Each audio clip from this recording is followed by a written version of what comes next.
พื่อที่จะได้กระทำพิธีต่างๆต่อไปนะครับซึ่งก็ต้องขออนุญาตได้ชี้แจงว่าหากท่านประธานนะครับแสดงความเคารพอย่างไรก็ขอให้ท่านมีเกียรติได้ทำตามที่ท่านประธานได้ทำนะครับทำถวายความเคารพก็ถวายตามนะครับ ถ้าเป็นสุภาพบุรุษก็ทำความเคารพนะครับถ้าเป็นสุภาพสตรีก็ต้องถอนสายบัวนะครับเรียกได้ว่าเรามีความพร้อมอย่างยิ่งในการที่จะจัดการแข่งขันในครั้งนี้เพราะว่าดีใจครับที่เรียกได้ว่าเราได้รับรองมาตรฐานโลกจาก World Athletics ระดับ Road Rank Level นะครับระยะฮาล์ฟเป็นระยะทาง 21.1 กิโลเมตรนะครับแห่งแรกของภาคเหนือซึ่งเป็นความภาคภูมิใจของชาวอำเภอแม่วัดและจังหวัดลำปางนะครับสำหรับมาตรฐานระดับโลกที่ได้รับในครั้งนี้นะครับก็ต้องขอขอบคุณหน่วยงานต่างๆที่ให้การร่วมแรงร่วมใจผลักดันจนประสบความสำเร็จประกอบไปด้วยการไฟฟ้าฝ่ายผลิตแห่งประเทศไทยนะครับองค์การบริหารส่วนจังหวัดลำปางหอการค้าจังหวัดลำปางสมาคมการค้าผู้จัดงานกีฬามวลชนไทยส่วนราชการภาครัฐเอกชนของจังหวัดลำปางทุกภาคส่วนนะครับและที่สำคัญไม่มีงานนี้จะเกิดไม่ได้เลยไม่มีท่านนะครับก็คือนักวิ่งที่มาร่วมการแข่งขันในครั้งนี้นะครับก็ต้องขอบคุณท่านผู้นำชุมชนหัวหน้าส่วนราชการทั้งจังหวัดลำปางและอำเภอแม่เมาะนะครับที่ผลักดันให้เกิดการแข่งขันในครั้งนี้ขึ้นมาด้วยนะครับซึ่งขณะนี้ก็เวลา4:27 นาทีโดยประมาณแล้วนะครับเดี๋ยวสักครู่นึงนะครับเราจะได้เริ่มพิธีต่างๆตามขั้นตอนต่อไปครับ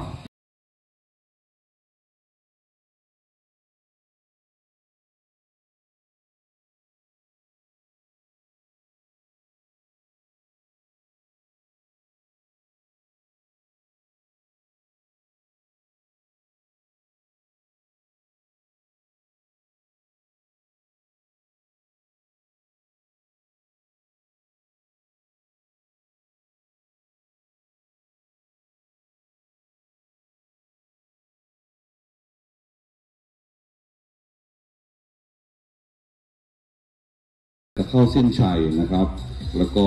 จะได้ครองถ้วยพระราชทานจะเป็นใครนะครับเพราะว่านักวิ่งชายปีที่แล้วก็ได้ใบจริงไปแล้วนะครับแต่ว่านักวิ่งหญิงเมื่อปีที่แล้วเนี่ยนะครับถ้าผมจำไม่ผิดก็เป็นคุณปัจจรีนะครับซึ่งไม่ทราบว่าปีนี้จะมาหรือเปล่านะครับปีที่แล้วได้ชนะครั้งแรกกันละนะครับแต่ว่าการครองถ้วยพระราชทานนี้ต้องมีสิทธิ์ที่จะต้องได้แชมป์3 ปีซ้อนถึงจะได้ถ้วยใบจริงไปครองนะครับซึ่งถ้วยใบจริงสวยงามมากค่ะสวยงามสง่าสมเกียรติกับคนที่ผ่านระยะ 21.1 จริงๆค่ะพี่ปอนนะคะครับผมยังไงก็ขอต้อนรับนะครับนักวิ่งเมื่อมาถึงแล้วนะครับขอให้ไปที่จุดรายงานตัวได้เลยนะครับนักวิ่งนะครับทุกระยะเมื่อมาถึงแล้วก็ขอให้ไปยังจุดปล่อยตัวได้เลยนะครับแต่ว่าหากท่านใดที่ยังไม่ถึงเวลาก็จะขอเชิญมาร่วมพิธีเปิดการแข่งขันได้นะครับณบริเวณเวทีแห่งนี้นะครับทุกท่านสามารถฝากของได้นะคะที่เต็นท์สีน้ำเงินนะคะซึ่งอยู่ทางซ้ายมือของท่านเมื่อหันหน้าเข้ามาถึงจุดสตาร์ทนะคะแล้วก็ห้องน้ำนะคะจะอยู่ด้านหลังของเวทีใหญ่นะคะรวมถึงด้านขวามือของเวทีใหญ่ที่อยู่ใกล้ๆกับโรงอาหารนะคะก็สามารถฝากของได้นะคะที่ตรงนั้นค่ะแต่อย่าลืมว่าสวัสดีครับสวัสดีทุกท่านนะครับแล้วก็ขอต้อนรับทุกท่านอย่างเป็นทางการเข้าสู่สนามแม่เมาะฮาล์ฟมาราธอนครั้งที่31ครับครั้งนี้จัดเป็นครั้งที่31แล้วก็ปี2024ที่เรามาเจอกับอากาศดีๆเหมือนเดิมที่แม่เมาะฮาล์ฟมาราธอนนะครับผมพลัดพจน์โสพลครับผมโยธินยาประจันครับครับเรา2คนก็รับหน้าที่เป็นผู้บรรยายคู่หูคู่หาเหมือนเดิมนะครับวันนี้มากันในบรรยากาศสบายๆที่เรียกว่า 23-24 องศานะครับในสนามวิ่งที่ผมเชื่อว่าหลายๆคนในประเทศไทยเนี่ยจะตื่นเต้นแล้วก็ตรึงตากับการที่ได้มาวิ่งในเหมืองขนาดที่ใหญ่ที่สุดในประเทศไทยของเรานะครับใช่ครับแล้วก็งานนี้นี่เป็นงานระดับตำนานในภาคเหนือเลยครับซึ่งเป็นงานที่หลายๆคนอดีตดาวดังในประเทศไทยเคยมาวิ่งที่สนามนี้ครับใช่ครับแล้วเพื่อเป็นการที่ทำให้สนามเนี่ยส่งเสริมให้เข้าไปสู่จุดที่สูงที่สุดของการจัดการวิ่งนะครับสนามแม่เมาะของเราเนี่ยก็ได้รับการเข้าไปบรรจุเป็นสนามหนึ่งในที่เป็น World Athletic Label นะครับซึ่งเป็นสนามแรกของภูมิภาคของภาคเหนือเลยด้วยใช่ครับนะครับรางวัลที่ได้สำหรับการเป็นสนามที่เป็นตำนานของแม่เมาะเนี่ยมันคือรางวัลที่เป็น ถ้วยพระราชทานใช่ครับถึงต้องเป็นแชมป์3 สมัยซ้อนนะครับถึงจะได้3 สมัยใช่ครับถึงจะได้ถ้วยยิงกลับบ้านไปใช่ครับซึ่ง3 สมัยเนี่ยยากไหมพี่โยในอดีตที่ผ่านมามีคนทำได้บ้างหรือยังก็มีหลายๆท่านนะครับก็อย่างเช่นพี่บุญถึงพี่สัญชัยก็เคยได้ครับครับตำนานทั้งนั้นเลยใช่โยทินล่ะไม่เคยครับยังแล้วก็เส้นทางวิ่งของแม่ม้อของเราในวันนี้นะครับก็จะสตาร์ทบริเวณที่เราอยู่ตรงเนี้ยก็จะเป็นคล้ายๆเป็นแบบสวัสดิการของพนักงานที่แม่ม้อซึ่งใหญ่โตมากนะครับบอกเพื่อนๆไว้ก่อนนะครับแล้วเราก็จะวิ่งเลี้ยวขวาเข้าไปที่เขื่อนแม่ขามนะครับผ่านทั้งพิพิธภัณฑ์ต่างๆเล็กน้อยก็คือจะมีจุดให้ความรู้เอาไว้ด้วยนะครับไปกลับตัวที่เขื่อนแม่ขามที่ระยะ10 กิโลเมตรนะครับแล้วเราก็จะวนกลับมาเข้าเส้นชัยแต่ว่าก่อนที่จะเข้าเส้นชัยเนี่ยก็จะผ่านทั้งทุ่งดอกบัวตองผ่านทั้งเส้นทางที่เราเรียกว่าเขาเรียกว่าเนินไส้กรอกเนินอะไรประมาณอย่างนี้เนินเยอะครับเนินเยอะแล้วก็มีก็วนกลับมาที่การไฟฟ้าฝ่ายผลิตแม่หมอแล้วกลับมาเข้าเส้นนะซึ่งไฮไลท์นะครับที่ทุกคนจะมาวิ่งที่แม่หมอฮาล์ฟมาราธอนทั้งระยะฮาล์ฟมาราธอนที่10 กิโลนะครับจะได้ผ่านก็คือฉากหลังของเราเนี่ยจะเป็นโรงไฟฟ้าขนาดใหญ่ใช่ครับนะครับก็จะมีไอ้น้ำพวยพุ่งขึ้นมาเวลาถ่ายรูปนี้สวยมากจริงๆนะครับก็คือมาเห็นแล้วแบบภาพวิวนี่สตันไปเลยใช่ครับแล้วก็แม่หมอนี่อากาศดีด้วยครับครับเหมาะแก่การวิ่งมากแต่ก็ต้องสนุกกับการดันเนินหน่อยใช่ครับเราก็อยากจะเตือนเพื่อนๆไว้นิดนึงนะครับว่าเห็นเนินเนี่ยขึ้นมันเหนื่อยแต่ตอนลงนี่อย่าเพิ่งใส่นะครับเพราะว่าถัดไปก็ยังมีเนินอีก นะฮะก็สำหรับท่านที่ซ้อมมาผมเชื่อว่าไม่ผิดหวังแน่นอนกับการที่วิ่งในสนามสนุกได้ขนาดนี้นะครับก็ที่ผ่านมาสถิติของแม่มอสเนี่ยสำหรับแชมป์จะอยู่ประมาณ1 ชั่วโมง 10ใช่ครับปีล่าสุดก็พี่สัญชัยนะครับอดีตเป็นทีมชาติไทยระยะมาราธอนอย่าเพิ่งผลักเข้าไปเป็นอดีตยังเป็นทีมชาติอยู่ระยะมาราธอนนะครับระยะมาราธอนครับก็วิ่งไว้1 ชั่วโมง 10 นาที 23 วินาทีซึ่งก็เร็วตามมาตรฐานของพิสารนะครับเพราะว่าเนินเยอะยังวิ่ง1 ชั่วโมง 10ใช่ก็เพจ319ครับครับสำหรับเพื่อนๆที่เห็นว่าเนินเยอะเฮ้ยมาแล้วจะได้ PB หรือเปล่านี่คือเนินมันไม่ได้เนินขึ้นแบบปั๊บยาวๆนะครับมันเป็นเนินแบบสั้นๆแล้วก็มีลงตลอดเขาเรียกว่าเนินลูกฟูกเนินไส้กรอกนะฮะเนินที่มันต่อกันนะครับก็วิ่งสนุกทิวทัศน์สวยเพราะว่าจุดที่วิ่งหลายๆจุดเนี่ยจะเป็นการวิ่งขึ้นที่สูงนะครับแต่ว่าค่อยๆไต่ขึ้นนะครับอย่าไปคิดมากสนามเนี่ยทุกสนามเนี่ยมันมีเสน่ห์ทั้งหมดอย่าไปกังวลเรื่องของเวลาทั้งหมดนะครับมาเปิดประสบการณ์ใหม่ๆกันที่แม่เมาะแล้วจะได้รู้ว่าสนามที่เป็นตำนานทั้งเส้นทางรูทวิ่งภาพสวยๆแล้วก็อาหารการกินนะครับจะเจอได้ที่แม่เมาะฮาล์ฟมาราธอนปีนี้2024ครั้งที่31แล้วนะครับผมแล้วก็ในครั้งนี้นะครับก็มีน้องสุนะครับทีมชาติไทยฝ่ายหญิงก็มาร่วมป้องกันแชมป์ในปีนี้ด้วยโอเคเลยครับแล้วตอนนี้ทางเส้นทางก็น่าจะพร้อมเวทีก็น่าจะพร้อมแล้วนะครับเดี๋ยวเราตัดไปดูกันที่บริเวณเส้นสตาร์ทกันเลยครับครับผมภาษาต่างชาติเลยเดี๋ยวท่านจะทราบว่ามาจากประเทศไหนนะครับ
และลำดับต่อไปจะเป็นพิธีเปิดการแข่งขันแม่เมาะฮาล์ฟมาราธอนครั้งที่ 31 ขอเรียนเชิญประธานคณะกรรมการอำนวยการจัดการแข่งขันรองผู้ว่าราชการจังหวัดลำปางคุณนิตยาพงษ์พาณิชย์ขึ้นรับคำกล่าวรายงานและขอเชิญประธานคณะกรรมการจัดการแข่งขันคุณสุทธิพงษ์เฉลิมเกียรติผู้ช่วยผู้ว่าการผลิตไฟฟ้า2ได้กล่าวรายงานต่อประธานในพิธีขอเรียนเชิญครับ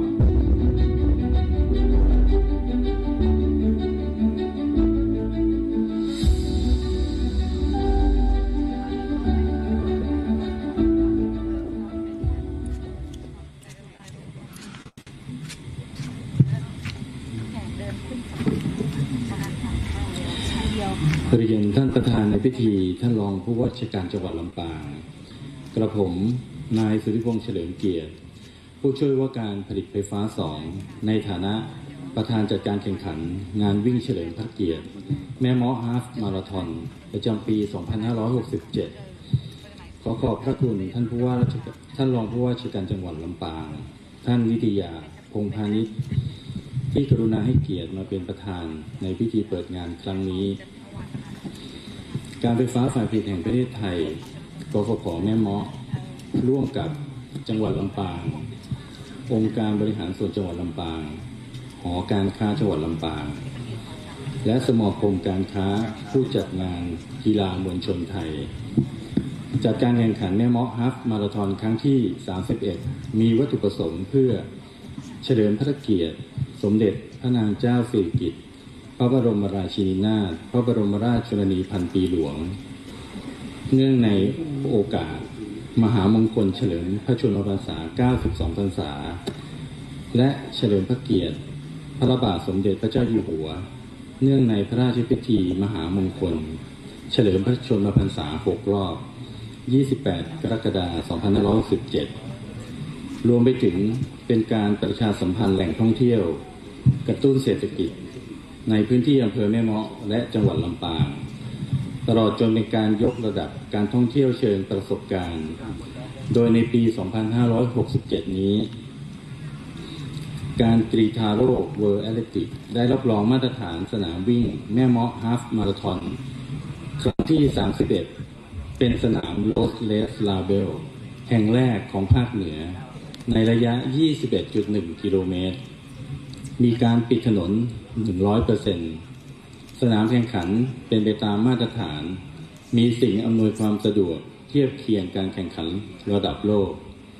ตลอดเส้นทางนักวิ่งจะได้สัมผัสความสวยงามของธรรมชาติมีภูเขาหินปูนวิวเหมืองแม่เมาะและโรงไฟฟ้าแม่เมาะเป็นจุดเด่นของสนามวิ่งแห่งนี้นอกจากนี้ยังคำนึงถึงการอนุรักษ์พลังงานและสิ่งแวดล้อมมีการจัดรถบัสไฟฟ้าเพื่อรับส่งนักวิ่งจากตัวเมืองลำปางมายังสนามแข่งขันและมีการจัดการขยะในงานเพื่อนำไปบริหารจัดการตามวิธีที่ถูกต้องตามประเภทต่างๆต่อไปสำหรับการจัดการแข่งขันแบ่งเป็น3ประเภทมีจำนวนผู้สมัครดังนี้ 1. ประเภทฮาล์ฟมาราธอนระยะทาง 21.1 กิโลเมตรจำนวน747 คน 2. ประเภทมินิมาราธอนระยะทาง 10 กิโลเมตรจำนวน876 คน 3. ประเภทฟันรันระยะทาง 5 กิโลเมตรจำนวน849 คนรวมทั้งสิ้น 2,472 คนทั้งนี้ได้รับพระมหากรุณาธิคุณจากสมเด็จพระนิธิธิราชเจ้ากรมสมเด็จพระเทพรัตนราชสุดาสยามบรมราชกุมารีพระราชทานถ้วยรางวัลจารึกอักษรพระนามมาพิไทยย่อสทให้แก่ผู้ชนะเลิศการแข่งขันวิ่งระยะฮาล์ฟมาราธอนประเภทประชาชนทั่วไปชายและหญิงในโอกาสนี้กระผมขอเรียนเชิญท่านรองผู้ว่าราชการจังหวัดลำปางประธานในพิธีกล่าวเปิดงานและทำพิธีเปิดงานตามลำดับต่อไปขอเรียนเชิญครับ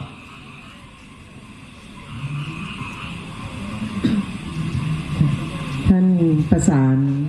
หวังรัตนปานีผู้ช่วยรัฐมนตรีประจำสำนักนายกรัฐมนตรีท่านไพโรจน์ โลสุนทรนะคะอดีตรัฐมนตรีช่วยว่าการกระทรวงมหาดไทยท่านวิภูพิวัตรรองผู้ว่าการ ผลิตไฟฟ้าท่านสุทธิพงษ์เฉลิมเกียรติผู้ช่วยผู้ว่าการผลิตไฟฟ้าทางท่านนายกองค์การบริหารส่วนจังหวัดลำปาง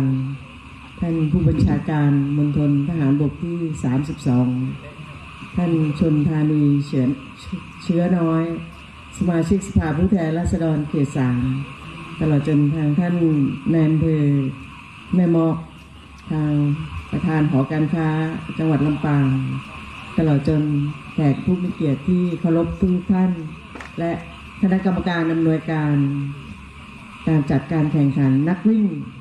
ตลอดจนน้องๆพี่ๆที่มาร่วมในการแข่งขันที่เคารพทุกท่านดิฉันนางสาวนิตยาพงษ์พานิชรองผู้ว่าราชการจังหวัดลำปางขอทำหน้าที่แทนทางท่านผู้ว่าราชการนะคะซึ่งอยู่ระหว่างโปรดเกล้านะคะวันนี้ขออนุญาตทำหน้าที่แทนแขกผู้หลักผู้ใหญ่ทุกท่านด้วยนะคะในนามของจังหวัดลำปางรู้สึกยินดีนะคะที่ได้รับเกียรติมาเป็นประธานในการเปิดงานวิ่งเฉลิมพระเกียรติแม่เมาะฮาล์ฟมาราธอนประจำปี 2567 ซึ่งทราบเป็นอย่างดีนะคะว่าปีนี้เป็นปีที่ 31 และที่สำคัญนะคะตามที่ทางที่ได้มีปฏิทินนะคะในการท่องเที่ยวรองรับว่าเราเป็นงานประจำปีของการท่องเที่ยวแห่งประเทศไทยด้วยแล้วก็เป็นสนามวิ่งฮาล์ฟมาราธอนที่ได้รับรองมาตรฐานการกีฬาโลกถือได้ว่าเป็นเกียรติประวัติอันยิ่งใหญ่นะคะเพราะว่าเป็นสนามเดียวของเขตทางภาคเหนือทำให้จังหวัดลำปางเรามีรับรองมาตรฐานที่ดีนะคะแล้วก็เป็นสนามที่มีแต่คนใฝ่ฝันอยากจะมาวิ่งประเด็นหนึ่งที่สำคัญก็คือนอกจากได้ออกกำลังกายแล้วเรายังได้มีการกระตุ้นเศรษฐกิจนะครับทำให้จังหวัดลำปางเราเป็นที่รู้จักโดยเฉพาะในการท่องเที่ยวแบบสปอร์ตทัวริซึมนะคะจึงขอชื่นชมนะคะทางทีมงานแม่เมาะนะคะที่ได้ร่วมบูรณาการในการทำงานนะคะในการที่จะจัดงานครั้งนี้ขึ้นโดยเฉพาะเป็นงานเฉลิมพระเกียรติสมเด็จพระนางเจ้าสิริกิติ์พระบรมราชินีนาถพระบรมราชชนนีพันปีหลวงเนื่องในโอกาสมหามงคลเฉลิมพระชนมพรรษา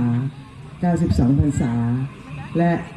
งานเฉลิมพระเกียรติพระบาทสมเด็จพระเจ้าอยู่หัวเนื่องในพระราชพิธีมหามงคลเฉลิมพระชนมพรรษา 6 รอบ 28 กรกฎาคม 2567 ในนามของจังหวัดนะคะต้องขอบคุณทางชาวอำเภอแม่เมาะและก็ทางทีมงานของกฟผ.แม่เมาะตลอดจนพี่น้องชาวจังหวัดลำปางที่ได้ร่วมเป็นเจ้าภาพต้อนรับนักวิ่งนะคะเพราะว่าคงมีการค้างคืนแล้วก็พักที่โรงแรมกันมากมายรวมทั้งนักท่องเที่ยวจากหลายๆจังหวัดนะคะที่เข้ามาในพื้นที่เรารวมไปถึงชาวต่างประเทศที่สมัครร่วมแข่งขันนะคะเป็นที่มีชื่อเสียงเกรียงไกรนะคะงานวิ่งแม่เมาะโดยเฉพาะ31 ปีที่จัดมาแล้วก็มีความได้รับคำชื่นชมมาโดยตลอดนะคะจึงขอให้การจัดการแข่งขันครั้งนี้ประสบผลสำเร็จตามวัตถุประสงค์ทุกประการและหลังจากเสร็จสิ้นการแข่งขันขอให้นักวิ่งนักท่องเที่ยวผู้ร่วมงานทุกท่านเดินทางกลับภูมิลำเนาโดยสวัสดิภาพหวังว่าทุกท่านจะมีความสุขมีความประทับใจในการวิ่งเพราะว่าเราพูดว่าผ่านเส้นทางมานะคะน่าวิ่งมากนะคะอย่างน้อยก็เดินก็ได้นะคะแล้วก็ยังเสนอกฟผ.นะคะถ้าวันนี้เราวิ่งตอนเช้าถ้ามีวิ่งไนท์รันบ้างก็น่าจะเป็นอะไรที่ดีนะคะเพราะว่าการไฟฟ้าเขามีระบบไฟที่น่าเที่ยวแล้วก็ดูน่าชื่นชมนะคะก็ขอชื่นชมนะคะทีมงานแม่เมาะในการจัดงานครั้งนี้แล้วก็มีมาตรฐานที่สูงตลอดจนการได้รับรองได้เป็นอย่างดีขอให้การแข่งขันครั้งนี้ทุกคนมีความสุขในการวิ่งมีสุขภาพพลานามัยที่แข็งแรงและมีแต่สิ่งที่ดีงามนะคะบัดนี้ได้เวลาอันเป็นมงคลยิ่งแล้วขอเปิดงานวิ่งเฉลิมพระเกียรติแม่เมาะฮาล์ฟมาราธอนครั้งที่ 31 ประจำปี 2567 ณ บัดนี้ค่ะ ครับขอบคุณท่านประธานในพิธีนะครับในฐานะที่เป็นตัวแทนของท่านผู้ว่าราชการจังหวัดลำปางประธานคณะกรรมการอำนวยการจัดการแข่งขันและประธานคณะกรรมการจัดการแข่งขันเป็นอย่างสูงครับขั้นตอนต่อไปจะเป็นพิธีเปิดการแข่งขันครับค่ะและในโอกาสนี้นะคะขอเรียนเชิญค่ะท่านรองผู้ว่าการผลิตไฟฟ้านะคะการไฟฟ้าฝ่ายผลิตแห่งประเทศไทยค่ะนายกองค์การบริหารส่วนจังหวัดลำปางค่ะเป็นเวทีครับประธานหอการค้าจังหวัดลำปางค่ะนายกสมาคมการค้าผู้จัดงานกีฬามวลชนไทยค่ะครับในฐานะที่เป็นเจ้าภาพร่วมกันจัดงานทรงเกียรตินี้ขึ้นมานะครับจะได้ขึ้นมาประกอบพิธีเปิดงานอย่างเป็นทางการครับต้องขออนุญาตกับเชิญอีกครั้งหนึ่งครับท่านตัวแทนผู้ว่าการไฟฟ้าฝ่ายประเทศไทยรปภ.คุณวิภูพิพัฒน์นะครับนายกองค์การบริหารส่วนจังหวัดลำปางคุณตงรัตน์ วสุนทรประธานหอการค้าจังหวัดลำปางคุณอิทธิพันธ์ วงศ์ชนฉายนายกสมาคมการค้าผู้จัดงานกีฬามวลชนไทยและผู้ช่วยผู้ว่าการผลิตไฟฟ้า2ครับและก่อนที่จะทำพิธีเปิดนะคะขออนุญาตนะคะให้เกียรติบันทึกภาพนะคะเป็นที่ระลึกก่อนนะคะ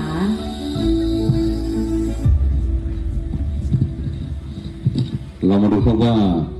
การเปิดงานในครั้งนี้นะครับเราก็จะใช้สัญลักษณ์ในการร่วมมือร่วมแรงร่วมใจนะครับกดปุ่มเพื่อที่จะเปิดงานในครั้งนี้นะครับถ้าทุกท่านพร้อมแล้วนะครับเราจะร่วมกันให้สัญญาณเข้าดาวเพื่อทำพิธีเปิดงาน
เซตที่3จะได้เรียนเชิญผู้นำชุมชน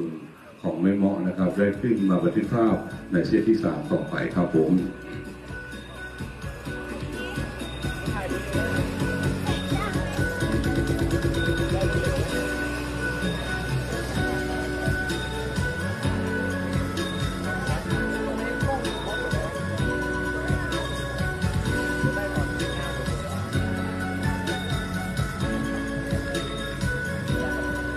ก็ขออนุญาตได้บันทึกภาพเป็นเซตที่2นะครับเพื่อจะเผยแพร่ทางช่องทางของสื่อต่างๆในประเทศไทยของเราต่อไปนะครับเป็นที่ประจักษ์นะครับ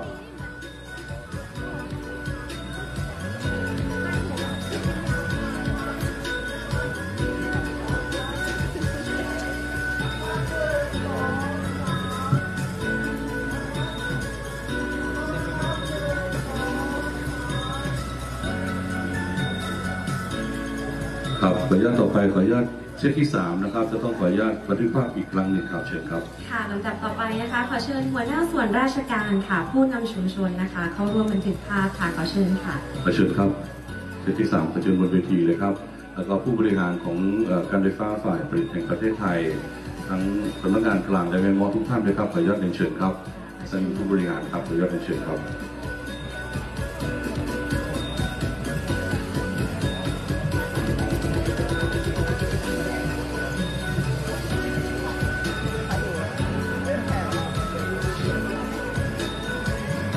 ขณะนี้ก็อยู่ในช่วงของการบันทึกภาพนะครับ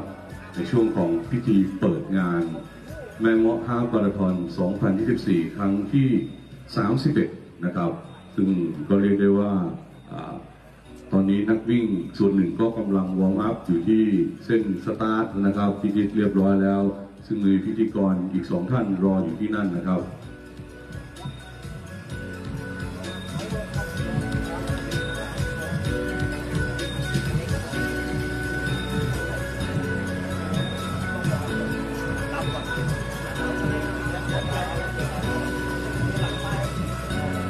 และเมื่อบันทึกภาพนิ่งเสร็จแล้วนะคะจะมีภาพวิดีโอด้วยนะคะครับก็เป็นทีมงานของการไฟฟ้าฝ่ายประเทศไทยนะครับเพื่อจะเผยแพร่ทางช่องทางต่อไปนะครับขออนุญาตได้ครับจากภาพนิ่งแล้วเดี๋ยวขอเป็นภาพวิดีโอนะครับที่จะสไลด์ไปนะครับจะสไลด์ไปทุกท่านสามารถโบกไม้โบกมือยิ้มหวานส่งมินิฮาร์ทให้ทางช่างกล้องได้ด้วยนะคะขอวิดีโอนะครับ1-2-3 วิดีโอครับไปเลยครับมือค่ะครับเราจะได้เห็นบรรยากาศพิธีเปิดการแข่งขันนะครับแม่เมาะฮาล์ฟมาราธอนครั้งที่ 31 ที่ได้เริ่มขึ้นเป็นที่เรียบร้อยแล้วนะครับอีกสักครู่หนึ่งเราก็จะไปอีกเวทีหนึ่งนะครับเพื่อจะทำการทำพิธีปล่อยตัวนักวิ่งเป็นลำดับต่อไปครับ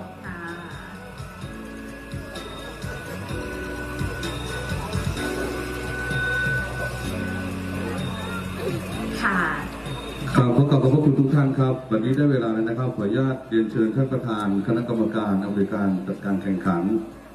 ประธานจัดการแข่งขันตอนนี้นะครับต้องเรียกว่าขออนุญาตสวัสดีนะครับผู้ชมออนไลน์นะครับในเพจ Facebook นะครับ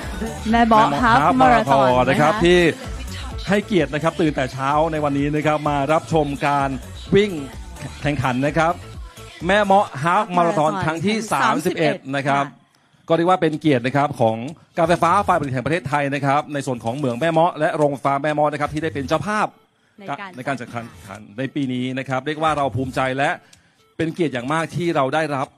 World Road Race นะครับในระดับ Green Label เป็นแห่งแรกของภาคเหนือด้วยนะครับก็เรียกว่าไม่ง่ายนะครับในการที่จะได้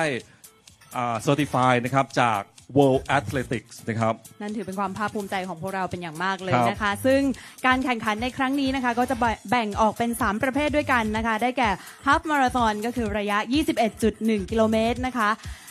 ประเภทมินิมาราธอน10 กิโลเมตรนะคะและฟันรันระยะ5 กิโลเมตรนั่นเองค่ะครับซึ่งเส้นทางก็ต้องเรียกว่าธรรมชาติมากๆนะครับเรียกว่าท่านไปหาวิ่งที่ไหนไม่ได้ผมบอกเลยใช่ซีนารีแต่ละจุดนี้คือแบบใช่เพราะส่วนใหญ่จะเป็นงานแข่งขันในเมืองเนาะถ้าเป็นโรดเรสนะครับแต่ว่าอันนี้เป็นโรดเรสที่ค่อนข้างออกมานอกเมืองนะครับและท่านก็ได้สัมผัสถึงเนเจอร์ทั้งเนเจอร์ทั้งธรรมชาติและส่วนที่เป็นพื้นที่การทำงานนะครับของเมืองแม่เมาะนะครับแล้วก็โรงไฟฟ้าแม่เมาะด้วยนะครับครับก็สตาร์ทไทม์ของเรานะครับในรุ่น 21.1 กิโลนะครับคือ ตี55นะครับอย่าเพิ่งไปไหนนะครับสแตนบายนะท่านผู้ชมออนไลน์นะครับก็รอดูการสตาร์ทของเราในตี55 นาทีและคัตออฟไทม์ของรุ่นนี้คือ3 ชั่วโมงครึ่งนะคะนั่นหมายความว่าสตาร์ทไทม์อยู่ที่ตี55 นาทีแล้วคุณจะต้องมาถึงเส้นชัยนะคะภายในเวลา 8:45 นาทีเน้นย้ำนะคะว่าระยะฮาล์ฟมาราธอนนะคะคัตออฟไทม์อยู่ที่3 ชั่วโมงครึ่งค่ะแต่เท่าที่สังเกตนะครับไม่น่าจะมีใครเข้าหลังจากนั้นดูการวอร์มอัพแต่ละท่านตอนนี้โอ้โหเรียกว่าน่าจะเข้าประมาณ7 โมงกว่าน่าจะเข้ากันหมดละเดี๋ยวเรามาดูกันนะคะซึ่ง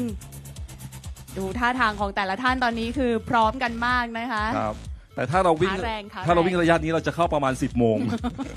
นะครับเพราะว่าเราจะแบบเกินคัตออฟไทม์ไปอีกประมาณเยอะเลยนะครับ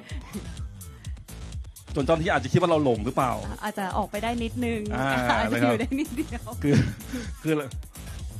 ครับผมสวัสดีทุกท่านนะครับที่กำลังชมไลฟ์นะครับแม่เมาะฮาล์ฟมาราธอนอยู่นะผมที่ว่าตื่นเช้ากันทุกคนเลยใช่ค่ะแต่ต้องบอกว่านักกีฬาตื่นเช้ากว่าเพราะว่านักกีฬาหลายท่านที่มาตั้งแต่ตี 3โอ้โหใช่ครับเพราะว่าเรามีรถรับนักกีฬาที่พักอยู่ในเมืองนะครับในตัวจังหวัดลำปางนะครับตอนขบวนคันแรกเลยตี 3พี่เคเข้ามากี่โมงคะผมเข้ามาประมาณเกือบตี 4ครับเห็นนักกีฬาค่อนข้าง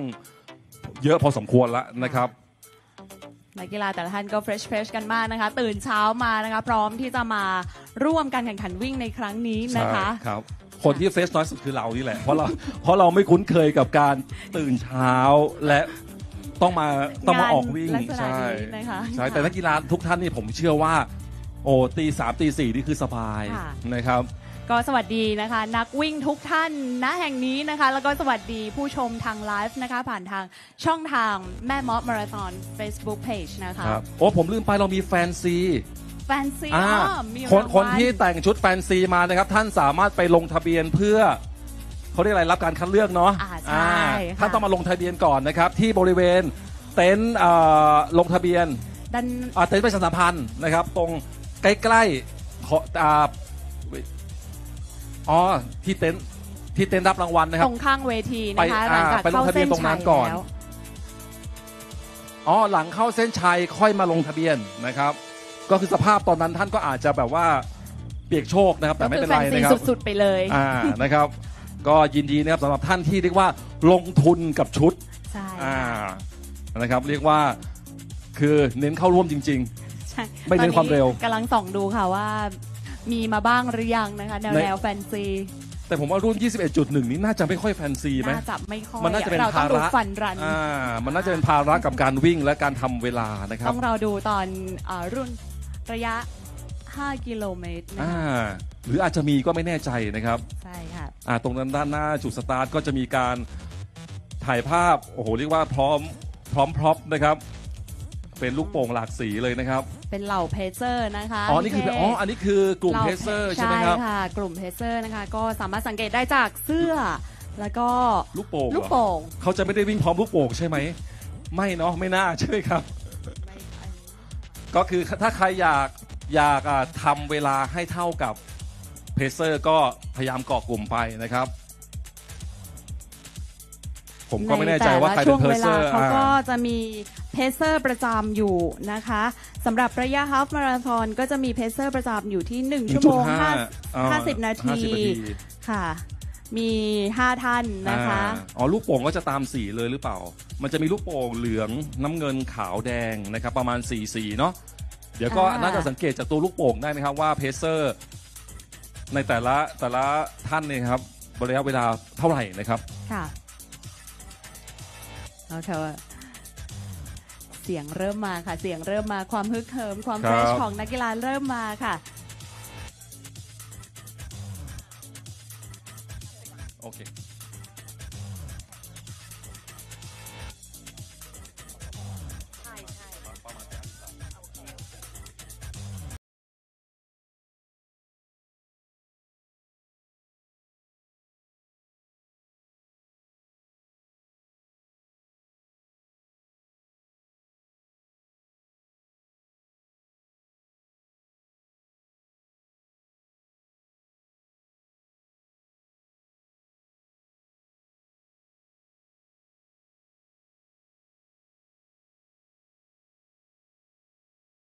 ชาตินะครับก็หลายประเทศนะครับแล้วก็เรียกว่าเกือบจะครบทุกทวีปนะครับยกเว้นทวีปอเมริกานะครับนอกนั้นครบหมดนะครับกับทวีปออสเตรเลียไม่มีนะครับก็จะมีมาจากเคนยานะครับฝรั่งเศสสหราชอาณาจักรนะครับจีนไต้หวันญี่ปุ่นประมาณนี้นะ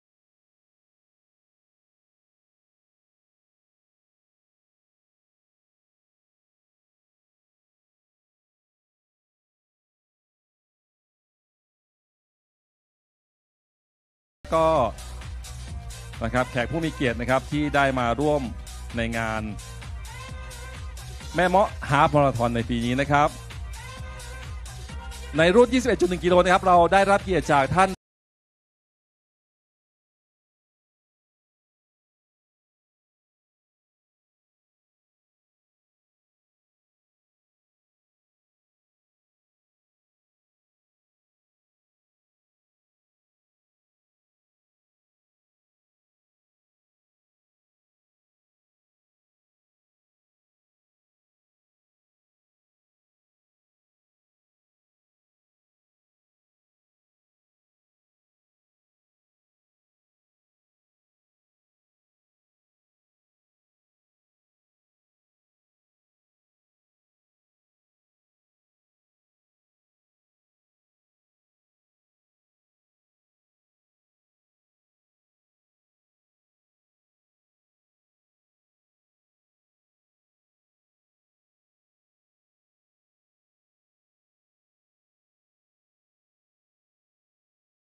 ลำปางนะครับท่านนิตยาพงพาณิชย์นะครับ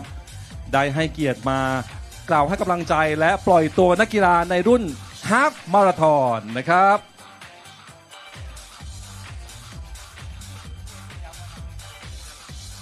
ครับให้เช็คอินจากด้านหลังใช่ไหมครับอ๋อเราเอาโอเคครับทางเข้าบล็อกคือเข้าจากด้านหลังสุดนะครับโอเค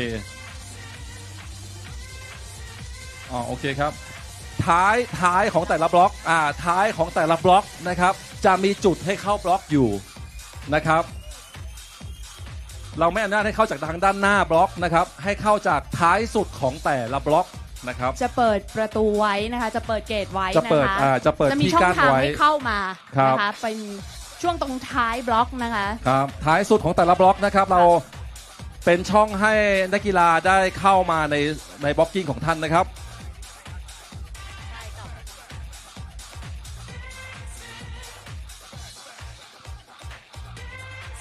ในรุ่นนี้นะครับมีนักกีฬาที่ลงทะเบียนมาทั้งหมดนะครับ747ท่านนะครับก็คิดว่าน่าจะมากันครบเลยนะครับในรุ่นนี้นะครับก็เรียกว่าแต่ละรุ่นนี่ก็บวกลบประมาณ800นะครับรวมแล้วปีนี้มีนักกีฬาทั้งหมดนะครับ 2,472 ท่านนะครับเฉลี่ยประมาณรุ่นละ800นะครับแต่รุ่นจะน้อยที่สุดนะครับแต่ก็ไม่ได้น้อยมากนะครับ747ท่านก็ถือว่าเยอะก็เยอะอยู่ใช่ครับในรุ่น10กิโลก็จะมีทั้งหมด876ท่านนะครับเยอะที่สุดนะครับแล้วก็ฟันรัน849ท่านนะครับเน้นย้ำค่ะตอนนี้เชิญนักกีฬานะคะเชิญนักวิ่งทุกท่านนะคะเข้าประจำบล็อกของตัวเองได้เลยนะคะเพราะเดี๋ยวอีกแค่ประมาณ10นาทีเนาะเดี๋ยวเราจะเริ่มปล่อยตัวกันนะคะครับสำหรับระยะฮาล์ฟมาราธอนนะคะ 21.1 กิโลเมตรเราจะเริ่มปล่อยตัวกันที่เวลา 5:15 นาทีนะคะรุ่น10กิโลนะครับมินิมาราธอนไม่ต้องรีบนะครับสตาร์ทออฟไทม์ของท่านคือ 5:45 นะครับยังไม่ต้องรีบมานะครับตอนนี้เราโฟกัสที่รุ่นฮาล์ฟมาราธอนก่อนนะครับ 21.1 กิโลเมตรนะคะครับส่วนใหญ่นักกีฬาจากประเทศไหนนะต่างประเทศ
หญิงจะได้รับของที่ระลึกเพิ่ม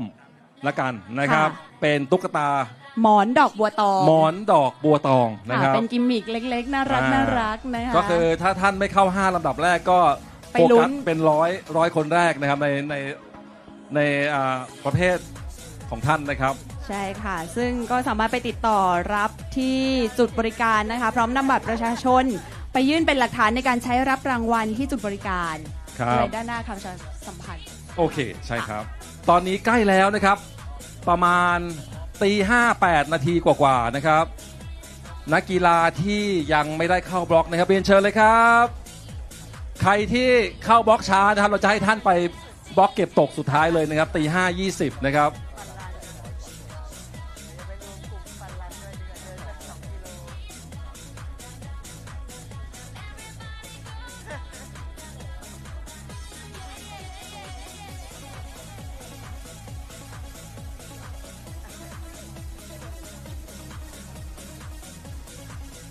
อันนี้บรรยากาศนะคะก็คือนักวิ่งแต่ละท่านดูพร้อมกันมากเลยนะคะยืดเส้นยืดสายครับผมว่า3 ตี 4นี่เป็นเวลาปกติของนักวิ่งเลยนะเพราะเขาต้องตื่นเช้ามาซ้อมเนาะใช่ไหมครับใช่ค่ะแต่เคยเห็นวิ่งกันตอนเที่ยงคืนเหมือนกันเนาะที่สะพานพระราม 9ใช่ไหมครับอันนั้นเขาโอ้โหวิ่งกันเที่ยงคืนอ๋อครับ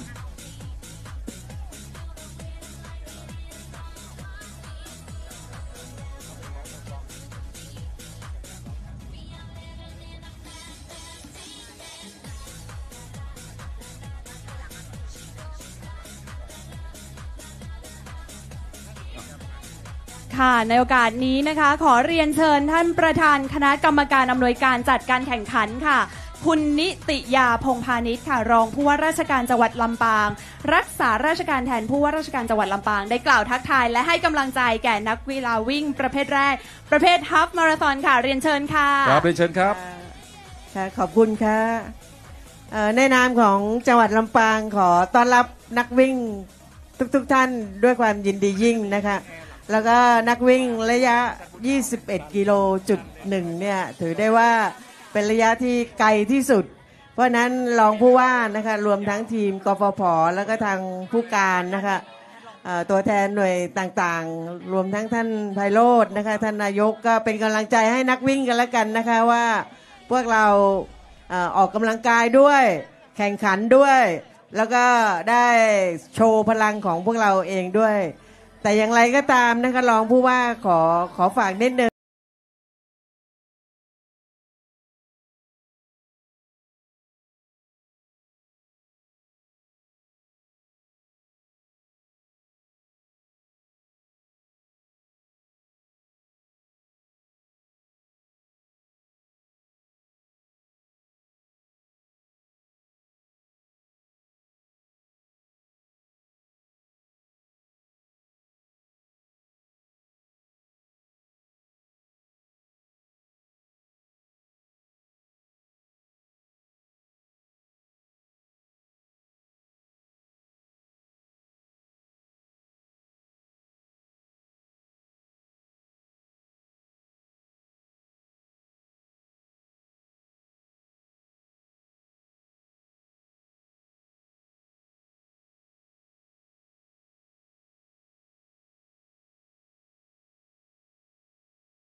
นาทีนะครับใกล้ถึงเวลา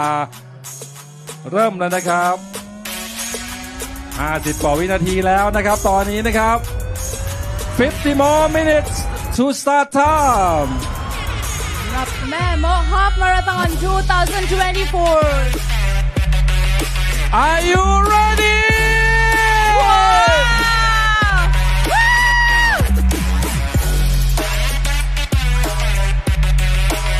30 นาทีนะครับ30 more minutes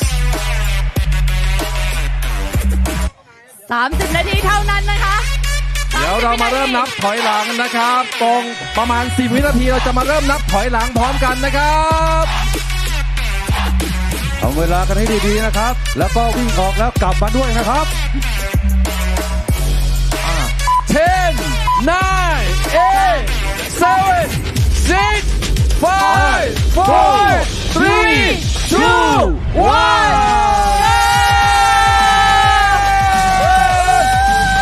โชคดีครับแล้วพบกันที่เส้นชัยแล้วพบกันนะคะพบกันที่เส้นชัยครับประเภทฮาล์ฟมาราธอนที่7.1 กิโลเมตรไปแล้วครับโอ้โหเยอะจริงๆ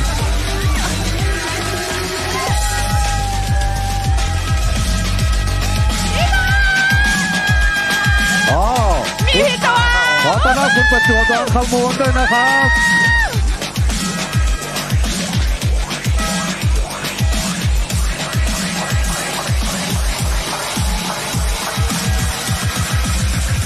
เดี๋ยวพวกเราจะรอทุกท่านอยู่ตรงนี้นะคะสำหรับตอนนี้นะคะก็ปล่อยออกไปแล้วนะคะสำหรับนักกีฬาวิ่งในระยะ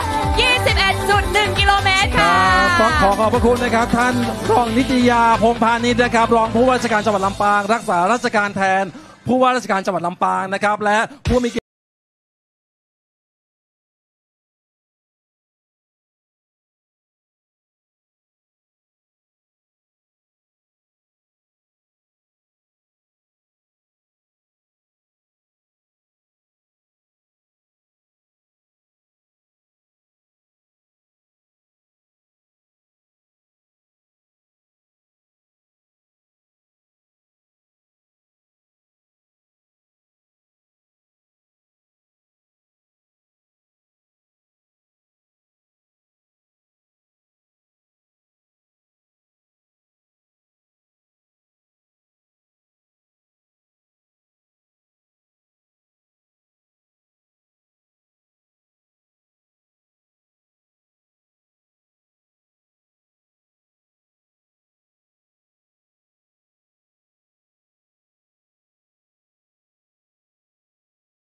ครับผมแล้วก็ตอนนี้นะครับที่นำอยู่นะครับก็เป็นน้องแฝดนะครับอนุชาพาดาครับเป็นแฝดน้องนะครับคุณอนุชาพาดานี่จากจังหวัดตากนะครับใช่ครับแล้วก็ตามมาด้วยนะครับจรัญจูเปาะนะครับตามมาติดๆเลยเด็กน้อยนะครับแล้วก็คนที่3ครับด้านใกล้ๆนะฮะจากทีมเชื่อทีมหนองอ้อ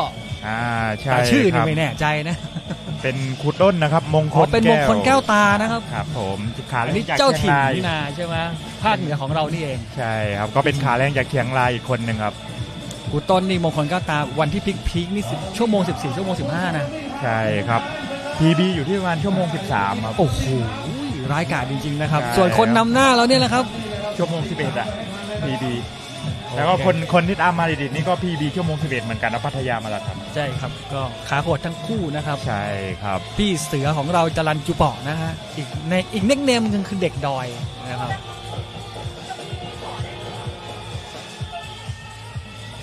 ครับก็2คนก็จะนำหน้าไปเลยนะครับทั้งจรัญจูเปาะแล้วก็กลุ่มของอนุชาพาดานะครับอนุชาพาดานี่เป็นแฝดนะครับเป็นฝาแฝดอีกคนหนึ่งก็จะเป็นอนุชิตพาดาใช่ครับซึ่งในวันนี้ก็มาด้วยนะครับแต่ลงระยะ5 กิโลเมตรครับ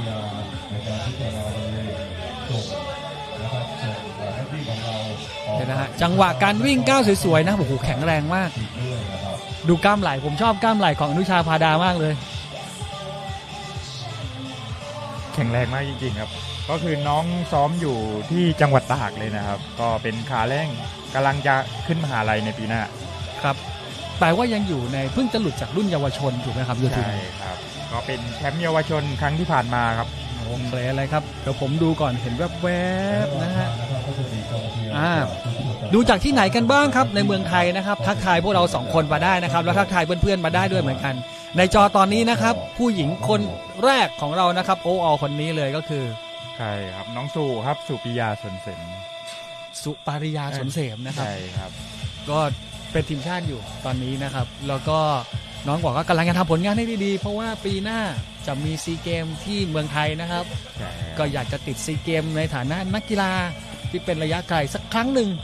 นะครับเพราะว่าก่อนหน้านี้จะอยู่ในของทวิกีฬาใช่ครับก่อนหน้านี้น้องได้เหรียญทวิกีฬาเหรียญทองทวิกีฬามาแล้วนะครับในซีเกมครับอันนี้เป็นแผนอะไรของพี่เสือจรัญจูเปาะไหมครับเนี่ยจากทีมดีเวอร์ของเรานี่ก็คือเกาะแบบนี่ถ้าเอื้อมมือสักนิดนึงนี่ไปแตะไหล่แล้วนะ ก็เป็นการดราฟครับชั่วโมงนี้คือน้องแฝดเนี่ยฮอตจริงๆครับผลงานช่วงหลังของอนุชาพาดานี่ไปทำอะไรมาบ้างครับโยธินก็แชมป์ปีนี้ก็เป็นแชมป์เยาวชนแห่งชาติครับใช่ครับแล้วก็ล่าสุดก็เป็นแชมป์คัดภาคโซนภาคเหนือของกีฬาแห่งชาติครับที่จะเตรียมแข่งในเดือนธันวาคมนี้ซึ่งก็จะเป็นเต็งหนึ่งที่จะไปแข่งชิงแชมป์แห่งประเทศไทยใช่ครับนะครับที่จังหวัดจันทบุรีนะครับอันนี้ประชาสัมพันธ์เพื่อนๆด้วยเผื่อว่าใครที่สนใจทางกีฬานะครับเดือนธันวาคมนี้จะมีกีฬาแห่งชาตินะครับเรามาดูการแข่งขันที่ดีกันในช่วงธันวาคมใครจะอยากจะไปดูริมขอบสนามผมจะบอกเรื่องหนึ่งดูผ่านไลฟ์สดผ่านอะไรไม่มันเท่ากับดูริมสนามนะครับสามารถไปดูกันได้ที่สนามแล้วสำหรับกีฬาแห่งชาติซึ่งกีฬาจะจัดในวันที่12 ถึง 17ประมาณนั้นนะครับจัดประมาณ 5-6 วันดูกันให้อิ่มหนำใจกันไปเลยนะครับฮาล์ฟมาราธอนออกไปแล้วประมาณ2 กิโลเมตรนะครับบรรยากาศดีๆอากาศดีๆนี่อิจฉาคนไปวิ่งนะเนี่ยขณะที่เดียวกันคนไปวิ่งเนี่ยก็รู้สึกมีความสุขแต่พอกิโล15ปุ๊บเขาก็จะบอกอิจฉาคนมาบรรยายเหมือนกัน นั่งบรรยายสบายว่าเหนื่อยนะครับเหนื่อยเหมือนกันนะครับใช่ครับก็ผ่าน2 กิโลเมตรไปแล้วสำหรับผู้นำครับวันนี้อากาศเนี่ยที่เห็นเปียกๆนี่คือรถเพื่อความเย็นเฉยๆนะครับอากาศหน้างานตอนนี้เนี่ย23 องศาเซลเซียสใช่ครับซึ่งอากาศกำลังดีเลยกำลังดีเหมาะสำหรับการวิ่งมากเป็นหนึ่งในเขาเรียกว่าถ้าอยู่ในเมืองไทยเป็น best condition อันหนึ่งสำหรับการแข่งใช่ครับเพราะว่าแอโรบิกครับมันใช้ออกซิเจนเป็นหลักนะครับร้อนๆมากนี่ออกซิเจนเดินทางไม่ค่อยดีนะครับออกซิเจนเดินทางไม่ค่อยดีในที่ร้อน อันนี้ก็เป็นน้องสุนะครับมากันหนุ่มๆแต่ตอนแรกมากันหนุ่มๆนะฮะตอนนี้ไม่หนุ่ม ซึ่งน้องสุนี่ก็ตอนนี้ก็ซ้อมอยู่ในแคมป์ทางไกลทีมชาติไทยกับพี่บุญถึงศรีสังนะครับก็กองเชียร์ก็มาเนี่ยครับเราก็จะวิ่งอยู่ในบริเวณของเหมืองแม่เมาะนะครับซึ่งเป็นเหมืองที่ผลิตถ่านหินเอาไปใช้สำหรับการผลิตไฟฟ้าอีกทีนึงนะครับก็บรรยากาศข้างในนี่ก็มันเหมือนเป็นอาณาจักรอันนึงเลยนะเมื่อวานเราขับรถเล่นกันนะรอบๆก็เป็นเมืองที่น่าจะใหญ่ที่สุดในประเทศไทยครับดีมากเลยนะก็ผลิตไฟฟ้าป้อนให้พวกเรานะครับเดี๋ยวตอนช่วงที่ฟ้าเปิดเนี่ยนักกีฬากำลังเข้าเส้นชัยนะครับแบ็คกราวด์ด้านหลังเนี่ยก็จะเป็นแบบปล่องลงไฟฟ้า6 ปองแล้วก็จะมีไอ้น้ำป่วยพุ่งมาสวยมากคือเป็นกิมมิคที่ว่าถ้าคุณมาวิ่งที่นี่แล้วถ่ายรูปที่นี่นะครับรู้เลยว่ามาที่สนามไหนใช่ครับเพราะรูปสวยและเป็นเอกลักษณ์มากๆครับใช่ครับแล้วก็รูปนะครับ ได้รับการถ่ายทอดนะครับจากทีมช่างภาพของไทยรันเรานะครับ25คนในสนามเวลานี้สำหรับระยะฮาล์ฟมาราธอนแล้วก็ระยะ10โลแล้วก็รวมถึง5กิโลเมตรด้วยนะครับแต่วันนี้ที่เราจะถ่ายทอดสดจะถ่ายให้ดูระยะของฮาล์ฟมาราธอนแล้วก็10กิโลเมตรนะครับซึ่งแน่นอนครับสนามแม่เมาะของเรานี่ก็เป็น World Athletics Level นะครับ Green Level ครับเป็นสนามแรกนะครับในเวลานี้ของภาคหนึ่งเลยนะครับใช่ครับคำว่า Green Level นะครับพวกสนามเนี่ยมันมีความสำคัญยังไงบ้างมันทำให้เราได้เปรียบสนามอื่นยังไงบ้างถ้าเกิดว่าสมมติว่าผมเป็นนักวิ่งคนหนึ่งที่ตัดสินใจจะมาวิ่งก็เป็นสนามที่ได้รับรองมาตรฐานนะครับทั้งในด้านการจัดการครับการแข่งรวมถึงมาตรฐานความปลอดภัยต่างๆครับซึ่งเราสามารถมาวิ่งแล้วเราสามารถมั่นใจได้ว่าสนามนี้จะดูแลเราเป็นอย่างดีใช่ครับโดยเฉพาะเรื่องของความปลอดภัยซึ่งเป็นสิ่งสำคัญมากว่าเวลาคุณทำกิจกรรมอะไรก็ตามแล้วยิ่งเป็นกีฬาที่เป็นการวิ่งระยะไกลเนี่ยมันเหนื่อยนะครับความปลอดภัยก็จะต้องสูงสักหน่อยนะครับซึ่งตอนนี้ในสนามของเราเนี่ยเขาเรียกว่ามี Avenger Team นะครับ Medical Team จากทั้งโรงพยาบาลลำปางนะครับโรงพยาบาลค่ายนะครับโรงพยาบาลแม่เมาะโรงพยาบาลเกาะคาโรงพยาบาลห้างฉัตรโรงพยาบาลเขลางรามนะครับก็มาอยู่กับพวกเราเนี่ยขออภัยนะครับ100 ชีวิตใช่ครับซึ่งแน่นอนครับหมอมาทำลำปางเลยทีเดียวหมอมาทำลำปางเลยนะครับเพราะว่างานแม่เมาะนี่งานใหญ่มากนะครับก็นี่เอาของเรานะครับคนแรกที่นำมาเลยก็จะเป็นอนุชาพาดาตอนนี้กำลังลดความเร็วขึ้นเนินนะครับเหลืออีกสักพักก็จะลงเนินแล้วก็ขึ้นใหม่ใช่ครับสนามนี้เนินโรลลิ่งที่เขาเรียกกันนะครับแต่ถ้าเกิดเรียกตามภาษาเหนือเนินไส้กรอกซึ่งแน่นอนนะครับมีขึ้นก็ต้องมีลงครับเวลาลงเราก็สามารถควบความเร็วได้นะครับใช่ครับแต่ไม่ต้องใส่ลงครับไหลลงไปวิ่งในความเหนื่อยปกติของเราครับเนี่ยครับจะดีที่สุดครับคุณประพังกรนะครับบอกว่าดูจากไต้หวันครับโออิฟสู้ๆนะครับคุณป๊อปมัสกาบอกว่าเนินจัดเนินจริงๆสนามนี้นะครับมีทั้งเนินขึ้นแต่ขณะเดียวกันก็มีเนินลงด้วยเหมือนกันใช่ครับซึ่งปีที่แล้วนี่น้องวิ่งในระยะ10 กิโลเมตรครับก็เป็นรองแชมป์เมื่อปีที่แล้วรองแชมป์นะครับใช่ครับอยากรู้จังว่าใครแชมป์ที่วัดปีที่แล้วเป็นน้องแทนนะครับน้องแทนนะครับจตุรนต์เขื่อนแก้วใช่ครับจากเชียงใหม่ครับเป็นแชมป์ระยะ10 กิโลเมตรขาแรงนะครับด้านนี้ก็เป็นมงคลแก้วตานะครับครูต้นนะฮะครูหนุ่มจากเชียงรายนะครับอาชีพครูนี่วิ่งกันเร็วๆเป็นเรื่องปกติเลยใช่ครับขาแรงนี่อาชีพครูทั้งนั้นเลยครับเดี๋ยวนี้ทั้งครูบิ๊กครูเบลครูขมนะฮะครูปีชาด้วยไหมไม่ใช่นะ นี่ครับพี่เสือจรัญจูปอนะครับจากทีมดีเวอร์ก็เกาะติดแบบเป็นจะบอกเป็นเงาตามตัวมันก็ดูแบบค่อยเป็นมิตรไปหน่อยอันนี้บอกว่าเป็นวิญญาณดีกว่า เป็นเดอะชัตเตอร์เลยอย่างนี้นะเกาะแบบอย่าเผลอนะนี่ครับผมชอบฟอร์มวิ่งของมงคลแก้วตามากเลยคือต้นนี่แบบดูแข็งแรงครับก็เป็นจากทีมหนองอ้อนะครับครับของอ้อท้อไม่เป็นนะครับผมเป็นอีกนักกีฬาอีกท่านหนึ่งที่อยู่ในทีมเอซิกด้วยครับโอ้ขาแรงสิแบบนี้ใช่ครับเป็นอีลิทเป็นเอลิทของทางเอซิกด้วยนะครับตอนนี้ครับนี่ฮะโอ้โหภาพสวยๆนะครับจากทีมอัลฟาของเรานะครับทีมอัลฟาเนี่ยมีความฉกาจมากในเรื่องของการจัดแสงเวลาที่ถ่ายทอดสดนะครับเป็นอีกทีมนึงแหละที่เราบอกว่าถ้าเกิดนึกถึงการถ่ายทอดสดทีไรต้องนึกถึงทีมอัลฟาของพวกเราใช่ครับน้องสูนี่ดูเหงาๆนะวิ่งอยู่คนเดียววิ่งแรงครับมีคนถามว่าที่นี่ฝนตกไหมครับไม่ตกนะครับไม่ตกครับฝนตกไปเมื่อตอนดึกๆใช่ครับแล้วก็หยุดไปแล้วนะครับทำให้ทีมช่างกล้องของเรานะครับทีมอิเล็กทรอนิกส์ไม่ต้องนอนกันเลยเซตงานมาเรียบร้อยแล้วต้องมาเก็บแล้วก็มาเซตใหม่ตอนเช้าใช่ครับก็เรื่องฟ้าฝนครับเรื่องธรรมดานะครับแล้วก็คาแรคเตอร์ของสนามวิ่งที่แม่เมาะของเรานะครับก็คือจะเป็นเนินเป็นแบบยาวๆไปเลยนะครับแล้วก็ทำให้เวลาที่เราวิ่งนะครับส่วนมากเนี่ยมันก็จะเป็นช่วงปลายหน้าฝนอากาศก็จะค่อนข้างดีแล้วก็ค่อนข้างเย็นนะครับแล้วก็เวลาสตาร์ทของเราเนี่ยก็จะสตาร์ทตอนช่วงประมาณ 5:00 นครับวิ่งเข้าเส้นชัยพระอาทิตย์ยังไม่ขึ้นนะเพราะพระอาทิตย์ที่แม่เมาะช่วงนี้ขึ้นตอน 6:15 นโอ้โหอากาศดี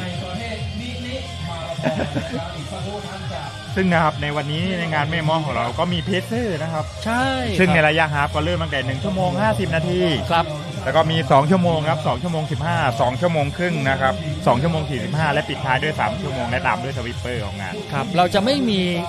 เขาเรียกว่าเพรสเซอร์หรือเพสเมเกอร์แล้วครับระยะ3ชั่วโมงครึ่งนะครับเพราะว่ากลุ่มที่มากับ3ชั่วโมงครึ่งนั่นคือสวิปเปอร์แล้วสวิปเปอร์แล้วก็เป็นคัตออฟไทม์แล้วคือสวิปเปอร์เนี่ยเรียกศัพท์ไทยๆง่ายๆว่ากลุ่มเก็บกวาดนะฮะไม่ใช่ไม่กวาดมากวาดเราอะไรประมาณนั้นนะครับก็คือโดนแตะเมื่อไหร่เนี่ยด้านนู้นฮะเป็นรถนะครับฉะนั้นเวลาวิ่งหนีสวิปเปอร์ให้ได้นะครับอย่าให้โดนแตะตัวนะแตะตัวนี่เสร็จเลยนะอย่าให้โดนสวิปเปอร์ตามเก็บนะครับแต่แมนยังไม่ทันคัตออฟนะครับใช่ครับแล้วก็สนามนี้ก็จะมีกลุ่มที่เราเรียกว่าบล็อกเกอร์รันเนอร์บล็อกเกอร์รันเนอร์เนี่ยก็จะอยู่หลังสวิปเปอร์อีกทีหนึ่งหน้าที่เขาเนี่ยที่เราเห็นนะครับในสนามเนี่ยเขาไม่ได้วิ่งมือเปล่านะครับเขาจะมีวิ่งแล้วก็จะมีที่คีบของเขานะครับพร้อมกับกลุ่มใส่ขยะอยู่ด้านหลังเพราะว่าเขาคือกลุ่มนักวิ่งที่มาคอยทำความสะอาดรอบนึงก่อนของนักวิ่งนะครับเก็บขยะอะไรพวกนี้ให้เรียบร้อยนะครับอาจจะมีแก้วน้ำที่ตกหล่นก็จะช่วยเก็บอีกทีนึงก็คือเป็นการคืนความสะอาดให้กับสภาพแวดล้อมนี่ครับมงคลแก้วตานะครับชื่อเล่นครูต้นนะครับใช่ครับแต่เพื่อนๆเราจะเรียกครูหมงครูมงคลแก้วตาว่าจากหนองอ้อท้องไม่เป็นแล้วก็เป็นอีลีทครับแอร์ซิกประเทศไทยรองเท้าก็ต้องใส่ยี่ห้อแอร์ซิกนะครับถ้าแบรนด์อื่นจะชิงตัวนี่ต้องสู้กันหนักหน่อยนะบอกนะครับแล้วก็นี่ครับก็เป็นน้องอนุชาพาดานะครับกับจรัญจูปอนะครับจากพี่เสือเด็กดอยของเราใช่ครับเป็นทีมดิวเวอร์จรัญนี่ดังมานานผมได้ยินที่เนินผมเป็นเด็กๆเลยใช่ปัจจุบันอายุ40แล้วยังเพิ่งอายุ30เพิ่งจะ30นะครับจรัญจูปอนี่วิ่งตั้งแต่เยาวชนน่ะใช่ครับก็ดังมาตั้งแต่อายุ15-16ครับครับส่วนจังหวะวิ่งที่ว่าสายไปสายมานี่คือคาแรคเตอร์เขานะครับไม่ได้ย้วยนะความแข็งแรงมีอยู่นะครับส่วนนี้เลยครับน้องสุปริยาสนเสียมครับมากับเสื้อยี่ห้อ Elite Runner กางเกงยี่ห้อ Elite Runner ของเธอนะครับซึ่งเป็นแบรนด์ที่น้องสุเนี่ยกำลังปลูกปั้นอยู่ใช่ครับก็ตอนนี้ก็ทำแบรนด์เสื้อผ้าของตัวเองใช่สามารถไปติดตามได้ครับที่เพจ Elite Runner เลยครับใช่ครับแล้วก็ช่วยกันครับคือไม่เชิงว่าไปช่วยนะก็คืออุดหนุนเพราะว่าการที่เราเป็นนักวิ่งแล้วเราจะทำอะไรสักอย่างหนึ่งที่มันเป็นแบบสิ่งที่มันเป็นตำนานให้ได้นะครับนอกจากฝีเท้านอกจากอะไรแล้วก็เป็นเรื่องของการทำผลิตภัณฑ์โปรดักต์อะไรพวกนี้ด้วยเหมือนกันนะครับแล้วผมมาจับมาแล้วเป็นแบบสติมเลสไร้ตะเข็บแล้วก็เบาจริงใส่แล้วแบบวิ่งฉิวอ่ะใช่ครับดูเป็นตัวอย่างนะครับราคาไม่แรงด้วยนะครับกับคุณภาพระดับท็อปถูกต้องครับเพราะว่าเอาเรียกว่าระดับท็อปคุณภาพราคาหายไปครึ่งค่อนถูกกว่าแบรนด์ชั้นนำ3 เท่าแต่ได้ฟีลลิ่งเหมือนกันใช่ครับจุดให้น้ำกิโลที่4แล้วครับน้องสุนะครับวันนี้สุเนี่ยมีทาร์เก็ตว่า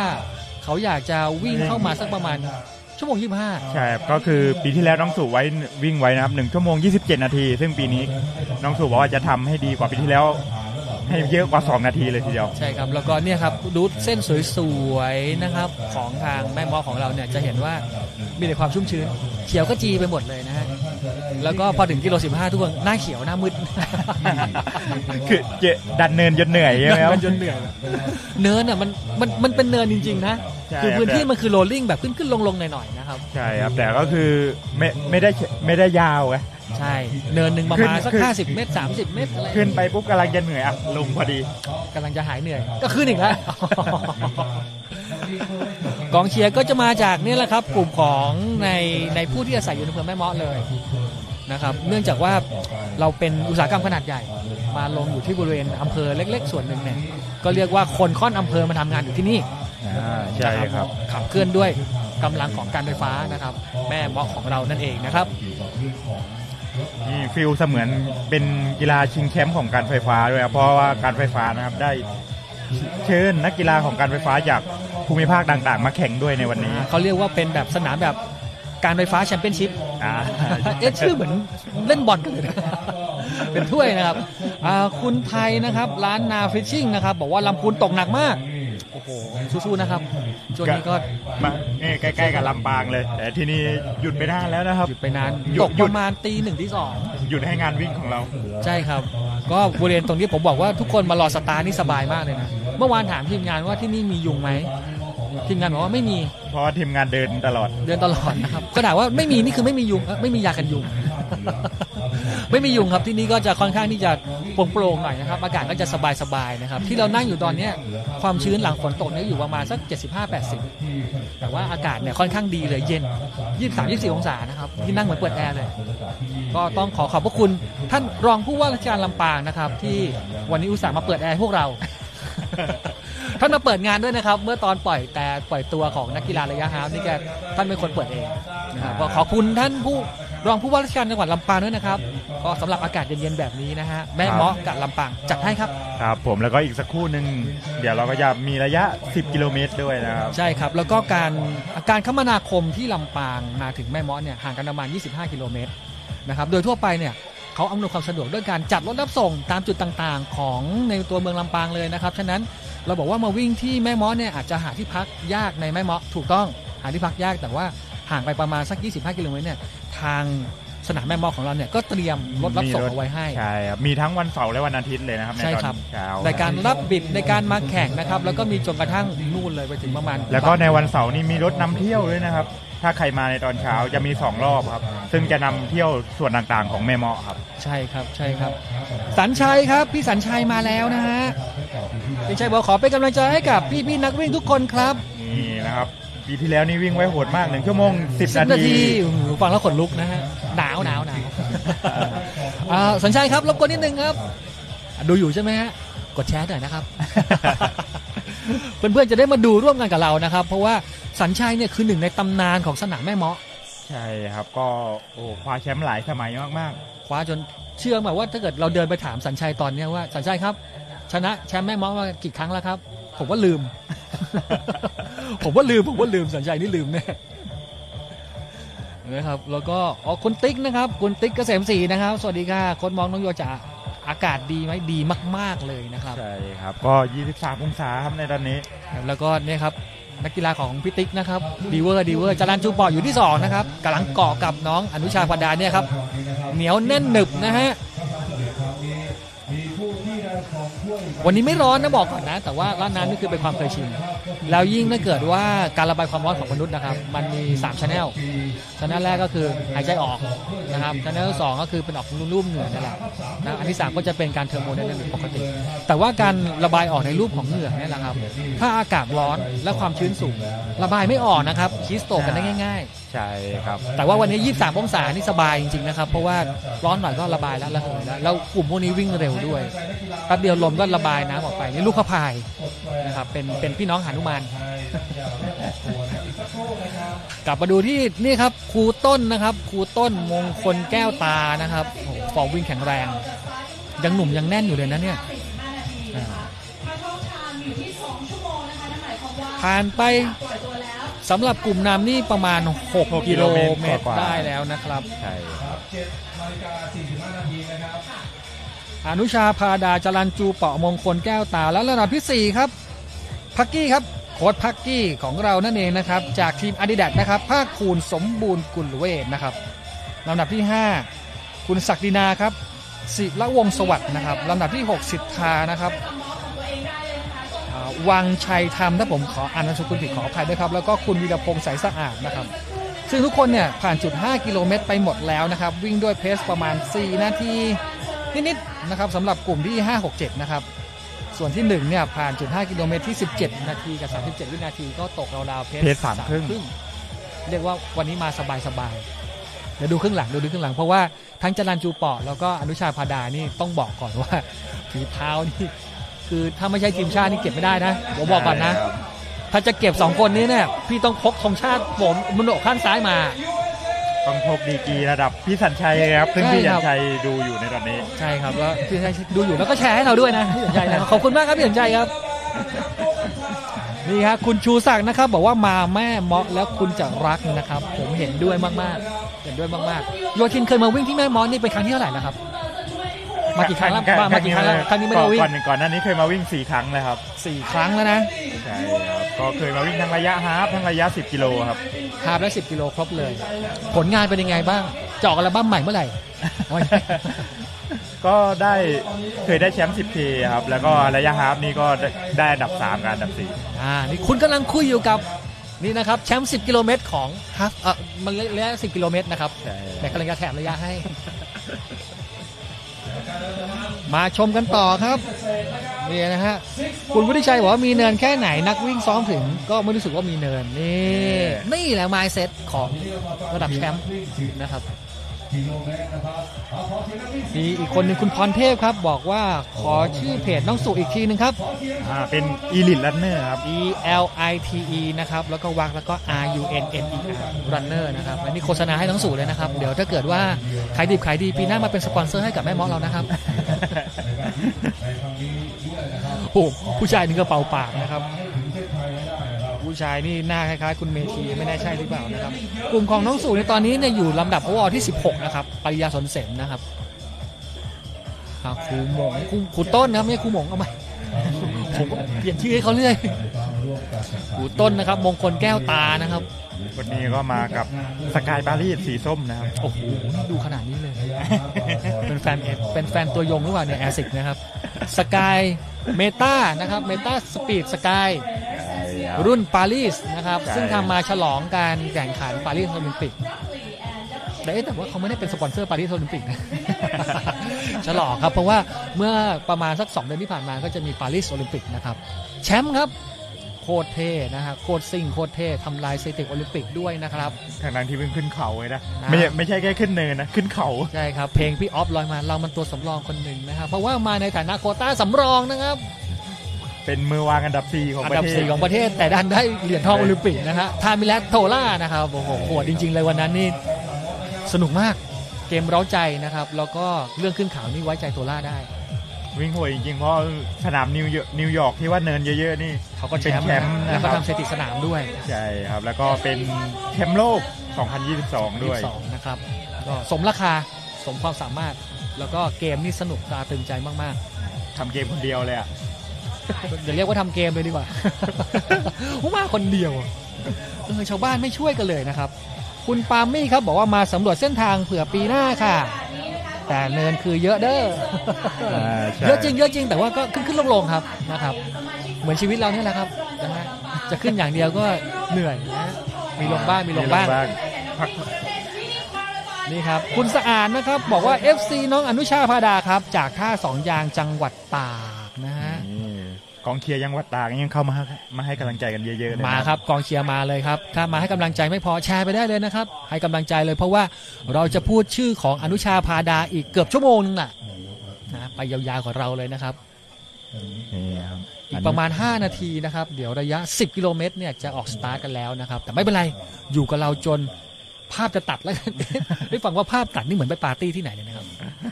โอเคครับเดี๋ยวทางหน้าเวทีของ10 กิโลเมตรพร้อมแล้วนะครับเดี๋ยวตัดภาพไปที่หน้าเวทีกันเลยครับประเทศไทยท่านสุทธิพงษ์เฉลิมเกียรติผู้ช่วยผู้ว่าการปิดไฟฟ้าแม่เมาะและประธานคณะกรรมการจัดการแข่งขันวิ่งเฉลิมพระเกียรติแม่เมาะฮาล์ฟมาราธอนประจำปีพุทธศักราช 2567 ท่านกิติพันธ์นวลจันชายประธานสภาหอการค้าจังหวัดลำปางท่านรัฐจิโรจน์วัชรกรนายกสมาคมการค้าและผู้จัดการกีฬามวลชนไทยท่านพนมพรดุยกาศในอำเภอแม่เมาะท่านหัวหน้าส่วนราชการท่านนักกีฬาตลอดจนท่านผู้มีเกียรติที่เคารพรักทุกท่านครับวันนี้ก็เป็นอีกวันหนึ่งที่ทางการไฟฟ้าฝ่ายผลิตแห่งประเทศไทยแม่เมาะได้จัดการแข่งขันวิ่งเฉลิมพระเกียรติขึ้นมาครั้งหนึ่งเพื่อที่เฉลิมพระเกียรติสมเด็จพระนางเจ้าสิริกิติ์พระบรมราชินีนาถบรมราชชนนีพันปีหลวงซึ่งเป็นการเฉลิมฉลองให้กับพระองค์ท่านในการเป็นวาระมงคล92 พรรษาซึ่งพวกเราคนไทยทุกหมู่เหล่าแส ซึ่งมีความจงรักภักดีก็ได้มาแสดงความจงรักภักดีต่อพระองค์ท่านในวันนี้ผมต้องขอขอบคุณทุกท่านไว้เป็นอย่างสูงแต่ขณะเดียวกันการแข่งขันกีฬาวิ่งเฉลิมพระเกียรติแม่เมาะฮับมาราธอนอันนี้ก็เป็นส่วนหนึ่งที่พวกท่านทั้งหลายได้มีส่วนที่เป็นกำลังใจที่จะนำทางไปสู่ให้กับคนรุ่นหลังได้หันมาออกกำลังกายเพื่อที่ให้มีสุขภาพที่ดีแล้วก็มีพลามัยที่สมบูรณ์เพื่อจะประกอบธุรกิจสัมมาอาชีพได้แต่ขณะเดียวกันก็เป็นส่วนหนึ่งเพื่อที่จะส่งเสริมให้กับการท่องเที่ยวของจังหวัดลำปางผมก็ต้องขอขอบคุณทุกท่านที่ให้การสนับสนุนมาทุกท่านบัดนี้ได้เวลาพอสมควรแล้วผมขอเปิดการแข่งขันวิ่งเฉลิมพระเกียรติครับขอบคุณท่านไพโรจน์ โลสุนทรนะครับณบัดนี้ครับขอบคุณครับครับเรามาเริ่มนับ10 9 8 7 6 5 4 3 2 1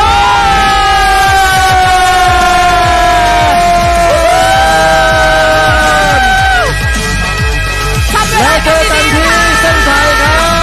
บเอ็นจอยค่ะทุกท่านขอให้มีความสุขกับเส้นทางวิ่งครับระยะนี้ถือว่าคนวิ่งเยอะที่สุดเลยนะคะพี่เค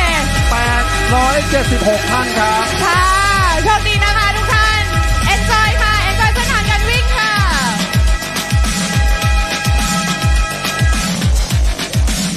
โอ้นะครับนี่คือการปล่อยตัว 10.5 กิโลเมตรเป็นที่เรียบร้อยนะครับนะข้อที่ผ่านมามีนักวิ่งอดีตผู้ปฏิบัติงานการไฟฟ้าเป็นจำนวนมากครับแล้วก็มีพระถังสำจั๋งมาด้วยครับผมพระถังสำจั๋งมาแล้วอย่าลืมไปลงทะเบียนแฟนซีนะครับตอนเข้าเส้นชัยนะครับใช่ค่ะเรามีรางวัลสำหรับนักวิ่งที่แต่งกายเป็นแบบแฟนซีมาด้วยนะคะเรือ 10.5 นะครับกิโลเมตรไปแล้วครับเราจะส่งถึงคนสุดท้ายเลยนะครับเพื่อออกจากจุดสตาร์ทไปนะครับเดี๋ยวตอนกลับมาเราก็จะรอรับอยู่เหมือนเดิมนะครับ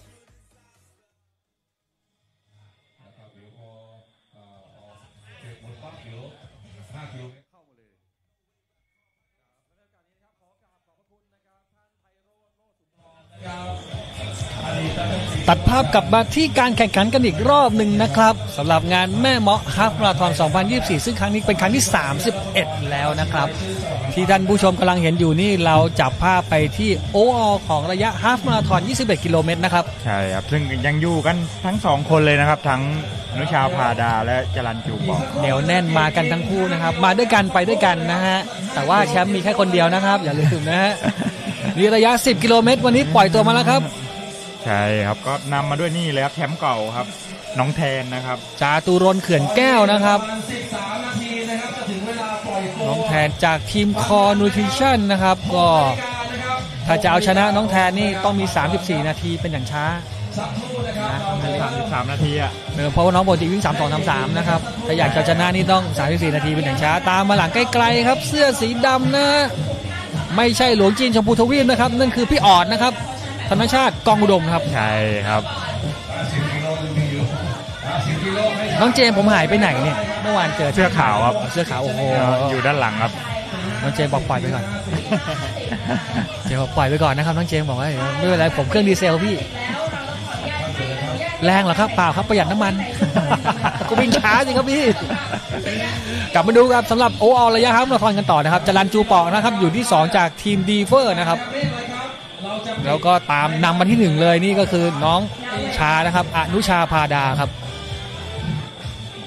นี่ครับนี่นะน้องแทนแล้วก็ตามด้วยพี่ออดน้องแทนนี่ผ่อนมาแล้วครับเรียกเพื่อนมาไปด้วยกันไปดีกว่าหาเพื่อนวิ่งก่อนเดี๋ยวขึ้นหลังค่อยว่ากันเดี๋ยวเหนื่อยขึ้นเนินนี่ขึ้นคนเดียวนี่หวั่นเลยนะจะหมดเมื่อไหร่ก็ไม่รู้นะครับแล้วก็นี่โอเอาผู้หญิงของเราครับปาริยาสนเสมนี่เชื่อฝีมือได้นะครับเพราะว่าระดับชาติแล้วนะครับใช่ครับซึ่งน้องสูนี่เป็นหนึ่งในคนที่ไปแข่ง ฮาร์ฟชิงแชมป์เอเชียมาแล้วนะครับใช่ครับที่น่าจะแถวโซนออกกลางบาเรนหรือเปล่าผมจำไม่ได้แม่นแน่ใจเหมือนกันเมื่อปีที่แล้วใช่ครับนะครับแล้วก็ไปแข่งกัน3คนนะครับมีเปรมกมลวงศ์วิชัยลินดาจันทชิตแล้วก็นี่แหละครับสุปริยาสมเสน3คนคือ3 สาวของเราเนี่ยวิ่งกันประมาณชั่วโมง22ชั่วโมง23อยู่ราวๆนี้นะครับก็ถือว่าเต็มที่มากๆแล้วก็ฝีเท้านี่หนีฉีกจากคนอื่นในประเทศไทยนี่แหละครับพี่ออดนะครับเจ้าของแบรนด์ Elite Runner นะฮะและนี่ก็คือครูต้นนะครับมงคลแก้วแต่โอ้โหภาพสวยจริงผมชอบโทนภาพของทางทีมอัลฟ่ามากเลยคือต้องบอกว่าผมก็โยทินเนี่ยบรรยายหลายงานนะครับก็เหมาแหละอย่าเรียกว่าบรรยายหลายงานแล้วเหมาดีกว่านะครับผมชอบโทนภาพของทางทีมอัลฟ่ามากเลยเพราะว่าภาพสวยแล้วก็กลางคืนเนี่ยสีสันดูง่ายนะครับคือที่เราเห็นเนี่ยนอกจากว่าต้องใช้ภาพกล้องที่ดีแล้วนะครับการทำแสงสว่างของสนามก็เป็นสิ่งสำคัญซึ่งสิ่งเนี้ยแม่เมาะมีให้พวกคุณครับสว่างไฟน้ำไหลไฟสว่างทางดีมีงานทำด้วย มาเป็นนโยบายมีงานทำนี่มาทำงานที่การไฟฟ้าแม่เมาะใช่ไหมใช่ครับผมคนครึ่งอำเภอค่อนอำเภอมีงานอยู่ที่นี่นะครับนี่แล้วก็มาจากเนี่ยครับผ่านจังหวะสว่างก็จะมีตากล้องของทีมไทยรันอยู่นะครับสามารถมาค้นหาภาพแล้วก็มาจับจ่ายใช้สอยเรียกว่าหนึ่งในความสวยของจุดที่เป็นระยะต่างๆของทางสนามแม่เมาะเนี่ยก็คือการวิ่งที่มีแบ็คกราวด์ด้านหลังเนี่ยเป็นโรงไฟฟ้าใช่ครับคือไม่มีที่อื่นในประเทศไทยมีที่เดียวนี่ครับก็ยัง2คนก็ยังบู๊กันต่อไปนะครับเกมก็ยังนิ่งๆยาวๆส่วนน้องแทนครับฉีกพี่ออดออกมาได้ประมาณสัก15 เมตรนะครับใช่ครับก็อันดับ1นี่เป็นน้องแทนนะอันดับ2เป็นออดนะครับคุณออดใช่แล้วก็ที่ตามมาเสื้อขาวห่างก็เป็นน้องเจมส์ครับนี่ดูเหมือนคนสายตาสั้นนะดูออกได้ยังไงว่าคือน้องเจมส์นะฮะจำท่าวิ่งจำท่าวิ่งได้คือนี่ไม่ใช่เรื่องมุกนะเป็นเรื่องจริงนะครับคือพวกบรรดาพวกผู้บรรยายเนี่ยบางครั้งเราภาพแบบบางทีไม่สว่างบ้างมันเบลอบ้างนู่นนั่นนี่บ้างเนี่ยสิ่งที่เราใช้ในการแยกว่านักกีฬาคนนี้คือใครคือท่าวิ่งใช่จริงๆผมไม่ได้ล้อเล่นนะอันนี้คือเรื่องจริงเลยนะครับจากประสบการณ์จริงเลยนะครับเนี่ยฮะแต่ละคนจะมีก็เรียกว่าไบโอเมคานิซึมนะครับทางมูฟเมนต์ต่างๆของโปรโเซปติกข้อต่อเนี่ยต่างๆกันนะครับเพราะว่าอย่างฟีเมอร์อย่างเป็นแบบพวกแบบกระดูกต้นแขนต้นขาเนี่ยมันยาวขึ้นยาวกว่าเนี่ยการเหวี่ยงก็เปลี่ยนไปนะครับฉะนั้นแต่ละคนเนี่ยการวิ่งขึ้นอยู่กับสรีระด้วยอย่าไปเรียนก๊อปปี้ท่าของเนี่ยครับครูต้นโอ้ยท่าครูต้นสวยนะครับเราก๊อปปี้ก็ไม่ได้นะครับดูครูต้นซะก่อนนะฮะกระดูกต้นขายาวมากแต่ขณะเดียวกันน้องชานะครับก็ดูต้นขาถ้าเทียบสัดส่วนแล้วเนี่ยไม่ยาวเท่าครูต้นนะฉะนั้นจะให้วิ่งท่าเดียวกันวิ่งยากเหนื่อยนะครับวิ่งในตัวความเป็นตัวเราดีกว่านะครับแม่เมาะมาราธอนแม่เมาะมาราธอนเหมาะสำหรับพวกท่านครับเพราะว่าภาพสวยนะครับไฟสว่างมากครับก่อนมานี่ผมเมื่อวานยังเห็นช่างการไฟฟ้ามานั่งเปลี่ยนไฟกันอยู่เลยสมชื่อการไฟฟ้าครับแล้วที่เห็นถนนสะอาดอย่างนี้นี่คือกับพนักงานไฟฟ้ามาทำความสะอาดเมื่อวานนะครับจริงๆในบริเวณของการไฟฟ้าเนี่ยเลี้ยงวัวด้วยนะใช่ครับเยอะมากด้วยไม่ใช่เลี้ยงน้อยๆเมื่อวานเป็น100เยอะมากครับคือขี้วัวเต็มถนนน่ะแล้วเขาก็เรียกคนมาเคลียร์โอ้โหผมแบบใส่ใจมากจนวินาทีสุดท้ายขอบคุณการไฟฟ้าแห่งประเทศไทยนะครับที่เสกสรรสนามดีๆมาให้พวกเราได้วิ่งแล้วก็ได้บรรยายแล้วก็เนี่ยครับเพื่อนๆที่ดูผ่านไลฟ์นะครับสามารถที่จะแชร์ได้นะครับผมยืนยันว่าสนามเนี่ยเป็นสนามที่สวยมากๆสนามหนึ่งของภาคเหนือแล้วก็ประเทศไทยนะครับและยิ่งปีนี้เนี่ยการทำรายละเอียดของกา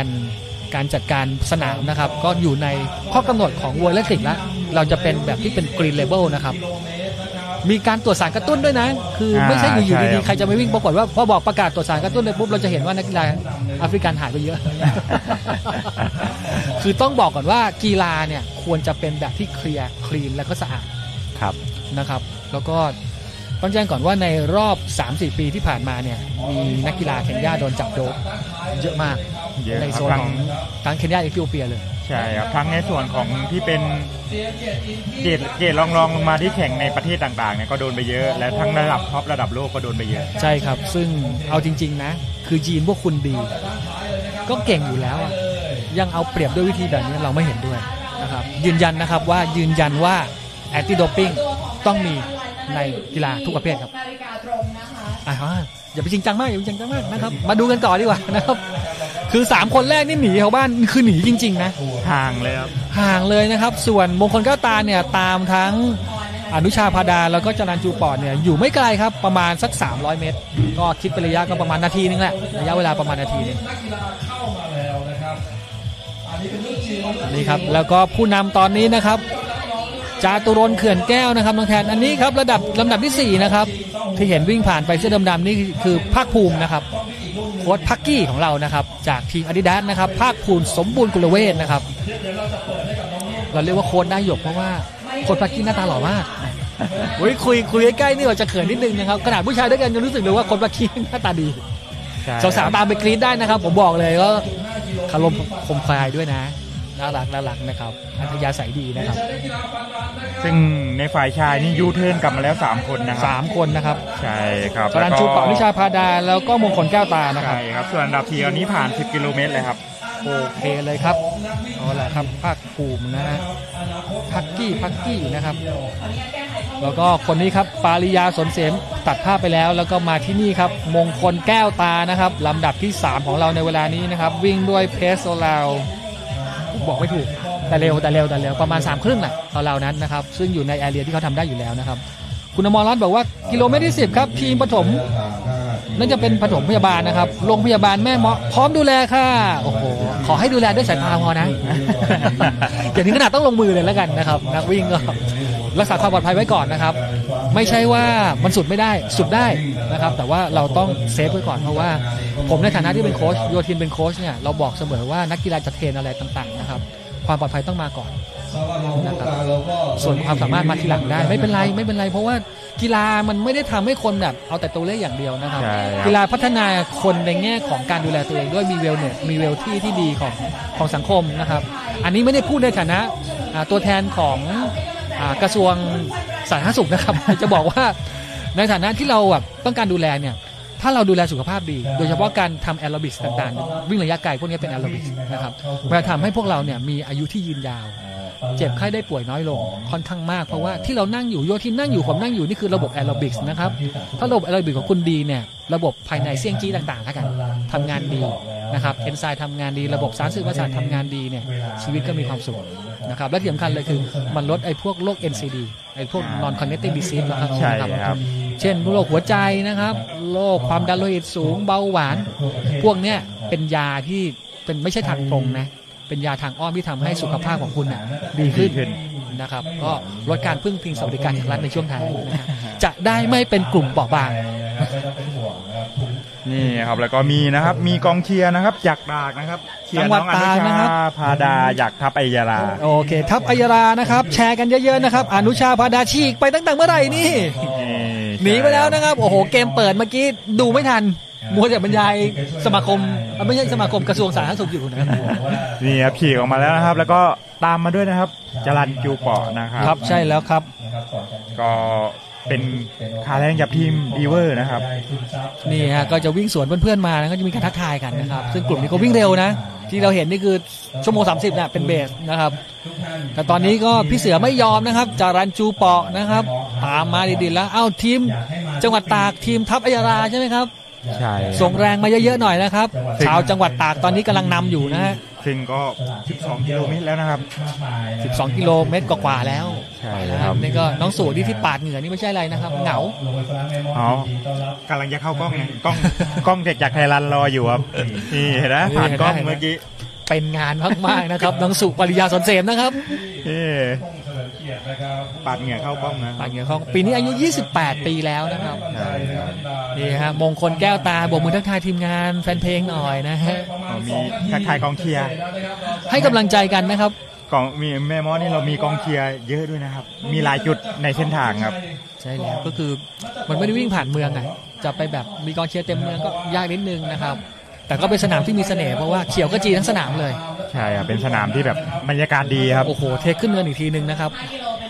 สวัสดีพี่หญิงนะครับพี่หญิงของเรานะครับกำลังจะไปวิ่ง5กิโลเมตรนะครับพี่หญิงคู่ซึ่งไม่ค่อยวิ่งระยะไกลเท่าไหร่นะครับก็ยังเห็นสุขภาพตัวเองเป็นสิ่งที่สำคัญนะครับ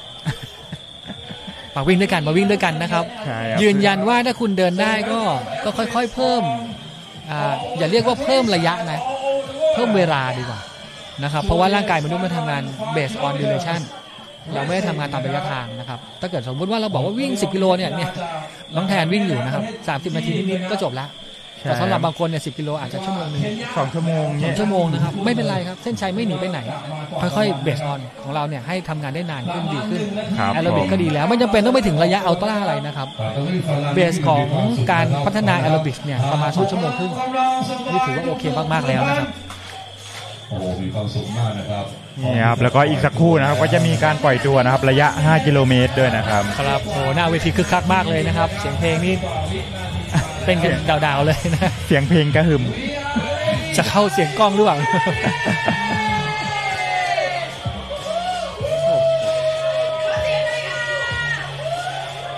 มีครับคุณติ๊กจรันสู้ๆนะดีเวอร์ทีมนะครับแล้วก็1-2ตามติดกันเหมือนปลาต้องโกะเลยครับใช่แล้วทัพกีฬาทัพอัยรานะครับเอาละทีนี้เราก็อยู่กับพี่เต้นะครับคุณอภิรัตน์นาทีประสิทธิพรนะครับมาได้เกียรติรับชมร่วมกับเราด้วยพี่เต้อย่าลืมแชร์นะครับใครผ่านมานี่ผมจับแชร์หมดนะฮะพี่เต้ครับสวัสดีพี่เต้อีกทีนะครับอันนี้เป็นหัวหน้าทีมซาไกที่เรื่องใช่ครับเนี่ยอันนี้ก็เป็นอีกผลิตภัณฑ์เสื้อผ้านักกีฬาใช่ครับอุดหนุนคนไทยครับแล้วก็ผลิตภัณฑ์ดีด้วยผ้าที่เบาโหวงเลยใช่ครับผมแขวนไว้หน้าบ้านมันเบาขนาดที่แบบหายไปเลยไม่รู้ใครเอาไปนั่นหรือมันเบาจริงแบบลมพัดปลิวนะฮะมีคนถามมาว่าโยธินเลิกวิ่งแล้วหรอนะครับเป็นโค้ดครับเป็นโค้ดนะครับคือยังอยู่ในกลุ่มเดิมแต่ว่าเปลี่ยนสถานะนะครับเป็นสถานะครับเท่านั้นเองนะครับจากยังอยู่ในวงการวิ่งเหมือนเดิมใช่ครับแล้วก็วิ่งเพื่อสุขภาพนะฮะแต่เทรนเพื่อความเป็นเลิศนี่คือคอนเซ็ปต์โยธินยุคนี้นะครับอันนี้แจ้งเพื่อนๆไว้ก่อนนะครับปัจจุบันโยธินได้รับคัดเลือกให้เป็นคนระยะกลางทีมชาติคนระยะกลางทีมชาตินะครับเป็นโค้ชเป็นผู้ฝึกสอนระยะกลางทีมชาตินะครับซึ่งตอนนี้สปอนเซอร์ท่านไหนสนใจนะครับอยากจะได้โค้ชทีมชาติเข้าไปดูแลทีมนะฮะโยธินเปิดรับอยู่นะครับ อันนี้คือขายของตัวเองไงใช่ครับขอบคุณครับพี่เต้บอกว่าสวัสดีครับเดี๋ยวช่วยแชร์นะครับขอบคุณมากเลยครับพี่เต้ครับคุณอัครพันธ์หรือเปล่าครับผู้บอกสงสัยเขาจะรำคาญเล่นก่อนอย่างเดียวคือมันเป็นเกมครับต้องอธิบายคุณอัครพันธ์ก่อนนะครับการวิ่งไปด้วยกันเนี่ยบางครั้งก็วิ่งไปคุยกันไปด้วยนะผมต้องบอกก่อนว่านี่พวกเรารู้จักกันประมาณอย่างนั้นนะครับแต่ว่าเนี่ยครับก็จะเมนหันมามองแล้วนะครับน้องอนุชาพาดาคือความสดความหนุ่มเนี่ยมันได้ power ตรงนี้แหละใช่ครับอายุ19 ปีนะครับอีกท่านหนึ่งก็พิจารณาทูบอกก็30นะครับห่างกัน10 ปีก็นะก็มาด้วยกันไปด้วยไกลก็ให้กำลังใจผู้สูงวัยนิดนึงยังวัยรุ่นอยู่นะครับนับได้แล้วประมาณ8 วินาทีครับ8 วินาทีก็ระยะก็อยู่ประมาณสัก40 กว่าเมตรยังไม่ห่างนะครับยังอยู่ในเอเรียที่แบบสามารถไล่กันทันได้ใช่ครับเห็นนิ่งๆนี่เหนื่อยนะหน้าแบบนี้นะครับนี่ก็เหนื่อยเหมือนกันนะครับปาริยาสนเสมครับระยะไกลทีมชาติไทยยุคปัจจุบันนะครับใช่ครับปีหน้าที่มีระยะแข่งของน้องสูเนี่ยที่คุยกันว่าน้องสูบอกว่าจะวิ่ง 5,000 เมตร 5,000 ใช่ครับนะครับก็หวังจะคัดตัวไปซีเกมในปีหน้าที่ไทยจะเป็นเจ้าภาพผมก็เลยถามเขาว่าไม่วิ่งมาราธอนหรอน้องสูบอกว่ายิ้มอย่างเดียวสงสัยบรรยายนึกถึงความเหนื่อยแล้วคงไม่เอาแล้วอ่ะก็ทาร์เก็ตของน้องสูนะครับก็คือซีเกมปีหน้านะครับก็จะเน้นระยะ 5,000 เมตรซึ่งตอนนี้กำลังเทรนอย่างเข้มข้นกับโค้ชพี่บุญถึงนะครับใช่ครับเข้มข้นสุดๆเลยนะครับแล้วก็คุณคนนั้นครับถามว่าคนนั้น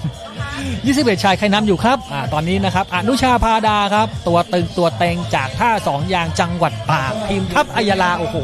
กว่าจะพูดชื่อทีมหมดนี่ยาวนะใช่ครับแล้วก็ตอนนี้นะครับมีน้องเบลนะครับเบลเหรอครับเข้ามาชมกับเราด้วยฝากแชร์ด้วยนะครับน้องเบลณัฐวัฒน์อินนุ่มนะครับนี่กำลังอยู่ในไลฟ์กับเราด้วยเหมือนกันนะครับน้องเบลครับถ้าสะดวกนิดนึงนะครับปุ่มด้านทางล่างข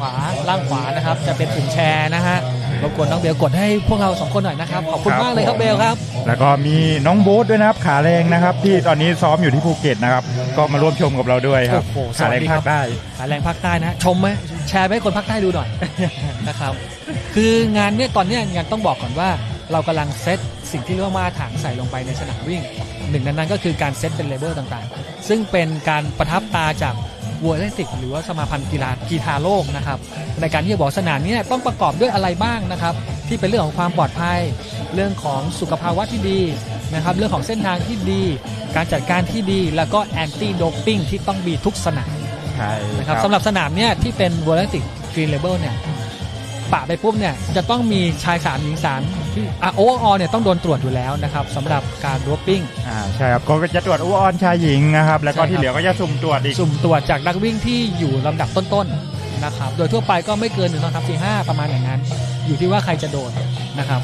พอปะยี่ห้อ Green Label ปุ๊บเกิดอะไรขึ้นครับเคนย่าหายนะฮะไป5 ทีครับ ไม่ได้บอกว่าโดปปิ้งนะครับแต่จะบอกว่ามันมีความเสี่ยงนะครับก็มาแข่งกันได้ครับแข่งกันด้วยความใสสะอาดดีกว่านะคุณเพนเด็กดอยครับเป็นกำลังใจให้กับทัพอัยยาลาแต่คุณเพนเด็กดอยก็ต้องเชียร์จรัญหรือเปล่า จรัญจูบอดนี่เด็กดอยของแท้นะครับป่าก็มีดอยต่างก็มีดอยนะฮะต่างก็มีดอยนะครับคุณอภิรัตน์บอกว่าเนี่ยพี่เต้ครับเส้นทางแบบนี้ข้อทางพิจรัญเลยครับอาจมีแซงเดี๋ยวรอดูกันนะครับพี่เต้เพราะว่าจรัญกับทางอนุชาพดานี่ฝีเท้าเนี่ยแต่ถ้าเป็นเนินชันๆนี่แข็งจริงครับถ้าเป็นระยะแบบเนินยาวๆอย่างเงี้ยที่จรัญเนี่ยโอ้ระดับเก็บทีมชาติมาหลายคนครับใช่ครับอย่าเผลอใช่ครับขึ้นดอยสุเทพอย่างเงี้ยแข็งมากครับขึ้นดอยอินโอ้นี่ระดับแชมป์นะครับจรัญจูปอนี่แชมป์นะดอยอินทนนท์นะครับตัวเบาได้เปรียบใช่ครับแต่ในแม่ม้อของเรานี่เป็นเนินแบบโรลลิ่งครับใช่ครับไม่ถึงขนาดชันดิกไม่ได้เป็นเนินชันนะก็คือขึ้นลงนี่แหละครับน้องแทนนะครับจาตุรนต์เขื่อนแก้วหันไปเช็คหลังนิดนึงนะครับใช่ครับเป็นแชมป์เก่าในระยะ10 กิโลเมตรด้วยนะครับหันไปเช็คด้านหลังตามมาห่างด้วยน้องเจมส์เป็นเจมส์ขึ้นมาแล้วเหรอครับโอ้โห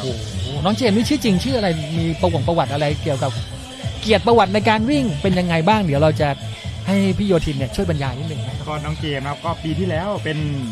รองแชมป์ประเทศไทยในระยะวิบาก 3,000 เมตรครับเรียกว่าระยะไกลต้นๆเลยนะครับคนหนึ่งนะครับวิบาก 3,000 เมตรนะครับกระโดดรั้วดีที่นี่ไม่มีอันนี้ไม่มีรั้วเปรียบนิดนึงนะครับถ้ามีรั้วนี่น้องเจมส์ได้เปรียบนะฮะชื่อจริงทำอะไรอยู่บ้างนะครับน้องเจมส์นี่โอ้โหที่หน้าจอผมตอนนี้นะครับถ้าเพื่อนๆเห็นทางไกลๆเนี่ยจะเป็นแบบโรงไฟฟ้าแล้วกำลังมีแบบเมฆลอยขึ้นมามีไอ้น้ำลอยขึ้นมาโอ้โหอยากแบบกำลังเริ่มสว่างครับถ้ามีกล้องจับได้นี่วิวกำลังสวยเดี๋ยวอีกสักพักนึงนะครับอีกสักพักนึงเนี่ยก็นักวิ่งก็จะวิ่งเข้ามาในเฟรมของเราทางด้านนี้แหละครับซึ่งมันจะเป็นแบบมุมที่สวยมากๆมุมนึงเลยซึ่งถ้าเกิดคุณมาวิ่งที่นี่ได้รูปจากแม่เมาะไปเนี่ยผมบอกได้เลยว่านี่คือไอคอนิกของสนามวิ่งสนามหนึ่งของทางภาคเหนือแล้วก็ประเทศไทยเลยห้ามพลาดนะครับจดขึ้นไปในลิสต์ของเพื่อนๆไว้เลยนะครับผมบอกได้เลยว่าสนามที่อากาศ23 องศา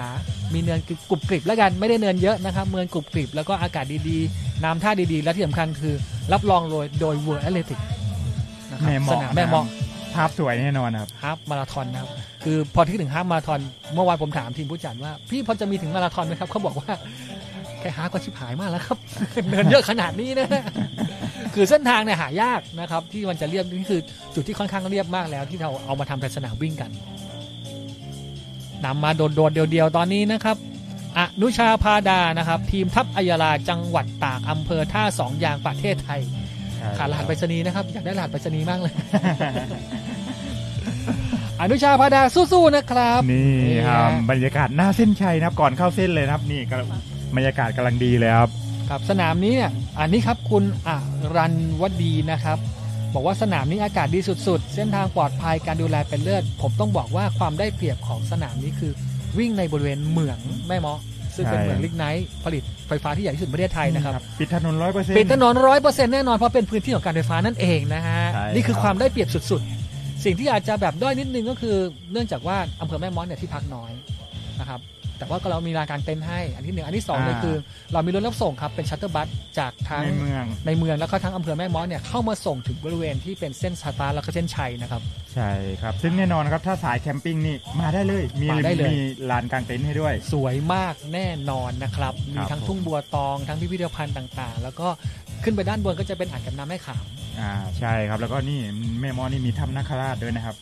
แล้วก็มีวัดสวยเยอะด้วยน้ำตกพร้อมเรียกว่าเป็นเมืองท่องเที่ยวขนาดย่อมเลยนะครับแล้วก็นี่ครับ 10 กิโลเมตรนะครับนี่ตามมา นี่น้องเจมมาแล้วนะครับน้องเจมชื่อจริงชื่ออะไรครับโยธินทิตินันทองดีทิตินันทองดีนะครับแฟนๆจำชื่อนี้ไว้เพราะว่าตอนนี้กำลังเก็บตัวทีมชาติอยู่นะครับที่แคมป์ทีมชาติที่เชียงใหม่ใช่เพิ่งขึ้นมาซ้อมได้ประมาณ2 อาทิตย์ครับโอ้2 อาทิตย์ก็เร็วเลยนี่มันแคมป์ปีศาจหรือเปล่าน้องเร็วอยู่แล้วน้องเร็วอยู่แล้วนะน้องเพิ่งเรียนจบไปจากธรรมศาสตร์แล้วก็กลับไปทำงานที่บ้านเกิดที่ภูเก็ตครับครับเป็นPT ก็ได้เป็นอะไรเกี่ยวกับทางวิทยาศาสตร์ที่ได้หมดเลยใช่ครับพอน้องจบการจัดการกีฬาสหเวชนะครับจากมหาวิทยาลัยธรรมศาสตร์นะครับมีแฟนหรือยังครับถามก่อนไม่ทราบเหมือนกันนะไม่ทราบใช่ไหมจะบอกว่าตัวจริงนี่หน้าตาคมเข้มนะหล่อเหลาแบบก็ป้ายอ่ะเป็นPTให้โรงแรมดังๆในภูเก็ตเยอะนะครับใช่ครับก็ตอนนี้มาไล่ตามความฝันเขาบอกว่าเขาจะให้เวลากับตัวเองอีก1 ปีสำหรับการก้าวขึ้นไปติดทีมชาติให้ได้ถึงขนาดทิ้งงานที่รายได้หลักหลายหมื่นต่อเดือนนะครับมาเพื่อทำความฝันตัวเองในการเป็นนักกีฬาทีมชาติไทยใช่ครับเชียร์น้องกันด้วยนะครับเชียร์น้องกันด้วยน้องบอกว่านี่ช่วงไฮซีซั่นอย่างนี้บางเดือนมีเป็นแสนนะเห็นไหมอย่าไปบอกอย่างนี้เดี๋ยวสัมภาระเข้าเพราะว่าน้องอยู่โรงแรมดังๆในภูเก็ตนะครับใช่ครับคนที่ดังจริงนะครับเอาน้องภูนะครับวชิรวิทย์ธุรศิษฐ์นะครับมาดูกับเราด้วยนะฮะน้องภูครับรบกวนนิดนึงครับปุ่มล่างขวามีปุ่มแชร์แชร์ให้พี่หมอกับพี่โยหน่อยนะครับสนามแม่เมาะบ้านเราเองนะครับบ้านเราเองนี่ครับอนุชาโอ้โหจรัญจูปอห่างไปราวๆสัก60-70 เมตรได้แล้วนะครับเดี๋ยวต้องมารอดูกันนะว่าจรัญจูปอจะลุกออกจากหลุมมาได้หรือเปล่านะครับโดนฝังไปตอนประมาณกิโลที่14นะจังหวะที่เรากำลังคุยเรื่องประชาสัมพันธ์เกี่ยวกับพวกของสุขภาพดีไม่ทันได้มองจอนะครับดูอีกทีนึงเกมมาแล้วนะครับอนุชาพาดาขึ้นหนีออกไปแล้วนะครับแต่ก็ยังพยายามตามอยู่ครับยังไม่ห่างมากครับก็ประมาณ50-100 เมตรใช่ครับยังอยู่ในแอเรียนี้มาแชร์ให้เพื่อนๆดูได้นะครับอันนี้ก็จะวิ่งผ่านอ่างเก็บน้ำซึ่งก็จะมีอ่างที่ใช้เก็บน้ำเนี่ยบริเวณรอบๆของเหมืองเนี่ยเยอะมากผมถึงบอกว่า1ในสนามวิ่งที่อากาศดีแล้วก็วิวทิวทัศน์สวยนะครับอากาศดีเนี่ยอาจจะมีหลายสนามเช่นขอนแก่นเช่นแต่ผมจะบอกว่า1ในสนามที่ทิวทัศน์สวยต้องมาที่แม่ม้อเรานะครับเอาละครับเจมติดทินันทองดีครับเมื่อกี้นี่พี่แทนกวักมือเรียกหรือเปล่า นี่คือพี่แทนนะครับนี่บอกเครื่องดีเซลมาช้าแต่มานะฮะประหยัดด้วยนะชั่วโมงนะหันเวลาเรียกแล้วมาวิ่งด้วยกันหน่อยนะครับตินันทองดีน้องเจมนะครับระยะทางเหลือไม่ไกลแล้วด้วยนะครับเหลือแค่2 กิโลเมตรกว่าๆเท่านั้นเองจากทีม Y Hotel เหลือแค่2 กิโลเมตรกว่า2 กิโลครึ่งนะครับจะเจออีก1 จุดให้น้ำก่อนเข้าเส้นจากนั้นเนี่ยจะเป็นช่วงตัดสินแล้วสำหรับระยะ10 กิโลเมตรนะครับใช่ครับคุณเบนซ์ถามว่าใครนำครับถ้าระยะ10 กิโลเมตรตอนนี้เป็น2 คนนะครับผู้นำเป็น2 คนละโหเกมมันมากนะครับทีเจนันทองดีตามติดมากับพี่แทนนะครับจาตุรนต์เขื่อนแก้วรุ่นพี่ในแคมป์ทีมชาตินั่นแหละแคมป์เดียวกันใช่ครับซึ่งตอนนี้น้องแทนนี่ก็กำลังเทรนเพื่อคัดตัวซีเกมปีหน้าเหมือนกันครับใช่ครับแต่เป็นทวิกีฬานะครับก็คือแข่งทั้งวิ่งแล้วก็จักรยานแล้วก็วิ่งครับมาแล้วครับ3 จอนะครับอันนี้เป็นระยะฮาฟทั้งหมดเลยนะครับที่เราเห็นด้านขวามือก็จะเป็นน้องสุปริยาสนเสมครับจากทีม Elite Runner Y Hotel ใช่ครับแล้วก็สายสุดนี่เป็นผู้นำของเราครับน้องอนุชาพาดาดูจังหวะจ้วงนี้นี่คือขึ้นเนินนะแล้วก็วิ่งไล่เก็บ10 กิโลเมตรแล้วนะครับนี่ก็คือที่เห็นข้างๆเนี่ยไม่ใช่ระยะฮาฟนะครับป้ายก็จะเป็นของตัวอักษรอีกสีนึงก็จะเป็นของระยะ10 กิโลเมตรแต่นี่คือระยะฮาฟมาราธอนครับนี่คือผู้นำของเราเลยอนุชาพาดาครับแล้วก็นี่10 กิโลเมตรครับ2 คนทางด้านซ้ายมือของท่านผู้ชมจะเป็นน้องแทนจตุรนต์เขื่อนแก้วแล้วก็ด้านขวาจะเป็นทิตินันทองดีน้องเจมส์นะครับครับ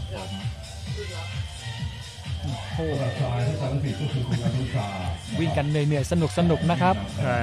คุณเชสบอกว่าเก่งใหม่กับเก่งเก่าแหมเดี๋ยวต้องมาดูกันนะฮะเก่งเก่านี่มีเก่านะต้องบอกก่อนนะเก่งใหม่มีสดแต่เก่งเก่ามีเก่านะใช่ต้องมาดูเกมกันครับนี่คือจรัญจูปอนะครับลำดับที่2ของระยะฮาฟมาราธอนนะครับก็ตามอนุชาอยู่ไม่ไกลครับเราสักไม่ถึง100 เมตรเรียกว่าอย่าผ่อนนะครับก่อนผ่อนเนี่ยต้องดาวก่อนไม่ใช่ ก่อนผ่อนเนี่ยต้องเช็คหลังให้ดีก่อนนะครับเพราะถ้าเกิดผ่อนไม่ดีเนี่ยมันจะผิดจังหวะนี่คือเวลาที่เราผ่อน จะไปเร่งอีกทีเนี่ยยากนะผมบอกก่อนนะครับคือนี่ด้านหลังมีแซงครับใช่ครับมันต้องใช้เวลาแป๊บนึงในการบูสต์ระบบของแอโรบิกอะไรขึ้นมาเพื่อจะไปใช้ตัวที่เป็นกลุ่มของกลูโคสเพิ่มขึ้นเนี่ยโอ้โหด้านหลังนี่คือหุบเข่าชัดๆนะครับมาแม่เมาะได้วิวแบบนี้นะครับได้รูปสวยๆแน่นอนนะฮะระยะ10 กิโลเมตรเดินนั้นนะครับนี่ฮะเราจะเห็นคนสารภาพบาปกลางเนินกันเยอะมากนะครับใช่ครับตอนนี้ก็คือกำลังขึ้นกับมาบริเวณนะครับฐานการผลิตแล้ว คุณสุรนาถบอกว่ายังมีหน้าคุยกันอีกนะเพจนี้นะครับวิ่งเงินเพจ3ไม่เกิน3ครึ่งอ่ะ3:20กว่าไม่ได้หมายถึงเรา2คนแน่นอนโยทินผมบอกเลยนะครับประมาณ3:20กว่า3ครึ่งนั่นแหละครับเพราะว่าestimate เวลาที่เข้าเนี่ยอยู่ประมาณสัก1:13 นะ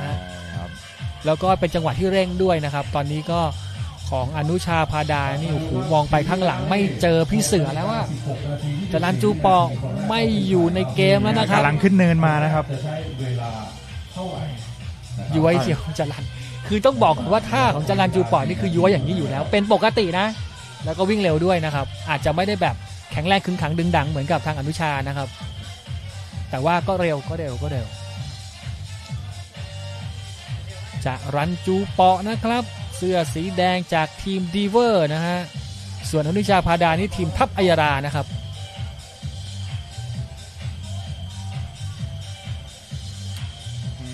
น้องอนุชานี่ปีที่แล้วนี่มาวิ่ง10 กิโลเมตรนะครับซึ่งได้อันดับ2ไปปีนี้นี่ขยับมาระยะฮาล์ฟเลยนะครับและเป็นผู้นำในวันนี้มีโอกาสคว้าแชมป์นะครับใช่ครับแล้วก็เมื่อตอนปลายปีที่แล้วนะครับที่สนามใหญ่ที่กรุงเทพอนุชาพาดานี่เก็บเบลได้ด้วยนะทำไปเล่นไป2ไปนะครับวันอันดับ2ของโอไทยไปนะครับนี่ฮะธิตินันท์ทองดีนะครับกับพี่แทนจตุรนต์เขาไม่มองหน้ากันเลยนะเมื่อกี้หันไปคุยกันนิดนึงพี่แทนดูมองต่ำแล้วก็มองออกขวาตลอดส่วนธิตินันท์ทองดีมองสูงเป็นอะไรกันชวนคุยจะลอกข้อสอบหรือเปล่าครับน้องเจมส์จะลอกข้อสอบพี่แทนหรือเปล่าครับเอาละครับระยะของ5 กิโลเมตร5 กิโลเมตรที่1นะครับกำลังจะเข้าเส้นชัยแล้วนะครับเป็นน้องอนุชิตพาดานะครับถ้าดูจากท่าวิ่งครับอนุชิตนี่เป็นแฝดพี่ใช่ครับกำลังจะเข้าสู่ช่วงทางตรงสุดท้ายของระยะ5 กิโลเมตรแล้วนะครับอนุชิตพาดาครับอีก1ทีมจากทัพอัยรานะครับใช่ครับวันนี้เป็นแชมป์ระยะ5 กิโลเมตรในวันนี้ครับเอาละครับทีมจังหวัดตากนะครับส่งแรงส่งใจมาเยอะๆหน่อยครับกดแชร์กดไลค์มาได้เลยโอ้โหผ่านหน้าเราไปแล้วครับโยทินเร็วมากเลยอนุชิตพาดานะครับกำลังจะเข้าเส้นชัยไปแล้วนะครับโอ้โหมาแรงมากจริงๆนะครับ16 นาทีกับอีก19 วินาทีนะครับโอ้ความเร็วกำลังดีเลยนะฮะเห็นกรรมการสนามบอกว่าทำลายสถิติสนามนะฮะระยะ5 กิโลเมตรนะครับแล้วลำดับที่2นะครับชัพพวิทย์นะครับน้องเคลฟนะครับชัพพวิทย์มานะโสครับอีก1ตัวตึงตัวแตงจากเชียงใหม่นะครับใช่ครับซึ่งตอนนี้น้องชัพพวิทย์นี่ไปเก็บตัวอยู่ระยองนะครับในแคมป์เลยของกลุ่มของทวิกีฬาใช่ครับนี่ครับชัพพวิทย์มานะโสจากทีมโฮก้าโอเน่นะฮะ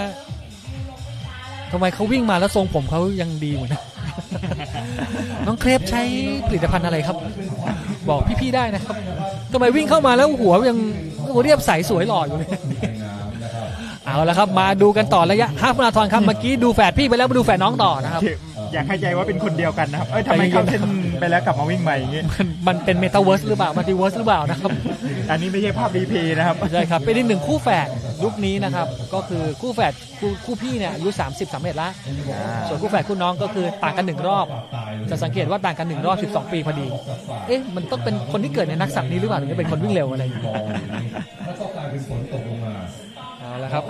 เอามาดูกันต่อนะครับระยะฮาล์ฟของผู้หญิงครับน้ำโด่งน้ำเดี่ยวแล้วก็ตอนแรกเนี่ยน้องสู่เนี่ยวิ่งมากับผู้ชายกลุ่มใหญ่วิ่งไปนี่ผู้ชายยังหายวิ่งแรงจริงๆน้องสู่วิ่งอยู่ไม่เกินเพจ4:10นะครับใช่ครับหายหมดก็น้องทาร์เก็ตไว้ประมาณ1 ชั่วโมง 25 นาทีเอาให้ได้ครับเอาใจช่วยน้องสู่นะครับปีที่แล้วทำไว้1 ชั่วโมง 27ใช่ทีนี้เร็วขึ้นนะครับโอ้โหนี่ครับกล้องภาพสวยๆจากทีมอัลฟานะครับ23290จรัญจูเปาะเด็กดอยจากเชียงใหม่นะครับเป็นทหารนี่หรือยังเป็นอสอยู่ ไม่ทราบเลย ไม่ทราบเลยนะครับโอเคไม่เป็นไร คืออาชีพที่วิ่งเลยในประเทศไทยก็จะเป็นถ้าไม่ทหารก็เป็นครูนะสองอย่างเอาผ่านหน้าเราไปอีก2คนแล้วครับระยะ5กิโลเมตรนะครับอนุชาพาดานี่ปีนี้19ปีนะครับก็มีความแข็งแรงแข็งแกร่งสูงมากแล้วก็เป็นวิ่งเยอะนะสัปดาห์หนึ่งนี่จะบอกว่า100กิโลนี่ไม่พอนะครับน้องบอกว่า100กิโลนี่เอาไว้วิ่งก่อนนอน ไม่เลยสะสมเยอะไม่เลยสะสมเยอะนะครับแล้วก็กล้ามเนื้อแข็งแรงสวยนี่คือมาทรงแบบอีลิทยุคนี้เลยคืออีลิทยุคเก่าเนี่ยจะเป็นผอมๆเกร็งๆนะครับแต่ว่าอีลิทยุคใหม่ก็จะเป็นแบบมีกล้ามเนื้อละนี่พอบอกอีลิทยุคเก่านี่ตัดภาพมาให้เราดูเลยนะครับ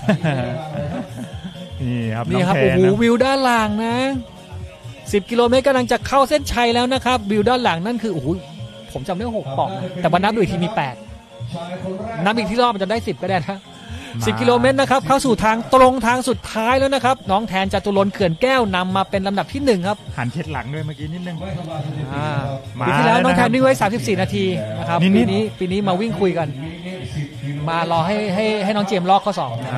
ปีที่แล้วมีขาแรงอย่างน้องอนุชาวิ่งด้วยครับเร็วกว่านี้นิดนึงต้องอัดนะครับไม่อัดไม่ได้ไม่อัดความเร็วนี้นี่ถ้าไม่เร็วขนาดนี้อยู่ยากนะครับใช่ครับก็แล้วมาเจอเนินตอนก่อนเข้าเส้นอัดขึ้นเนินมากเมื่อกี้น้องเจมส์ก็เลยหลุดไปนะครับมาแล้วครับภาพสวยๆจากทีมแม่เมาะนะครับโอ้โหแม่เมาะฮาล์ฟมาราธอนปีนี้ระยะ10กิโลเมตรนี่ทางตรงผ่านกำลังจะเข้าผ่านหน้าแล้วครับโยทินครับผ่านซุ้มเขียวมาแล้วนะครับใช่นำลำดับที่2น้องเจมส์พินีนันท์ทองดีอยู่ประมาณโอ้โหน้องเจมส์เร่งครับน้องเจมส์บอกว่าพี่ครับใจเย็นๆฮะผมยังอยู่นะครับมาแล้วครับมาลุ้นนะครับทางตรงสุดท้ายไม่เกิน100 เมตรนะครับจาตุรนต์เขื่อนแก้วหรือว่าเป็นเจมส์พินีนันท์ทองดีกำลังตามมาครับจี้เข้ามาทันหรือเปล่าโอ้โหวางจอยไปเรียบร้อยครับยินดีต้อนรับด้วยครับสำหรับแชมป์ระยะ10กิโลเมตรของเรานะครับ35นาทีนะครับ35นาทีกับ20วินาทีครับจาตุรนต์เขื่อนแก้วและตามมาราวๆ2วินาทีสำหรับเจมส์พินีนันท์ทองดีนะครับครับผมโอ้ยอดเยี่ยมมากๆเลยสำหรับวันนี้นะครับก็วิ่งสบายๆเหนื่อยเจอเนินสุดท้ายเมื่อกี้ก็แย่อยู่นะ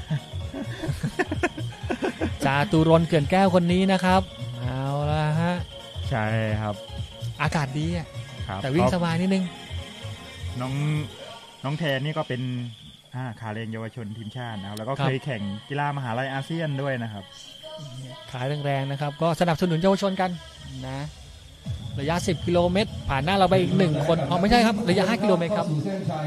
สักพักเริ่มปนกันมาครับผมแล้วก็มาลุ้นกันนะครับตอนนี้ก็เหลือ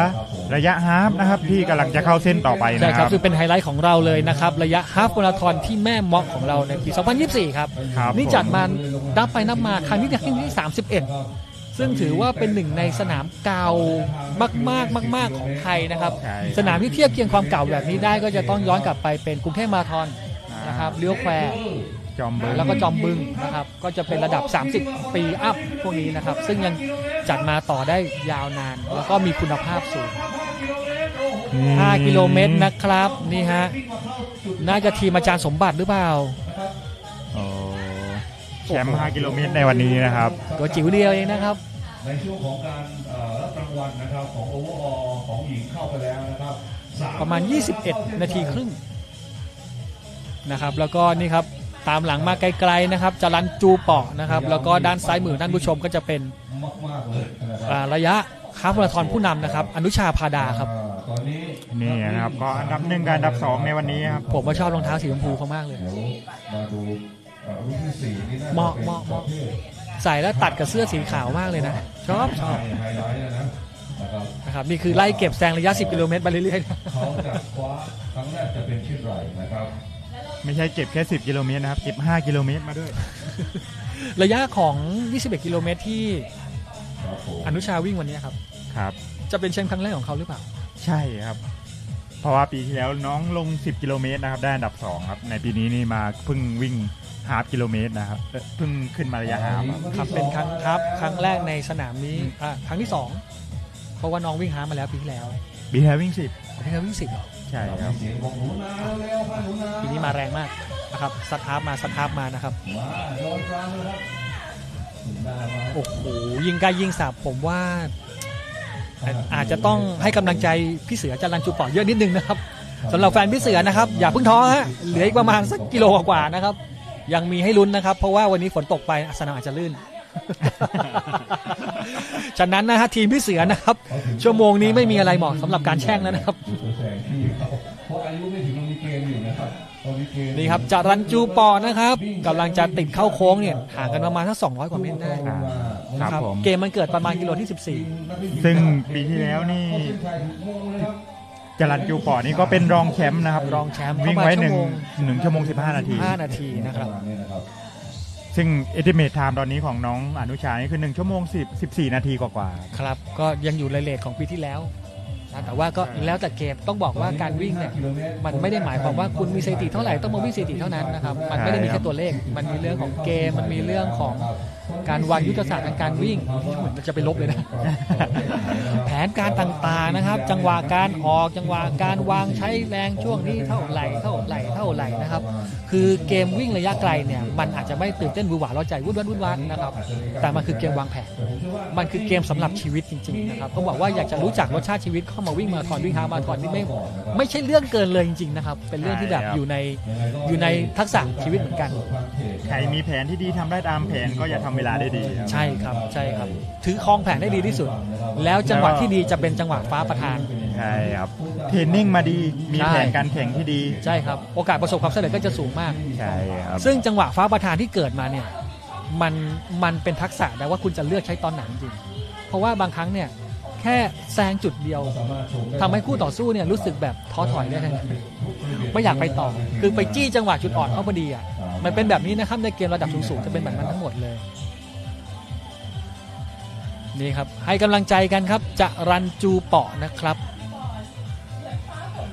เอาละครับเดี๋ยวสักครู่หนึ่งนะฮะเขาบอกกรุณาลดกระจกลงครับดีนะไม่ได้บอกให้ลดความเร็ว บอกให้ลดความเร็วนี่แย่เลยนะ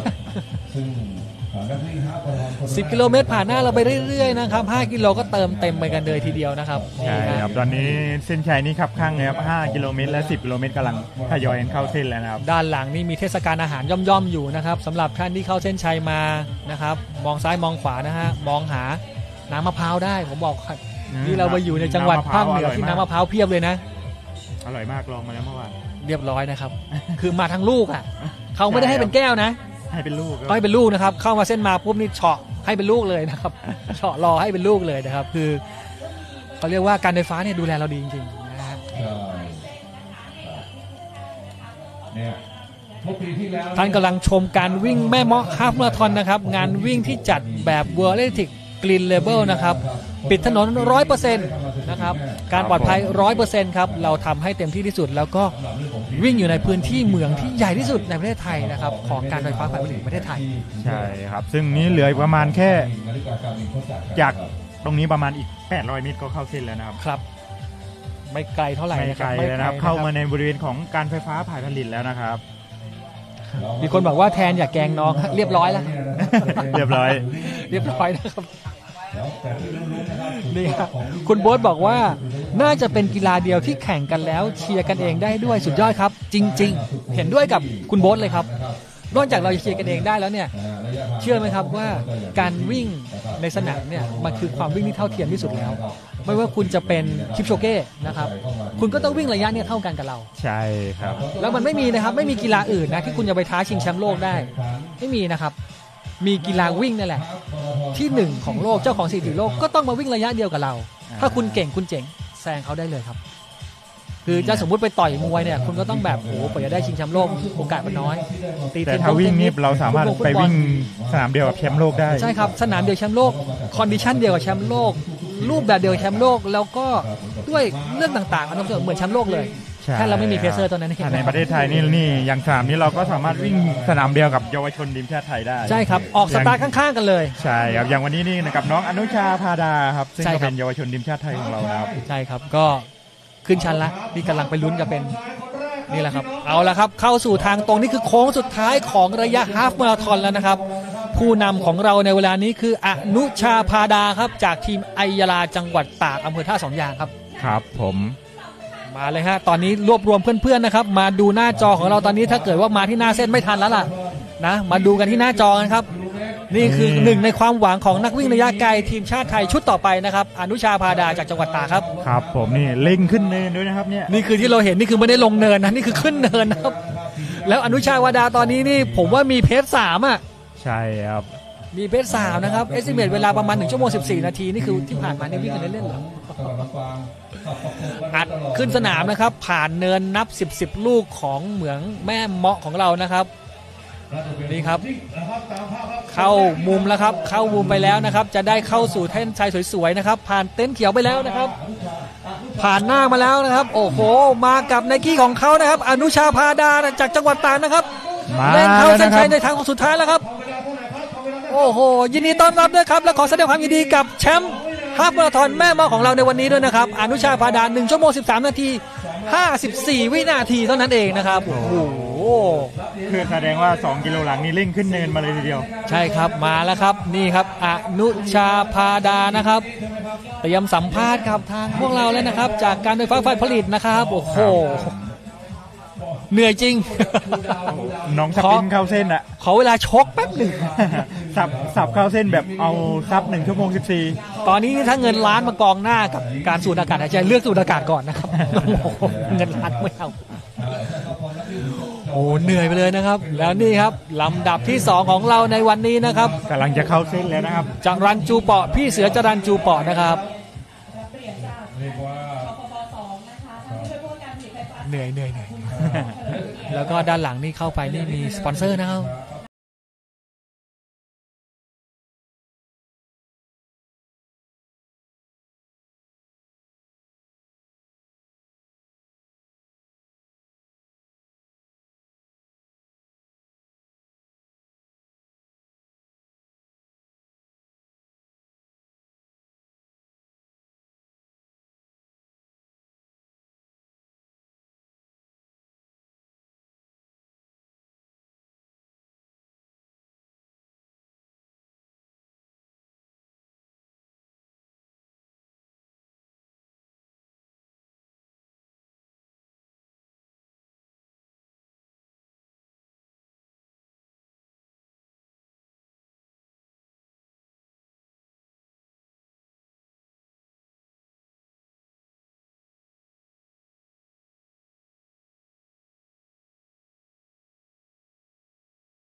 ใช่ครับ เป็นตัวเต็งเลย ตัวเต็งมาเลยนะครับ คือเต็งหนึ่งแบบนอนมา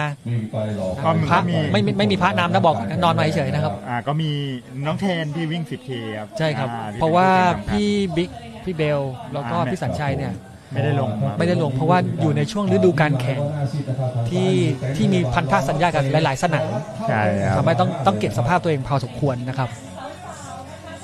ก็เปิดโอกาสบ้างนะครับ เปิดโอกาสให้น้องๆรุ่นใหม่ที่ได้โอกาสซ้อมอ่ะเขาซ้อมมาดีหนักมากนะครับไม่ได้เปิดโอกาสให้ขึ้นเหรียญนะแต่ต้องบอกว่าเปิดโอกาสให้ตัวเองได้เฉิดฉายนะใครๆก็อยากมีจังหวะโมเมนต์เฉิดฉายพบกับน้องได้ที่จังหวัดจันทบุรีครับสนามหน้านะครับเป็นระยะของน่าจะ 5,000 เมตรแล้วก็ 10,000 เมตรในกีฬาแห่งชาตินะครับ สำหรับเส้นพยาบาลกำลังว่างนะครับใครอยากจะมาก็ขอเชิญได้เลยนะครับ สำหรับวันนี้นะครับต้องขอบคุณสปอนเซอร์เรานี่เยอะมากนะครับแอร์เอเชียนะครับก็นำนักวิ่งหลายๆท่านเนี่ยมาสู่สนามที่จังหวัดลำปางกันด้วยแล้วก็เปิดบินตรงมาแล้วนะครับจากกรุงเทพ ใช่ครับก็เริ่มไปเมื่อ1 ตุลาคมครับเราสามารถบินตรงกรุงเทพลำปางได้แล้วใช่ครับสะดวกสบายแล้วก็รวดเร็วปลอดภัยนะครับไปกับแอร์เอเชียนะครับใช่ครับแล้วก็มีเครื่องดื่มเกลือแร่สปอนเซอร์ครับใช่ครับลัมซัมพาวเวอร์แพลนจำกัดนะครับมั่งมีนะครับ289โลจิสติกครับแล้วก็นอสตาออโตโมทีฟลำปางเดี๋ยวเราไปดูเกมในสนามกันต่อได้เลยนะครับโอ้โหตอนนี้คือเข้ามากันแบบเพียบเต็มจัดเจมแล้วก็นี่ครับสำหรับกลุ่มลูกโป่งนะครับเพเซอร์กรุ๊ปแรกนะครับระยะ10 กิโลเมตรถ้าจะบอกระยะฮาล์ฟนี่โอ้โหขนลุกเลยนะระยะ10 กิโลเมตรครับเวลา50 นาทีนะครับกำลังเข้าเส้นแล้วนะครับวิ่งกันนิ่งๆโอ้โหเวลาเป๊ะมากอ่ะคือ50 นาทีนี่คือ50 นาทีจริงๆนะนี่ครับทีมเพเซอร์นะครับ50 นาทีแบบ50 นาทีเลยนะครับโอ้โหคือถ้าวิ่งมานี่เข้า50 นาทีเป๊ะๆเลยนะครับเพเซอร์สวยๆนะฮะแล้วก็สนามนี้อากาศดีนะครับเวลานี้ก็ราวๆ 6 โมงกว่าๆนี่พระอาทิตย์ยังไม่ขึ้นนะครับด้านหลังไกลๆนั่นก็จะเป็นโรงไฟฟ้าแม่เมาะของพวกเรานั่นเองนะใช่ครับนี่นะครับน้องสุมาแล้วนะครับกำลังเลี้ยวเข้าตรงบริเวณโรงไฟฟ้าแล้วนะครับนี่ครับระยะฮาล์ฟมาราธอนนะครับใช่ครับซึ่งกิโลเมตรสุดท้ายนี่ขึ้นเนินมายาวจริงๆไม่ชันแต่ยาวมากนี่ขนาดยาวอยู่ยังท้อ แล้วมาอยู่กิโลท้ายแบบกำลังเหนื่อยด้วยนะครับบรรยายอยู่ยังท้ออ่ะมันจะชันอะไรขนาดนี้อ๋อเราไม่ได้วิ่งลืมไป ให้กำลังใจอยู่นะครับก็เข้าเส้นมานี่ครับรับเหรียญรับอะไรต่างๆเรียบร้อยนะครับแสดงความยินดีกันแล้วก็อย่าลืมแวะไปเติมพลังงานด้านในด้วยนะครับเรามีฟู้ดคอร์ทบริการนักวิ่งกันอยู่ครับที่ด้านในเลยก็มีทั้งอาหารที่จัดโดยงานนะเพียมแล้วก็มีร้านอาหารเยอะแยะด้วยนะครับที่มาเปิดบูธในวันนี้ครับแล้วอีกอย่างนึงก็คือกาแฟที่นี่อร่อยมากใช่เมื่อวานนี่ขนาดกินตอน2 ทุ่มนะเรายังหลับเลยนะครับกาแฟปลอมหรือเปล่าไม่ใช่เวลาเล่นนะครับอันนี้ง่วงหรือเปล่าไม่ได้นอนมาหลายคืนไม่นอนหลายคืนติดๆนะครับก็นอกจากจะมีอาหารแล้วก็จะมีเขาเรียกว่าเป็นเรื่องของขายเพียบเลยนะครับให้มาให้ช็อปกันและนี่ครับโค้ชพักกี้นะครับภาคกูลสมบูรณ์กุลเวชนะครับมาลำดับที่4นะครับนี่โหเวลาดีเหมือนกันนะวันนี้นะไม่ธรรมดาเลยนะครับสำหรับโค้ชพักกี้นะครับจากทีมอาดิดาสครับผมเข้าเส้นชัยไปเรียบร้อยนะครับราวๆ1 ชั่วโมง 20โอ้โหวันนี้เจอเนินมาเนี่ยยายถามพักกี้มากเลยว่าอิ่มเนินไหมวันนี้ ข้าวยังไม่ต้องกินครับอิ่มเนินแล้วครับใช่ครับโอ้เนินโหดขนาดนี้วิ่งเวลาโหดขนาดนี้ครับนี่น้องยังวิ่ง1 ชั่วโมง 13ปลายๆเลยอ่ะเจอเนินขนาดนี้พักกี้นี่วิ่ง1 ชั่วโมง 21 นาทีนะครับจะเป็นแชมป์เก่าหรือไม่ครับตอนนี้ก็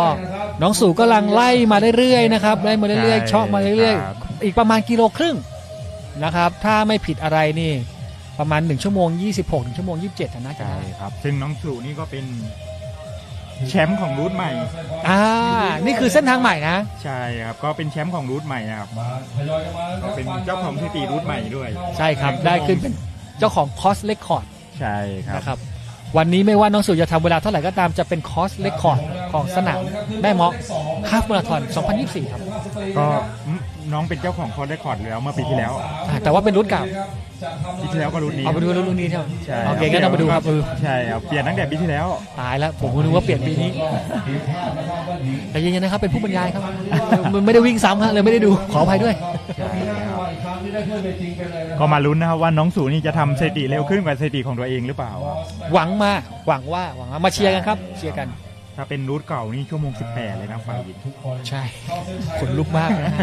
แต่ว่าเนื่องจากรุ่นเก่าคือรุ่นเนี้ยต้องบอกก่อนว่าถ้าคุณจะประทับตาเป็น World Athletic Level นะครับต้องมีการวัดระยะสนามซึ่งผมไม่แน่ใจว่าสนามนี้ใช้ท่านใดมาวัดนะครับ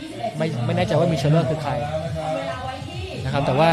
เรากำลังอยู่กับ Technical Delegator คนหนึ่งนะครับซึ่งเป็นระดับเกรด A ของ World Athletic วันนี้ Technical Delegator ซึ่งมาจากแอฟริกาใต้นะครับใช่ครับมิสเตอร์บาลีนะครับมาตรวจสนามด้วยตัวเองแล้วก็แนะนำจุดต่างๆของพวกเราเนี่ยให้เยอะมากแนะนำเทคนิคแนะนำการจัดการสนามต่างๆซึ่งสิ่งเหล่านี้ครับมีเงินซื้อไม่ได้นะผมต้องแจ้งก่อนว่าเราต้องได้รับองค์ความรู้เหล่านี้จากคนที่มีความเชี่ยวชาญแล้วก็ได้รับการประทับตาว่าถ้าทำตามเดลิเกเตอร์บอกคุณจะได้สนามที่เป็นมาตรฐานสูงสุดของการแข่งขันบนโลกนี้ครับผมคือต้องบอกว่าตัวที่เป็นเลเบลเนี่ยนะครับไม่ต่างอะไรกับสนามดังๆทุกสนามนะครับต้องมีความปลอดภัยนะครับมี medical team นะครับมีการวัดสนามมีการปิดถนนแบบ 100% มีการจัดการต่างๆมีน้ำท่ามีจุดให้น้ำครบสมบูรณ์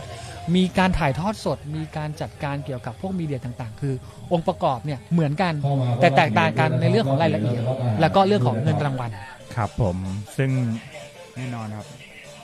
ก็ถ้าใครมาวิ่งในสนามนี้ก็จะได้รับการดูแลที่ดีครับใช่ครับเพราะเป็นสนามที่ได้รับรองโดย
ตัวอย่างไหม ครั้งนี้ไม่ค่อยกดดันเท่าไหร่ค่ะ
นะครับใช่ครับซึ่งวันนี้ก็เข้าไปกันครบทุกระยะเลยนะครับครับก็ตอนนี้ของน้องสุเนี่ยก็จะมี2สมัยแล้วนะครับถ้าได้อีก1สมัยก็จะได้ถ้วยนะครับถ้วยพระราชทานตัวจริงนะใบจริงนะครับกลับไปเก็บไว้ที่บ้านใช่ครับซึ่งในปีนี้น้องสุวิ่งช้ากว่าปีแล้วไป14 วินาทีใช่ปีแล้ววิ่งไว้1ชั่วโมง27นาที5วินาทีนะครับอ๋อ1ชั่วโมง27นาที5วินาทีปีนี้1ชั่วโมง27นาที19วินาทีช้าไปนิดเดียวนะครับแหม14วินาทีนี่ปีที่แล้วบี้กับมาน้องอ้อแอครับก็เลยเร็วนิดนึงเกมกำลังมันครับปีที่แล้วนะครับวิ่งมาด้วยกันนะครับก็มาสปรินต์กันโลสุดท้ายนี่ก็จะมีวิ่งแบบครอบครัวนะครับ5กิโลเมตรวิ่งแบบสนุกอ่ะวิ่งประมาณ5กิโลก็วิ่งมาสัก30-40นาทีนี่ก็ถือว่าเร็วแล้วนะใช่ครับซึ่ง5กิโลเมตรนี่ก็จะวิ่งเป็นอีกรูทนึงคือเรามันจะคิดว่าจริงๆแล้วเนี่ยเขาบอกว่า10กิโลมาทอนนะมาทอนฟันรันจริงๆ10กิโล5กิโลนี้ไม่ใช่ฟันรันนะมันเป็นระยะบิ๊กินเนอร์ระยะเริ่มต้นที่1คือมันเป็นไปตามเขาเรียกว่าอะไรคำแนะนำละกันของการออกกำลังกายนะครับก็คือประมาณ40นาทีถึง1ชั่วโมงซึ่งถ้าเกิดว่าเรามาออกกำลังกายเบาๆเนี่ยประมาณ5กิโลเมตรเนี่ยก็จะได้เรา40นาทีถึง1ชั่วโมงนั่นแหละใช่ครับก็วิ่งเดินสบายๆก็1ชั่วโมงใช่ครับแล้วถ้าเกิดวิวสวยๆอย่างสนามแม่เมาะของเราเนี่ยครับโอ้โหมันก็จะวิ่งช้าลงกว่าเดิมเพราะว่าต้องแวะถ่ายรูปและดื่มด่ำบรรยากาศนิดนึงนะฮะแล้วก็แวะกินกาแฟนิดนึงอะไรอย่างนี้นะครับขอบคุณการไฟฟ้าฝ่ายผลิตแห่งประเทศไทยนะครับโอ้โหสนามนี้นี่ต้องบอกว่าเสกสรรปั้นแต่งเนรมิตให้สวยจริงๆเลยนะครับแล้วก็ขอบคุณบริษัทราชกรุ๊ปนะครับจำกัดมหาชนด้วยนะครับใช่ครับมาโกโต้จำกัดครับวิทยุการบินแห่งประเทศไทยจำกัดครับแมคโครฟาจำกัดครับยูนิคแก๊สนะครับแอนปิโตเคมีคอลจำกัดมหาชนด้วยครับสายไฟฟ้าไทยยาสกิครับครับแล้วก็ผลิตไฟฟ้าจำกัดนะครับมหาชนอีกแล้วนะฮะครับผมอินโนพาวนะครับจำกัดครับเราอิงนะครับฮีทเทคจำกัดนะครับสากลนะครับEquipment จำกัดครับและก็บริษัทอิตาเลียนไทยดีเวลลอปเมนต์จำกัดสัญญาที่9เหมืองแม่เมาะนะครับโอ้โหฟังรายชื่อสปอนเซอร์แต่ละท่านแล้วเนี่ยต้องรู้สึกเลยว่าแบบงานมันต้องดีแน่นอนใช่ครับบริษัทมหาชนนี่ 6-7 รายเลยนะโอ้โหนะครับสปอนเซอร์รายใหญ่ทั้งนั้นครับสมกับการที่แบบ การไฟฟ้าผลิตแห่งประเทศไทยเนี่ยถึงขนาดปิดเมืองแม่เมาะสำหรับให้เราวิ่งใช่ครับปิดแบบปิด100%เลยนะครับ100%จะหาสนามที่ปลอดภัยขนาดนี้เนี่ยก็มีไม่ว่าแต่ถ้าเกิดจะหาในมุมที่สวยๆขนาดนี้ต้องบอกเลยว่าแม่เมาะนี่ยืนอยู่เบอร์ต้นๆแน่นอนในใจของคนนะครับบรรยากาศที่แม่เมาะนี่คือสุดๆมากจริงๆครับใช่ครับเราอยู่มาถึงปีที่31แล้วนะครับและก็กำลังจะก้าวไปสู่ปีที่32อย่างเข้มแข็งสำหรับสนามแม่เมาะของพวกเรานะครับเพื่อนๆคนไหนที่ดูอยู่นะครับอยากมาสัมผัสประสบการณ์แบบอากาศเย็นๆ23องศาตอนสตาร์ทนะตอนนี้ก็25องศาเท่านั้นเองนะครับเย็นๆแบบนี้นะครับวิวสวยๆวิวด้านหลังแบบดีๆนะครับและที่สำคัญเลยคือเก็บกล้องนะครับด้วยเก็บรูปภาพความทรงจำด้วยกลุ่มไทยรัฐนะครับมาที่นี่เลยครับแม่เมาะฮาล์ฟมาราธอนเป็นมาที่นี่แน่นอนนะครับรูปเยอะแน่นอนและแน่นอนนะครับถ้ารูปเยอะอย่างนี้เราต้องใช้โปรเมาๆครับใช่ครับจะได้คุ้มครับบางคนนี่มีเป็นร้อยครับตกรูปแล้วไม่กี่บาทเองอะเอาละครับนี่ก็อีกหนึ่งนักวิ่งอีลิทของเราผ่านหน้าเราไปนะครับเป็นพี่หญิงนะครับเป็นคือพี่หญิงเนี่ยเป็นทีมที่ดูแลอีลิทไม่ว่าจะเป็นคนไหนก็ตามที่โผล่มาในเมืองไทยนะครับพี่หญิงจะได้รับสิทธิ์ในการดูแลอีลิทคนนั้นนะครับก็แรกๆไม่วิ่งแต่ว่าพอเห็นอีลิทวิ่งเห็นแบบเกมสนุกแล้วปุ๊บแกก็เลยไม่วิ่งเลยเขาเล่นก็เลยอยากมาลองวิ่งบ้างนะครับผมก็ให้คำแนะนำไปก็สตาร์ทกันที่5กิโลเมตรครับผมใช้เวลาไปประมาณ40นาทีนี่กำลังจะ7 โมงแล้วนี่ที่แม่เมาะยัง23องศาอยู่เลยครับใช่ครับแล้วก็ไม่มีแดดนะฮะนี่ต้องขอบคุณท่านรองผู้ว่าราชการจังหวัดที่มาเปิดงานเมื่อเช้ามากนะครับเปิดทั้งแอร์นะฮะแล้วก็ปิดทั้งไฟโอ้โหอากาศดีไม่ร้อนนะฮะเยี่ยมจริงๆเยี่ยมจริงๆนะครับนี่นั่งไปหนาวไปนะครับในบรรดาประสบการณ์ในการบรรยายอากาศหนาวๆเนี่ยผมนึกถึงขอนแก่นมาราธอนใช่ปีหนาวปีนั้นหนาวมากอ่ะ8องศาผมนั่ง12องศานั่งแบบนั่งหนาวจริงครับลมแรงด้วยนะครับแล้วเต็นท์แล้วก็โล่งไม่มีอะไรกั้นเปลี่ยนใจไม่ทันละแต่ที่แม่เมาะเนี่ยอากาศกำลังดีครับอย่าลืมนะครับเหมาะการทำเวลาใช่มีเนินครับพี่มีเนินก็เห็นน้องอนุชาวิ่งขึ้นเนินเหมือนทางเรียบเลยครับจริงนะฮะเกมออกมาง่ายๆสบายๆสวยๆต้องบอกก่อนว่าลิสต์ในสนามนะครับที่เป็นกลุ่มของเลเบลมีนะครับในเมืองไทยเดี๋ยวผมค่อยๆนึกไล่ออกมาดีกว่านะครับถัดจากนี้ไปก็จะมีกลุ่มของซินิกกลุ่มของบางแสนซีรีส์นะครับกลุ่มของ ATM นะครับ Amazing Thailand Marathon ซึ่งปีนี้เปลี่ยนรูปสนามใหม่ด้วยเรียบกว่าเดิมเจ๋งกว่าเดิมแล้วก็แว่วๆว่าจะมีซุปเปอร์อีลิทหลายๆท่านแวะมาเยี่ยมเยือนให้กำลังใจกับนักวิ่งของเรานะครับแล้วก็ถัดไปก็จะเป็นสนามในกลุ่มของจอมบึงมาราธอนนะครับบุรีรัมย์นี่พลาดไม่ได้เลยนะฮะขอนแก่นมาราธอนนะครับช่วงนี้นี่คือแบบงานแข่งขับข้างใช่ครับยาวมากไปเลยแล้วก็จะปิดท้ายช่วงประมาณสักต้นมีนานะครับสนามก็จะน้อยลงเพราะว่าประเทศไทยเข้าสู่หน้าร้อนโดยกรมอุตุไม่ต้องบอกนะร้อนจริงนะครับเข้าสู่หน้าร้อนมากถ้าเกิดอุตุบอกคือเข้าเรียบร้อยไปเรียบร้อยแล้วนะครับใช่ครับถ้ากรมอุตุบอกว่าเข้าหน้าร้อนคือหน้าร้อนมากใช่ครับแล้วก็สนามที่แม่ม้อเนี่ยเขาจะมีเสน่ห์อยู่อย่างหนึ่งตอนแข่งฝนจะไม่ตกจะตกตอนประมาณตี 1 ตี 2ไม่รู้ใครไปสั่งใช่ครับมีใครกดปุ่มหรือเปล่านะมีคนบอกว่าวันเสาร์เช้านี่ฝนตกหนักมากแล้วก็วันเมื่อคืนก็ตกทั้งคืนพอใกล้แข่งปุ๊บฝนหยุดนะครับก็เราทำสัญญาอาจจะทรายอะไรกับเทพพระเจ้าบางองค์ไว้นะครับ ที่ต้องบอกว่าทีมจัดงานเรานี่แบบของจริงนะคุยได้ตั้งแต่ข้างล่างอย่างข้างบนเลยนะ ก็มาเชิญมาชิมกาแฟที่แม่เมาะนะครับแม่เมาะนี่กาแฟอร่อยใช่ครับกาแฟอร่อยนะครับแต่ไม่รู้ดีหรือเปล่าต้องกินตอน20:00 นแล้วไม่ง่วง ออกกำลังกายสุขภาพกายสดใสสุขภาพใจสมบูรณ์แข็งแรงนะครับคือเวลาที่เราแบบลำบากอะไรอย่างเงี้ยนะฮะก็ให้นึกถึงตอนที่เราซ้อมมาราธอนนั่นแหละซ้อมวิ่งนั่นแหละครับมันก็จะทำให้เรามีความรู้สึกว่ากูต้องไปต่อว่าอะไรอย่างนี้นี่นะฮะอยู่ในไลฟ์ของเราตอนนี้นะครับมังกรครับพงศกรสุขสวัสดิ์ทีมชาติไทยของเรานั่นเองนะครับน้องมังกรครับมาวิ่งแม่เมาะกันไหมปีชวนมาเลยปีหน้าชวนมานะเราจะบอกก่อนว่าสนามแม่เมาะเนี่ยเข้าเส้นชัยมาเป็นโออเนี่ยเราสัมภาษณ์นะครับนะอยากคุยกับน้องมังกรออกสื่อบ้างโอ้ยน้องมังกรเขาเป็นดาว TikTok ครับสามารถไปติดตามกันได้โอเคเลยฮะ TikTok นะครับ TikTok ชื่อมังกรพงศกรสุขสวัสดิ์นะครับจำชื่อนี้ดีนะครับตอนนี้นี่คือน้องแรงมากปีนี้อายุ20 ปีแล้ว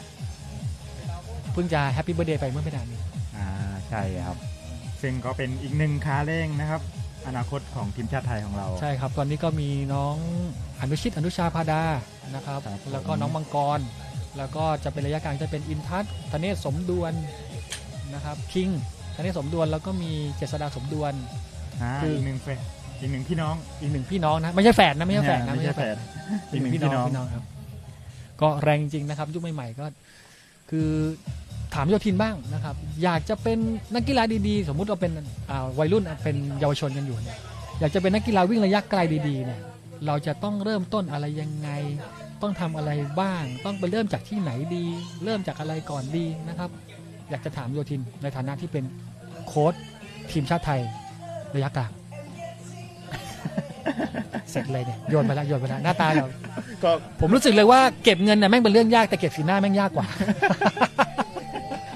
โยนว่าถามอะไรแล้วนี่นะครับผมก็ค่อยๆพัฒนาตัวเองขึ้นมาครับก็ร่วมกันแข่งขันต่างๆในประเทศนะครับที่จัดโดยสมาคมกีฬาแห่งประเทศไทยครับก็ไม่ว่าจะเป็นรายการชิงแชมป์ประเทศไทยครับรายการกีฬาแห่งชาติเยาวชนแห่งชาติแล้วก็ค่อยฝึกซ้อมขึ้นมาซึ่งระยะไกลมันใช้เวลาในการพัฒนาอย่าเพิ่งแบบพอกำลังจะเก่งหลายๆคนเนี่ยพอขึ้นมหาลัยหลายๆคนก็หายไปใช่หายหน้าหายตาไปซึ่งเป็นช่วงที่กำลังซ้อมกำลังที่จะซ้อมได้เต็มที่ในช่วงนี้เป็นช่วงที่พัฒนาได้เร็วมากครับเพราะในตอนเยาวชนเนี่ยเราก็เน้นไปที่พัฒนาความเร็วพัฒนาทักษะต่างๆขึ้นมาแล้วก็พอเข้าสู่ช่วงนี้ก็คือพัฒนาแอโรบิกให้สูงขึ้นเพิ่มความทนทานเยอะขึ้นเพื่อพัฒนาไปสู่ในระดับท็อปมากขึ้นครับในเปอร์ฟอร์แมนซ์ที่ดีขึ้นใช่ครับก็ถ้าเป็นน้องๆอย่างเงี้ยแนะนำก็คือถ้าเรามีเป้าหมายก็พยายามทำไปสู่เป้าหมายนั้นให้เต็มที่ครับครับผมทีนี้อยากจะถามโยธินอีกว่าสำหรับน้องๆเยาวชนเนี่ยในระยะไหนที่โค้ชโยธินเนี่ยอยากจะแนะนำให้น้องๆเนี่ยเริ่มฝึกซ้อมกันอย่างจริงจัง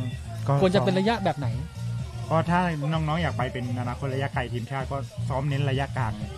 ระยะกลางก็คือเท่าไหร่บ้างใช่ครับก็ 50,000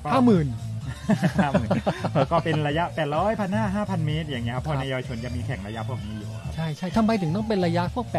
1,500 3,000ล่ะครับก็ระยะพวกนี้ก็สามารถก็คือให้เรามีความเร็วที่ดีครับซึ่งสามารถเป็นคอนดิชันหนึ่งที่พัฒนาเราไปสู่ในจุดที่สูงขึ้นได้ครับถ้าเราพัฒนาแอโรบิกสูงๆตั้งแต่เด็กเนี่ยสิ่งหนึ่งที่มันหายไปเลยก็คือความเร็วใช่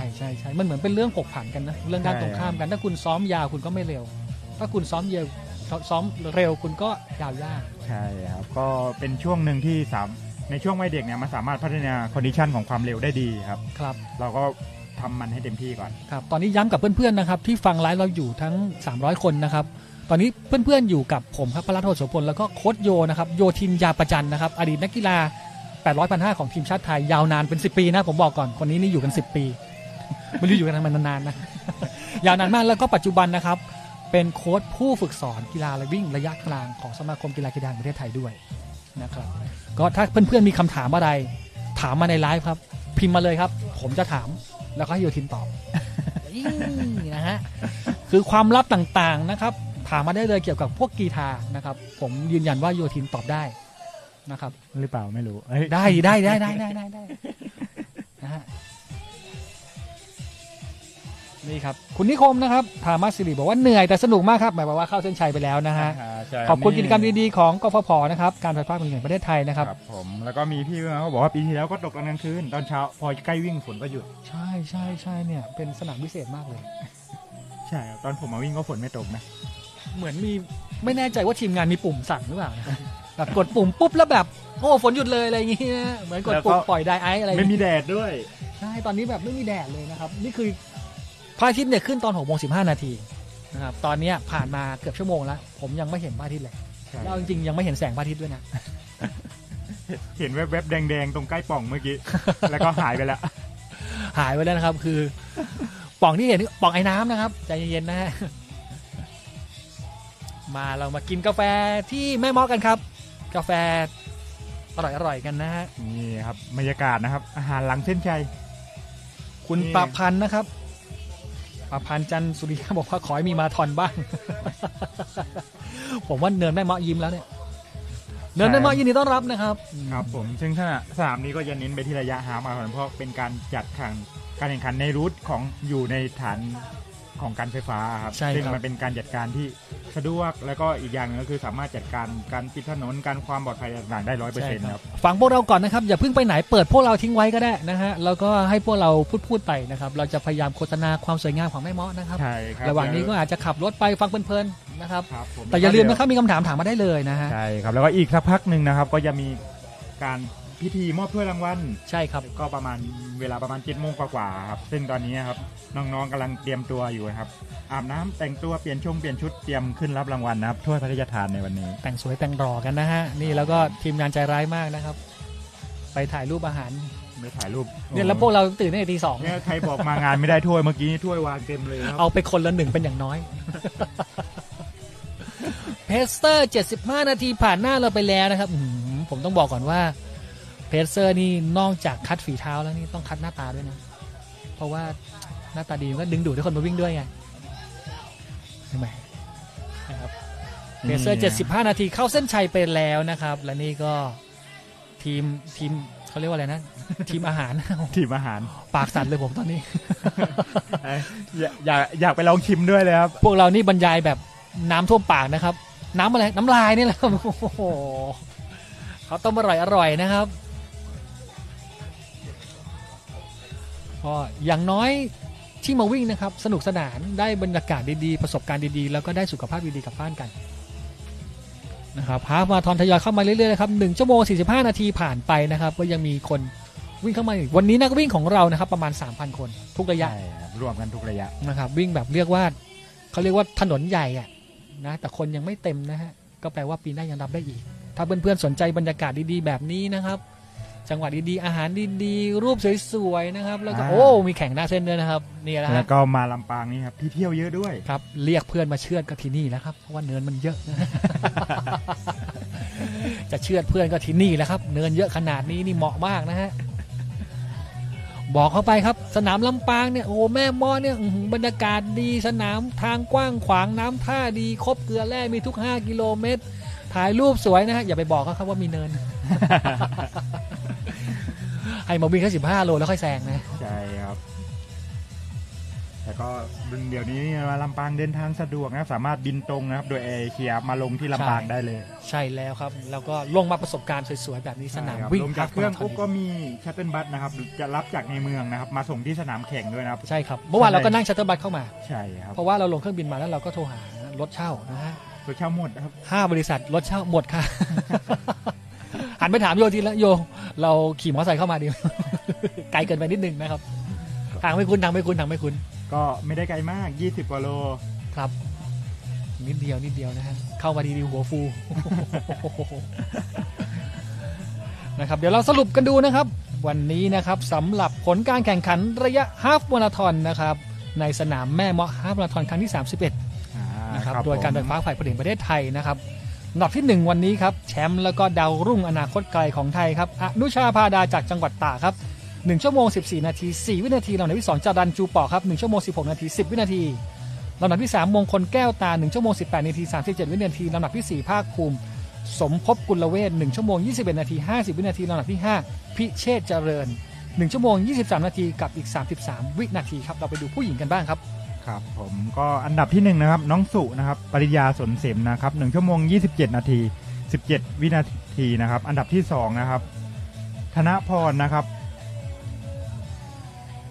พัฒนนท์ไทยนะครับ1 ชั่วโมง 31 นาที 7 วินาทีนะครับแล้วก็อันดับที่3นะครับอารีธรรมรสนะครับ1 ชั่วโมง 41 นาที 10 วินาทีนะครับแล้วก็อันดับที่5ครับคุณรัศมีครับอัมไพครับผม1 ชั่วโมง 46 นาที 19 วินาทีนะครับครับผมโอ้โหสุดยอดมากความเร็วก็ดีๆนะครับทั้งนั้นเลยนะครับแล้วก็เพส4กันอะสวยๆนะเข้ามานะ ลำดับต่อไปครับไปดูระยะ10 กิโลเมตรบ้างครับลำดับที่1ของระยะ10 กิโลเมตรในแม่เมาะฮาล์ฟมาราธอนปี 2024 ปีนี้นะครับลำดับที่1ครับน้องแทนจตุรนต์เขื่อนแก้ว35 นาที 20 วินาทีลำดับที่2ทิตินันทองดี35 นาที 23 วินาทีลำดับที่3จักรพงศ์มีหนุน35 นาที 56 วินาทีลำดับที่4รัฐพลชัยเสน36 นาที 19 วินาทีลำดับที่5กรวิทย์นะครับน้องเบสกรวิทย์พลจรนะครับ37 นาทีกับ10 วินาทีครับน้องเบสกรวิทย์นี่มาจากโซนทางภาคเหนือตอนล่างนะครับ พิษณุโลกสุโขทัยนะครับขาแรงอีกขาหนึ่งเมื่อวานเจอไม่ทันทักแอบถ่ายรูปผมไปแจ้งคนอื่น ยินดีกับน้องเบสแล้วก็ทั้ง4ท่านด้วยนะครับใช่ครับ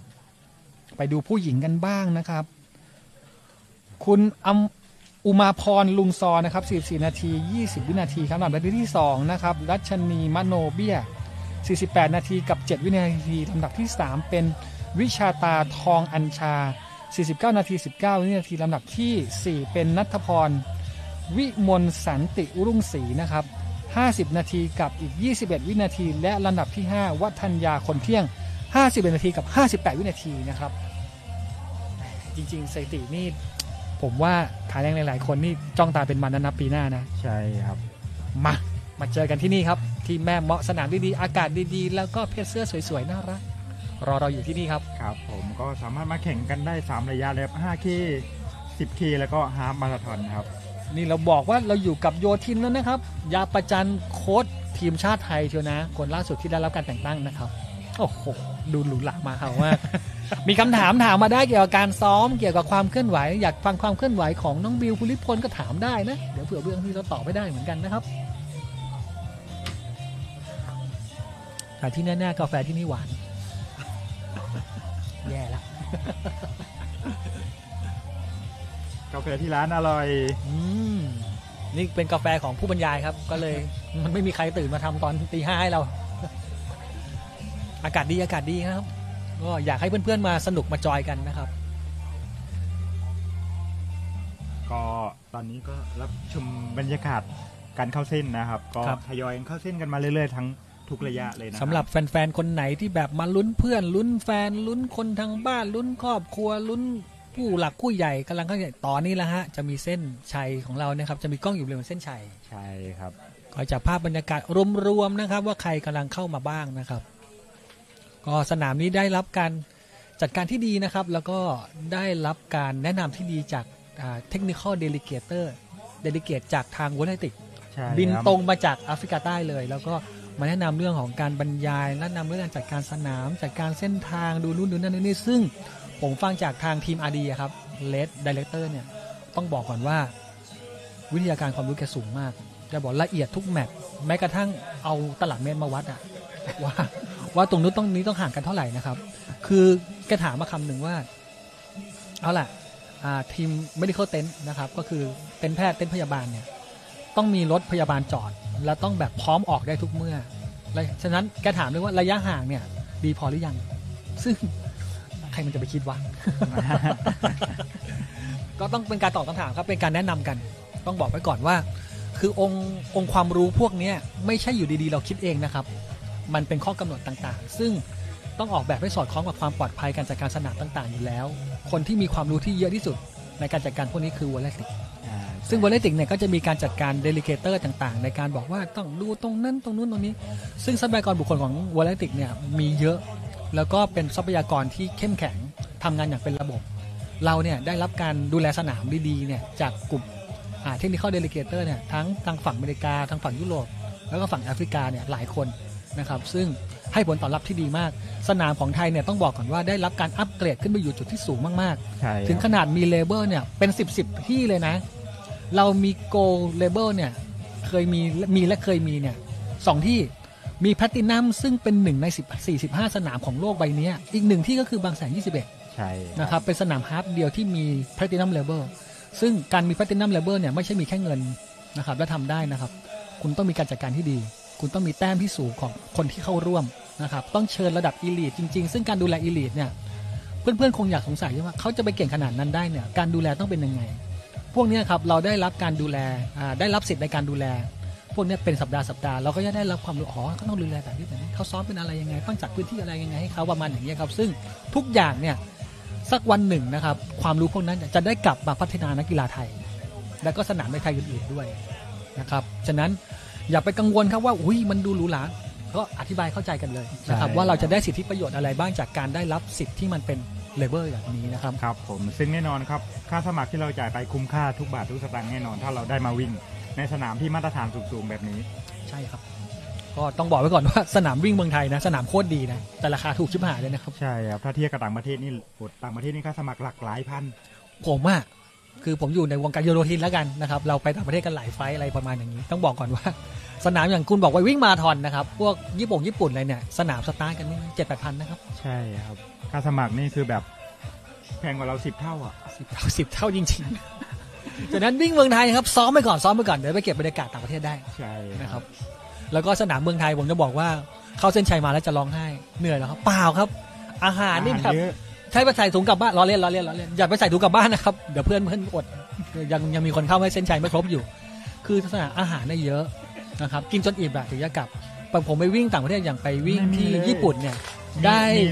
มีใส่ให้ในแพ็กเกจหลังเข้าเส้นนิดเดียวผลไม้ขนมปังที่ญี่ปุ่นไม่ได้มีผลไม้ครับมีเครื่องดื่มกระแล1 ขวดกูจะร้องไห้ค่าสมัครแพงมากนะครับแพงมากครับบางทีก็มีขนมปังมีขนมนิดนึงใช่ก็คือจบเลยคือหลักการง่ายๆครับอาหารเนี่ยไม่ได้ถูกบรรจุอยู่ในข้อกำหนดนะครับใช่ครับก็มีแค่ที่ไทยนี่แหละที่เป็นมาตรฐานมาตั้งแต่ยุคเก่าก่อนซึ่งทำให้สนามประเทศไทยเป็นที่น่าดึงดูดของต่างประเทศใช่ครับแต่ว่าสนามต่างประเทศเนี่ยดีอยู่อย่างหนึ่งนะครับเข้ามาหลังเส้นชัยมีเบียร์เลยครับสนามประเทศไทยนี่เข้ามานี่ซุ้มอาหารยาวเป็น100 เมตรคือมันมีเรื่องของเรื่องว่าทำไมไม่ได้เพราะว่าสนามในการวิ่งในไทยเนี่ยมันจะได้รับสนับสนุนจากสสสนะครับซึ่งสสสเนี่ยก็เก็บภาษีจากเนี่ยแล้วก็คือไม่สนับสนุนทางการแอลกอฮอล์อะไรอยู่แล้วแต่ว่าผมต้องบอกก่อนว่ามันเป็นวัฒนธรรมของไทยแต่ต่างประเทศเนี่ยเขาก็เป็นปกตินะครับปกติคือเขาไม่ได้มากินหัวล้างข้างแตกเมาลาอะไรกันขนาดนั้นคือมันเซเลเบรตเรียกเซเลเบรชั่นนะครับเป็นแบบนั้นแต่ของไทยเนี่ยพิเศษกว่าของเรามีกาแฟหลังเส้นลำปางมีกาแฟหลังเส้นเนี่ยลำปางมีกาแฟหลังเส้นนะครับอร่อยนี่ลำปางนี่ที่แม่มอนี่มีทั้งซุ้มอาหารของงานแล้วก็มีของที่ชาวบ้านมาเปิดขายอีกยาวเลยด้วยอุปกรณ์เนี่ยต้องบอกก่อนว่าสนามแม่มอเนี่ยมีร้านค้ามาออกเรา20 ร้านอุปกรณ์จัดเต็มมากนะครับคนละ2 เต็นท์น่ะแล้วก็โอ้โหรองเท้านี่เพียบครับชุดแข่งก็เยอะเหมือนกันคือสำหรับสายที่แบบสายแกดเจ็ตและกันสายวิ่งนะครับแฟชั่นพร้อมมากนะครับมาที่นี่มาปุ๊บวันนี้ชุดที่เตรียมมาไม่ถูกใจซื้อใหม่เลยใช่แล้วก็ชุดปัจจุบันเนี่ยต้องบอกก่อนว่าไม่จำเป็นเหมือนผ้ายุคเก่าที่ต้องเอาไปซักนะครับชุดแข่งยุคใหม่เนี่ยไม่จำเป็นต้องซักก็มันเป็นซิมเลสแล้วมันก็เย็บตะเข็บแบบไม่มีฉะนั้นเนี่ยมันไม่บาดอยู่แล้วนะครับแค่ถ้าเกิดว่าอยากจะให้หอมๆก็ไปซักเท่านั้นเองแต่จริงแล้วจะซักก็ได้ไหมถ้าเกิดสมมติเราซื้อวันเสาร์ตอนเย็นก็ขยำพึ่งพัดลมชั่วโมงเดียวแห้งเลยใช่ครับเสื้อผ้าเดี๋ยวนี้พัฒนาไปไกลมากใช่ครับทั้งเสื้อผ้าทั้งกางเกงอะไรหมดเลยนะครับนี่เหมือนโอเวอร์ออนหญิงของเราในวันนี้ก็มาเปิดร้านขายเป็นแบรนด์ของตัวเองด้วยใช่ครับแล้วก็ใส่คือถ้าเกิดแกทำแบรนด์รองเท้าตัวเองกับคนใส่รองเท้าตัวเองแหละตอนนี้มีสัญญากับ Adidas ไม่ได้นะเป็นนักกีฬา Adidas อยู่นะใช่ครับยีรีไทยนะครับคุณอ้ายพรครับผมนะครับบอกว่านึกถึงบรรยากาศหลายปีก่อนวิ่งกันสนุกมากคุณอ้ายพรผมต้องบอกว่าปีนี้สนุกกว่าเพราะว่าเส้นทางเปลี่ยนใหม่พาไปชมสถานที่ต่างๆเยอะแยะเลยนะครับในบริเวณเมืองลิกไนท์ของแม่เมาะของเรานะครับนี่ก็จะเป็นจากเนี่ยครับในร่องก็เป็น10เขามี10ปล่องผมไม่ไปจำเป็น6อันนี้คือนั่งนับปล่องเลยครับคนแม่เมาะครึ่งอำเภองานอยู่ที่นี่ นี่ฮะเห็นไหมเป็น Family Run ก็ได้นะครับเป็น Enjoy Run ก็ได้สำหรับ5 กิโลเมตรนะครับคุณแม่คุณพ่อก็จูงลูกเข้าเส้นชัยมานะฮะคือต้องบอกก่อนว่าระบบการวิ่งเนี่ยพวกรูปถ่ายในสนามนะครับมันก็สนับสนุนให้เขาเรียกว่าอะไรนะให้เกิดความไว้วางใจในครอบครัวเพราะว่าบางครั้งเนี่ยถ้าเป็นยุคเก่าๆเนี่ยนะครับจอดรถไว้บอกว่าจะไปวิ่งครับก็จอดรถไว้นะฮะแล้วก็ไม่ได้มาสนามเว้ยมีอย่างนี้ด้วยนะ ไปที่อื่นไปเที่ยวกับกิ๊กอะไรอย่างเงี้ยก็ปัจจุบันครับไทยรันได้พัฒนาระบบขึ้นมานะฮะถ้าที่บ้านบอกว่ามาวิ่งค่ะสนามไหนค้นหารูปในไทยรันเลยครับก็จะมีรูปของคุณนั่นแหละอยู่ในไทยรันก็เป็นการยืนยันว่ามาวิ่งจริงๆไม่ได้ทะเลเท่าไหร่นะตามตัวได้นะฮะตามตัวได้นะครับเป็นระบบที่ทำให้องค์กรครอบครัวมีความเข้มแข็งมากขึ้นนะครับ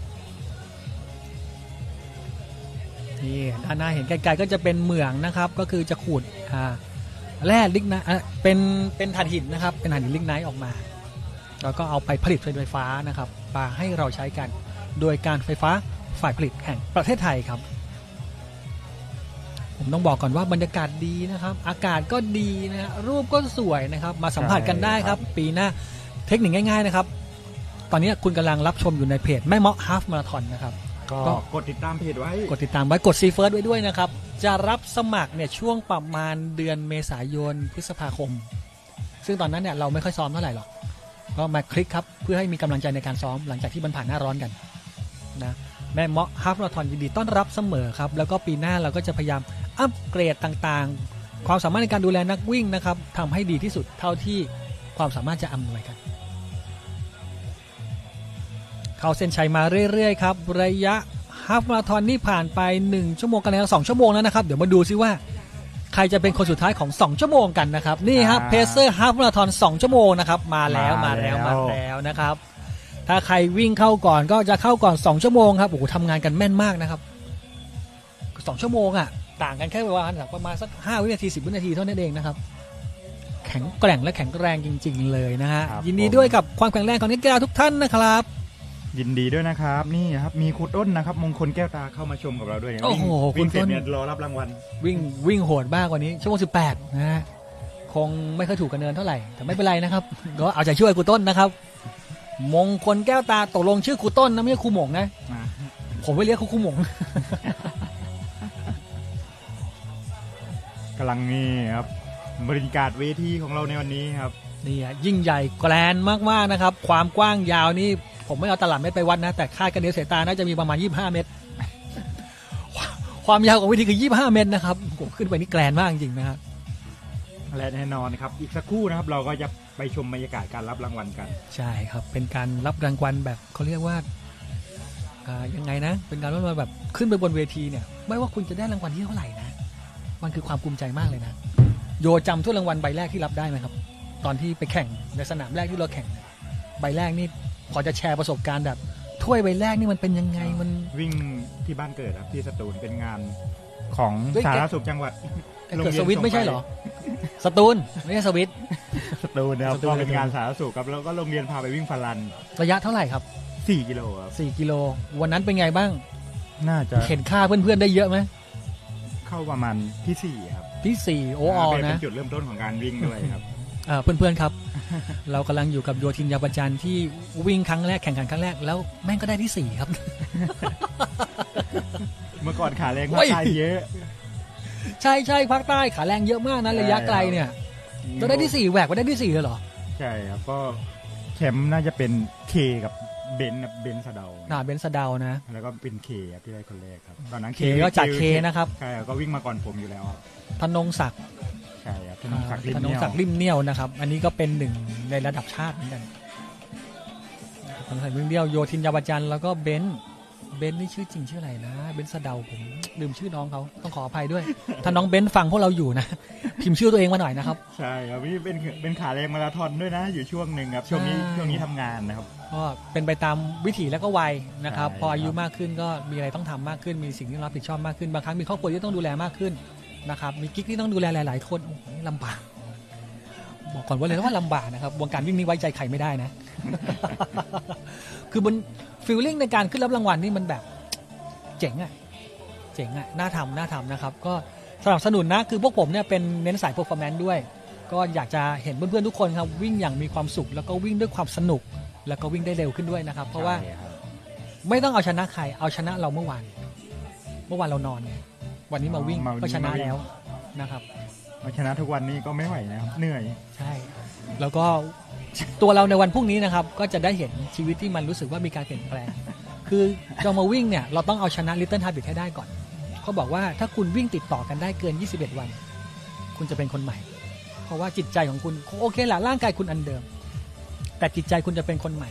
เพราะว่าการที่รักษาวินัยได้เกิน21วันเนี่ยมันจะไปกระตุ้นครับระบบอะไรผมจำไม่ได้แล้วนะครับในการรับรู้ของร่างกายเนี่ยที่มันเป็นรีเซพเตอร์ของเซลล์รีเซพเตอร์เราเนี่ยให้นะครับมีนาฬิกาชีวิตแล้วก็มีความรู้สึกว่าคุ้นเคยกับเคยชินซึ่งมันจะทำให้เราเกิดพวกเขาเรียกว่าออกซิโตซินนะครับ สารสื่อประสาทออกซิโทซินเนี่ยจะทำให้เราเนี่ยรู้สึกว่าเฮ้ยคุณค่าเราเนี่ยตัวเราเองแม่งสูงขึ้นแล้วคุณก็จะเสริมออกซิโทซินไปได้เรื่อยๆจนทำให้ชีวิตคุณเนี่ยเข้าสู่วังวนของการวิ่งหลังจากนั้นรองเท้าชุดแข่งนาฬิกามาครบเซตนะฮะไม่ต้องรอนะครับอย่าไปเชื่อครับรองเท้าคู่เดียวก็วิ่งได้ไม่มีใช่ครับใครพูดอย่างนี้นี่ช่วยบอกมันด้วยว่าเป็นหลังๆนี่เป็น10ก็ไม่พอครับไม่พอฮะไม่รู้ว่ามันตอนแรกๆก็งงนะวางไว้ในตู้อยู่2คู่เมียเดินมาทำไมมันกลายเป็น3มันผสมมันกันในตู้ ในช่วงที่เราไม่เห็น ออกมาเป็นลูกตัวนี้ทำไมลูกตัวสดจังเลยก็ออกใหม่วิ่งไป 2-3 ปีนี่เป็น10เพื่อนๆมีประสบการณ์กับรองเท้าอุปกรณ์ยังไงบ้างเล่ามาได้นะเล่ามาได้นะครับอยากฟังนะครับแล้วก็ถ้าเกิดเล่ามาถึงจุดนึงเนี่ยอยากจะฟังบ้างว่าแต่ละคนเนี่ยเอารองเท้าเข้าบ้านยังไงมีวิธียังไงบ้าง คือชิบหายมากตอนนี้เขารองเท้าเข้าบ้านนี่ต้องแบบมันจะมาด้วยเหตุผลยังไงวะ ตัวนี้ได้ชิงแชมป์มาครับก็ไม่ได้ด้วยเราไม่ใช่ขาแรงตัวนี้ได้ชิงโชคมาครับมึงส่งอะไรไปบ้างตัวนี้จับฉลากได้มาจากงานแข่งนี้เป็นลัคกี้ดอมานะครับลัคกี้ดอบ่อยอย่างดวงดีเหลือเกินดวงดีเหลือเกินคู่นี้เท่าไหร่เนี่ย 2,000 เดี๋ยวนี้หลอกไม่ได้แล้วด้วยนะตั้งแต่มี Shopee นี่ชิบหายกันมากแล้วนะครับตั้งแต่มีแอปออนไลน์นี่โอ้โหลำบากกันมากแล้วก็ชื่ออะไรนะพอเราเซิร์ชคำว่ารองเท้านะครับก็จะโอ้โหเท่านั้นแหละครับไม่ต้องเซิร์ชก็ได้พูดผ่านโทรศัพท์แป๊บหนึ่งเท่านั้นแหละครับวันนั้นได้ดูแต่รองเท้านะฮะวันรุ่งขึ้นก็เสียตังค์เลยนี่ครับมีโค้ชเชือนนะครับโค้ชระยะกลางทีมชาติอีกสวัสดีครับพี่เชือนครับเข้ามาชมกับเราด้วยครับก็ซ้อมน้องมังกรอยู่นะครับตอนนี้ก็เตรียมซีเกมปีหน้าเป็นโค้ชของน้องมังกรนะครับเป็นเฮดโค้ชระยะกลางนะครับใช่ครับเป็นหัวหน้าผู้ฝึกสอนระยะกลางทีมชาติไทยพี่เชือนเนี่ยเป็นอีกหนึ่งในตำนานนักวิ่งของไทยนะใช่ครับเพราะว่าสถิติประเทศไทยที่พี่เชือนทำไว้เนี่ยยืนยาวมา30ปีเกือบ30ปีตั้งแต่ปี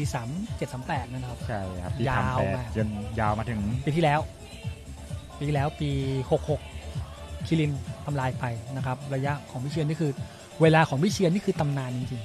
ๆในยุคนั้นนะแบบโอ้โหวิ่งก็ยากอะไรก็ยากนะครับแต่พี่เชียนเนี่ยวิ่งสถิติประเทศไทยแล้วก็รุ่นน้องไม่มีใครทำได้มีโยธินเนี่ยเข้าใกล้แต่ก็ได้แค่เข้าใกล้ไง นี่คืออีกหนึ่งตำนานของไทยนะครับใช่ครับก็เป็นพี่เชียนนี่ถือของสถิติประเทศไทยแทบทุกรายการเยอะมากกีฬาแห่งชาติกีฬาชิงแชมป์ประเทศไทยใช่ครับแล้วประเทศไทยแล้วผมจำได้ด้วยว่าผมเคยดูวิดีโออยู่ชุดหนึ่งพี่เชือนเนี่ยแข่งในระยะน่าจะ800ใน World Championship ใช่ไปชิงแชมป์โลกไปชิงแชมป์โลกด้วยนะชิงแชมป์โลกชิงแชมป์เอเชียเอเชียนเกมนี่ไปครบนะครับแล้วตอนนั้นน่ะในเส้นสตาร์ทเนี่ยพี่เชือนเนี่ยใส่เสื้อสีน้ำเงินตัวก็ตัวเล็กเล็กกว่าชาวบ้านเขาอุ่นมันผมตัวเล็กตอนเนี้ยตอนนี้ก็ตัวเล็กครับตอนนี้ตัวเล็กนะครับแต่อวบนิดนึงคือนักวิ่งเป็นนักวิ่งระยะกลางที่ตัวไม่ใหญ่แต่วิ่งเร็วใช่ครับก็สูสีกันส่วนของพอผมเลยใช่ครับแล้วก็ตอนนี้ระยะ800เนี่ยสถิติแบ่งไปให้กับจอร์จครับโจชัวเชฟไม่ใช่เชฟตะไคเอาไว้โจชัวแอตกินสันใช่จะเป็นเชฟตะไคอยู่โจชัวแอตกินสันนะครับน้องจอร์จนะครับก็เพิ่งทำสถิติประเทศไทยไปเมื่อปีที่แล้วนะครับ1 นาที 46จำไม่ได้จริงขออภัยครับถ้าใครจำได้แจ้งด้วยใช่ครับนะครับผมจะจำทุกอย่างไม่ได้ทุกคนก็จะเริ่มงงแล้วจำอะไรได้หมดขนาดนี้ทำลายไปเมื่อปีก่อนโน้นตอนช่วงประมาณนั้นเหมือนเราจะเป็นช่วงประมาณเดือนมีนาคมช่วงก่อนซีเกมครั้งที่แล้วใช่ครับก่อนซีเกมครั้งที่แล้วนะครับแล้วก็ส่วนสถิติของพี่เชือนนะครับที่เป็นระยะ 1,500 เมตรก็ถูกทำลายโดยคิรินปฏิเวศใช่ครับก็ตอนนี้ก็3 นาที 36ใช่ครับคิรินนี่พอทำลายปุ๊บนี่ก็กดเอานะไม่รู้มีใครมีเนตัสกี่หลอดนะครับก็เดี๋ยวเรามาลองครับเดี๋ยวพี่เชียร์จะสร้างตัวใหม่ๆขึ้นมาสำหรับนักกีฬาทีมชาติไทยชุดต่อไปใช่ครับนี่น้องสู่นี่ขายเสื้อผ้าอยู่ยังมาชมกับเราเลยนะยินดีด้วยนะครับน้องสู่วันนี้น้องสู่พูดได้ดีครับผมชอบมากเลยถามน้องชาไปน้องชาครับน้องชาตอบครับดีครับใช่ครับไม่มีครับแค่นี้น้องสู่ปริยาสมเสนที่ร่วมชมกับเรานะครับแชร์ก็ได้นะถ้าสะดวกนะครับที่ฝากขายของได้นะครับอีลิทรันเนอร์นะครับชุดแข่งอีลิทรันเนอร์เสื้อกับกางเกงนี่สวยนะฮะตัวโอเคมากเลยนะครับผ้าบางเบาและกางเกงแข่งนี่มีให้เลือกเป็น10แบบใช่ราคาดีด้วยนะใช่ครับถูกกว่าแบรนด์3เท่านะครับคุณภาพยังบอกไม่ถูกเพราะเราไม่ได้ใช้นะครับแต่ว่าที่จับเบามากเบาโหวงเลยล่ะ แล้วก็ผ้าไม่อมน้ำนะค ก็ รับ คุณภาพระดับอีลิทนะเพราะเป็นอีลิทแล้วเนี่ย แน่นอนเป็นแบรนด์ของน้องสู่เองนะครับปริยาสนเสียนจัดการเองด้วยนะครับวันนี้ท็อป100ของสนามนะครับจะได้หมอนดอกบัวตองนะครับทั้ง2ระยะเลยทั้งชายหญิงก็บอกว่าวันนี้จะมีผู้แข่งขันได้ทั้งหมดประมาณ 2,000 กว่าคนระยะฮาล์ฟกับมาราธอนนะครับฮาล์ฟกับ10 กิโลนะครับมีคนได้หมอนไป400 คนใช่ครับแปลว่าทุก5 คนที่ผ่านหน้าเราไปเนี่ยจะต้องได้หมอนกลับบ้านใช่ครับผมและอีกสักครู่นึงนะครับเราก็จะตัดไป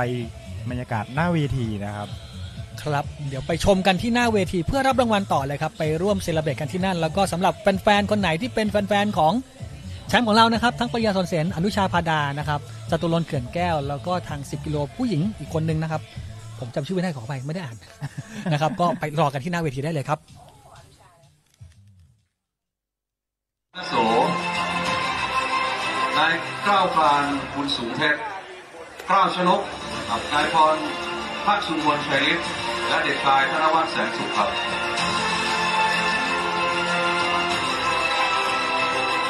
และที่1โอเวอร์ออลชาย5 กิโลเมตรได้แก่นายอนุชิตพาดาสังกัดทัพไอราจากท่าสองยางจังหวัดตากครับที่2นายชัยยิปมานโสนะครับจากโคค่าไทย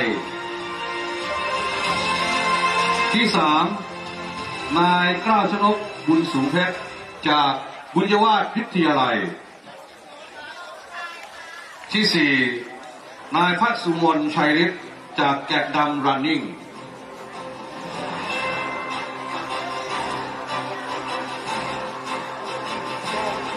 และที่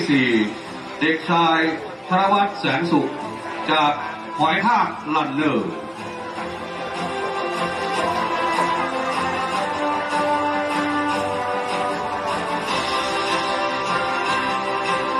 เชิญท่านลองถ่ายภาพตรงกลางนะครับแต่ขออนุญาตบันทึกภาพไว้เป็นที่ระลึกนะครับว่านี่คือการวิ่งระยะทางสั้นครับ5 กิโลเมตรครับเดี๋ยวชนอีกรุ่นหนึ่งเรียนเชิญท่านรองต่อเลยนะครับขอบคุณนะครับขอเสียงปรบมือดังๆนะครับให้กับทั้ง5 ท่านนะครับโอเวอร์ออลนะครับชาย5 กิโลเมตรนะครับครับและในรุ่นต่อไปนะครับจะเป็นการประกาศรางวัลนะครับโอเวอร์ออลท็อป5นะครับ5 กิโลเมตรหญิงนะครับครับพร้อมนะครับลำดับที่1นะครับเด็กหญิงอาริยามุงเมืองนะครับลำดับที่2นะครับเด็กหญิงปิยนุชฟังกุศลนะครับลำดับที่3เด็กหญิงยานิสาอยู่บำรุงลำดับที่4นางสาวนัชชาวงขันติและลำดับที่5นางนัทดาวงปิ่นนะครับครับขึ้นบนแท่นเลยครับตามลำดับเลยครับนี่ครับเด็กๆทั้งนั้นนะครับโอเวอร์ออลหญิงนะครับเดี๋ยวครับที่1ครับครับลำดับที่1นะครับขอแสดงความยินดีกับเด็กหญิงอาริยามุงเมืองครับจากพะเยารันเนอร์ครับแสดงความยินดีด้วยนะครับนี่ว่าออกตัวแรกๆเลยนะครับแล้วก็เข้าแรกๆเลยนะครับลำดับที่2นะครับเด็กหญิงปิยนุชฟังกุศลครับจากทิพย์ไอยรา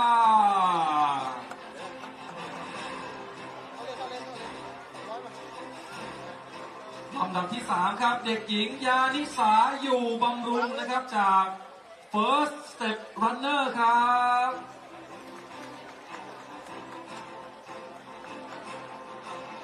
ลำดับที่4ครับนางสาวนัชชาวงขันติครับและลำดับที่5ครับแสดงความยินดีกับคุณนัทดาวงปิงครับ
ที่4รัตพลชัยเสนทำเวลา36 นาที 19 วินาทีและที่5โคลวิทโคจรทำเวลา37 นาที 10 วินาทีครับ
เที่ยงค่ะทำเวลา51 นาที 58 วินาทีค่ะนี่คือ10 กิโลเมตรหญิงนะครับ10 กิโลเมตรหญิงครับระยะบันทึกภาพกลางระยะบันทึกภาพนะครับเราจะนำภาพนี้เผยแพร่ไปดูทั่วเลยนะครับค่ะขอกราบขอบพระคุณนะคะท่านผู้บัญชาการมณฑลทหารบกที่ 32 เป็นอย่างสูงนะคะครับพลตรีวิชาศรีพัฒนาสูงนะครับนี่ก็เป็นสีรุ่นแรกนะครับผมเห็นละผมเห็นหมอนนะหมอนดอกบัวตองโชว์หมอนดอกบัวตองเลยครับแน่ไหมครับเห็นไหมครับชูมาคุณเก่งมากนะคุณยิ่งเขาเป็น100 ท่านแรกค่ะพี่บอลเอาไม่ใช่100 คนสุดท้ายเหรอไม่อ๋อคือว่าคนสุดท้ายเดี๋ยวดูเขามีงอนแล้วมีคอนตาอย่างนี้นะครับผมก็ถือว่ามีความสุขนะครับแล้วก็การจัดงานในคณะกรรมการพยายามสรรหาสิ่งแปลกๆใหม่ๆนะครับเพื่อจะดึงดูดให้นักวิ่งเนี่ยมาร่วมการแข่งขันอย่างมากมายแล้วก็มีความสุขกับการวิ่งไปด้วยนะครับวันนี้ได้ดอกบัวตองตุ๊กตาไปแล้วนะคะและเดือนหน้าค่ะมาดูดอกบัวตองจริงๆบนทุ่งบัวตองของเรานะคะใช่ค่ะแล้วเราจะมีการจัดนะคะแม่บอกเฟสติวัลครั้งที่20นะคะระหว่างวันที่8 ถึง 10 พฤศจิกายนนี้นะคะที่ค่ะซึ่งภายในงานนะคะนอกจากจะได้รับชิมนะคะแล้วก็รับชมคอนเสิร์ตแล้วนะคะก็ยังมีไฮไลท์อีกหลายๆอย่างเลยนะคะภายในงานก็อยากจะเชิญชวนนักท่องเที่ยวนะคะแล้วก็ทุกท่านที่อยู่ในที่นี้นะคะมาร่วมมาชิมช็อปแล้วก็เอนจอยกับงานแม่เมาะเฟสติวัลของเราด้วยค่ะ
ครับนักวิ่งนะครับตอนนี้ก็คือมี5 คนในวันนี้ก็ขาดไปนะฮะทำให้เรายังไม่สามารถที่จะประกาศผลได้นะครับยังไงก็ขอให้รีบมารายงานตัวตรงบริเวณเต็นท์เทคนิคก่อนนะครับแต่ก็ต้องเข้าใจบางรุ่นถ้ารุ่นอายุสูงๆเนี่ยนะครับคนแรกอาจจะเข้าเส้นชัยแล้วอีก4 คนที่เข้าทีหลังอันนี้ไม่เป็นไรนะครับเพราะว่าเรามีตั้งแต่อายุ70ปีถึง100ปีใช่ไหมครับที่วิ่งนะฮะ70 ปีขึ้นไปนะครับมาร่วมวิ่งการแข่งขันในครั้งนี้ด้วยนะครับผมตอนนี้ค่ะมองจากบนเวทีนะคะเห็นดอกบัวตองเป็นตุ๊กตาน่ารักมากเลยนะคะเป็นกิมมิคเล็กๆนะคะที่ทางทีมผู้จัดนะคะจัดเตรียมให้กับนักกีฬาวิ่งใน2 ระยะนะคะก็คือระยะมาราธอนกับมินิมาราธอนระยะฮาล์ฟมาราธอนกับมินิมาราธอนนะคะสำหรับ100 ท่านแรกทั้งชายและหญิงนะคะสามารถมาติดต่อรับหมอนดอกบัวทองกันได้นะคะบริเวณเต็นท์ด้านซ้ายมือของเวทีค่ะ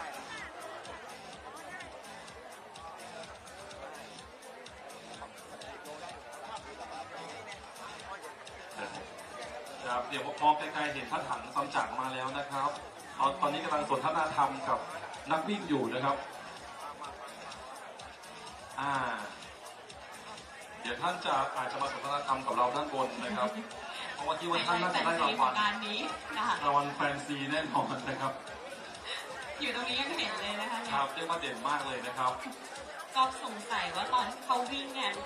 จีวรท่านนั้นจะปลิวไปตามแรงลมที่ท่านวิ่งด้วยนะคะ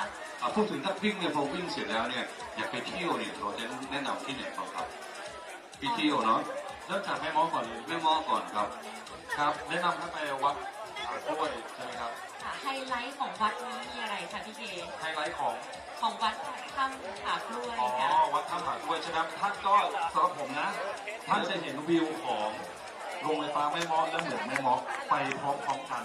นะครับต้องบอกว่าเป็นจุดที่ชมวิวและสวยที่สุดจุดหนึ่งของแม่ม้อทีเดียวขออนุญาตประกาศแทรกครับคุณสนั่นปิ่นประยูนสมพงษ์อัมพลพันธ์รายงานตัวครับสนั่นปิ่นประยูนสมพงษ์อัมพลพันธ์ครับแล้วก็วัดอะไรจะเป็นเลยเขาเรียกว่าวิวดีมากครับก็จะอยู่ในก่อนที่จะถึงโรงไฟฟ้าแม่ม้อจริงๆเสิร์ชจากGoogleแบบง่ายมากครับวัดถ้ำผากล้วยนะครับนอกจากนี้ค่ะไปด้านหน้าชุมชนของเราแล้วเราขอ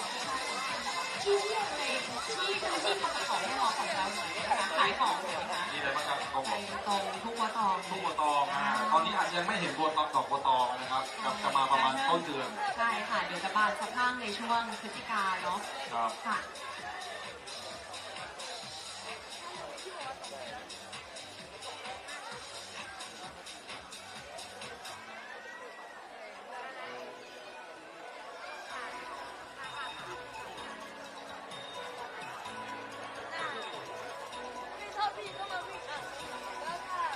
ครับขอประกาศชื่อนะคุณยุทธภูมิต่างใจนะครับคุณนัทดนัยณวงรักนะครับขอไประบาดอ่านชื่อผิดนะครับคุณมนตรีสิงห์จุฬาและคุณยานพัฒน์ชมสวนนะครับรายงานตัวด่วนที่เต็นท์กรรมการนะครับเพราะว่าท่านอยู่ใน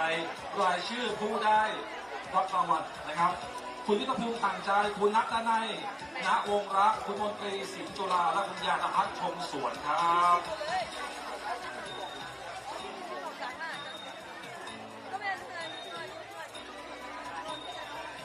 ตอนนี้นักวิ่งก็ยังทยอยเข้าเส้นชัยอยู่นะครับยังไม่หมดแต่ทั้งนี้ทั้งนั้นนะครับเราจะมีการคัดออฟใช่ไหมครับตัดเวลานักวิ่งนะครับถ้าเกิดถึงเวลาแล้วเนี่ยยังวิ่งอยู่บนเส้นทางถนนอยู่นะครับก็เราจะเชิญขึ้นรถนะครับเชิญรถ4 ล้อกลับมาเข้าสู่เส้นชัยนะครับกลับมาเลยเพราะว่าเราจะต้องตามกติกาตามกฎเนี่ยจะต้องแบบว่าคืนถนนให้ได้ตามเวลาที่กำหนดไว้เราถึงเรียนมาตรฐานนี้ถ้าเกิดไม่ทำเราเดี๋ยวจะไม่ผ่านมาตรฐานเพราะงั้นนะครับนี่คือเวลาคืออีกรายการหนึ่งที่เป็นเสน่ห์นะครับว่าจะต้องวิ่งตามเวลาแล้วก็ปฏิบัติตามขั้นตอนต่างๆเลยครับครับตอนนี้คัทออฟของ5 กิโลนะครับผ่านมาแล้ว10 นาทีนะครับซึ่งก็คือหมายความว่าถ้าท่านยังวิ่งอยู่ก็คือเราไม่เป็นไรนะครับก็วิ่งต่อไปแล้วแต่เดี๋ยวถ้าท่านไม่ไหวเราจะมีรถไปรับท่านนะครับ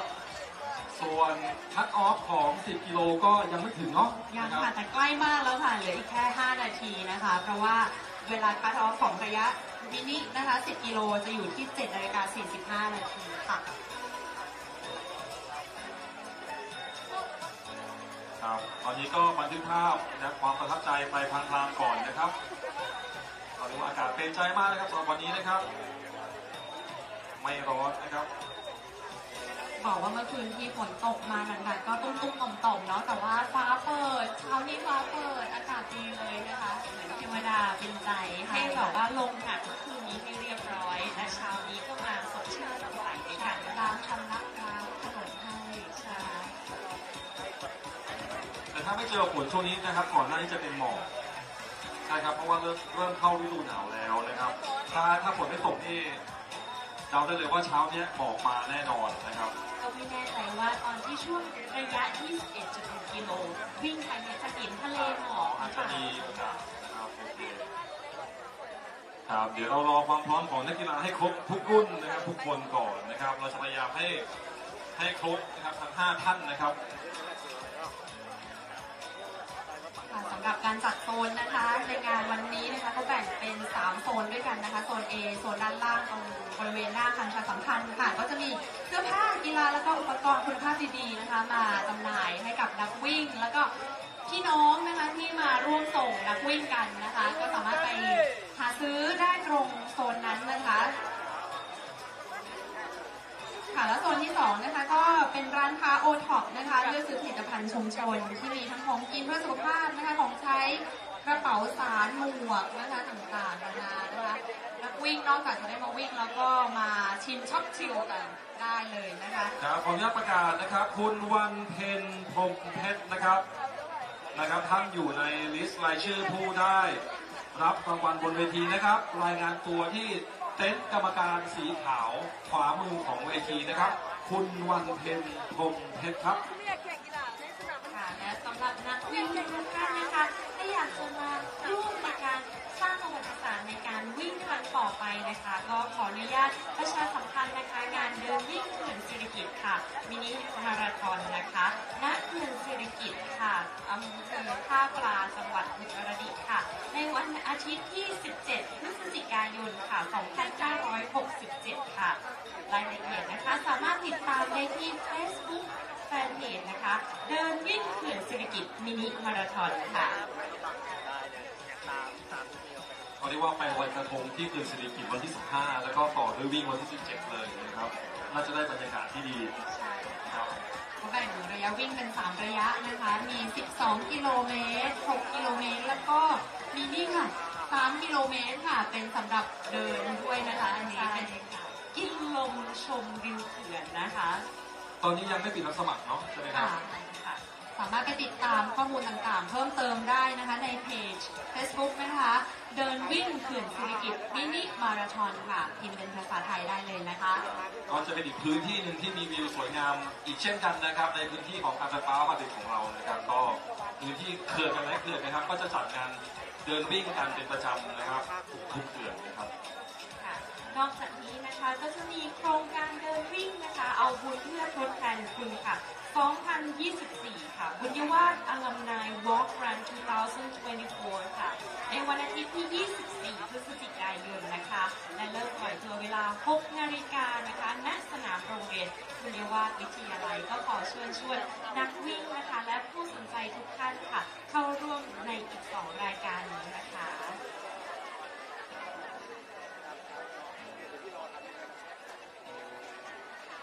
แล้วก็ขออนุญาตค่ะประกาศประชาสัมพันธ์นะคะบัตรประชาชนค่ะของคุณทิพย์ประภาพรค่ะคุณโคตรนะคะสามารถรับบัตรของท่านได้นะคะที่เต็นท์อเมริกานะคะตรงข้ามเวทีใหญ่ค่ะ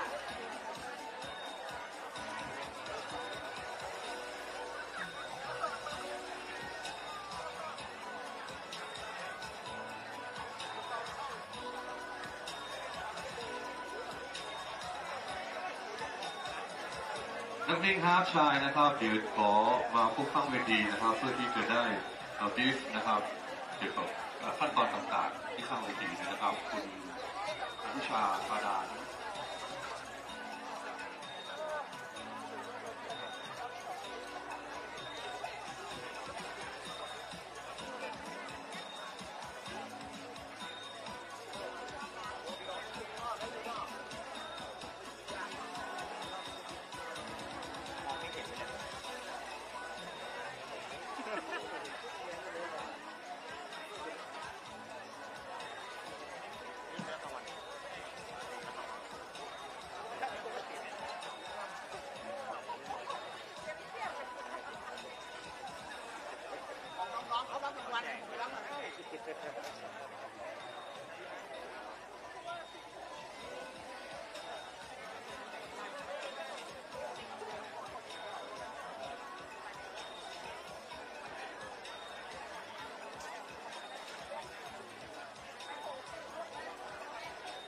ครับตอนนี้เราก็รอ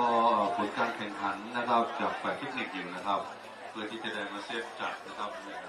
คือปัญหาคือหายไปคนนึงเนี่ยฮะก็เลยขึ้นไม่ได้ครับก็เลยขอให้ทีมมาสแตนบายนะครับเพื่อที่มานั่งรอนะครับเราจะมีเก้าอี้นั่งรออยู่นะครับ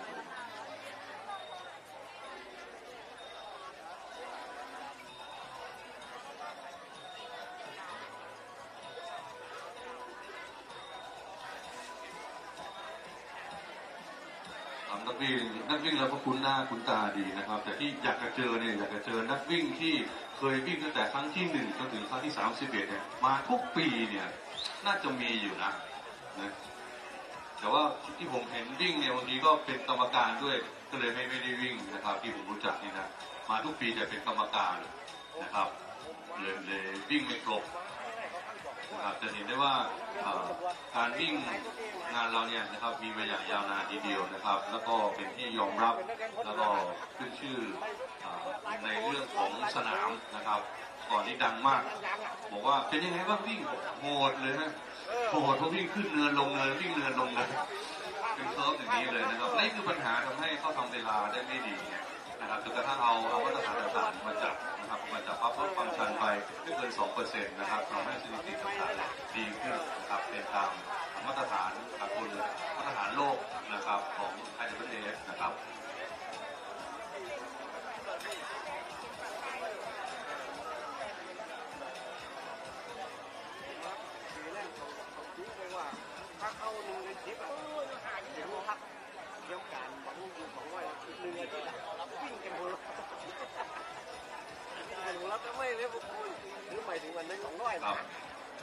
ลำดับต่อไปคณะกรรมการจัดการแข่งขันครับขอได้รับเกียรติจากท่านอดีตรัฐมนตรี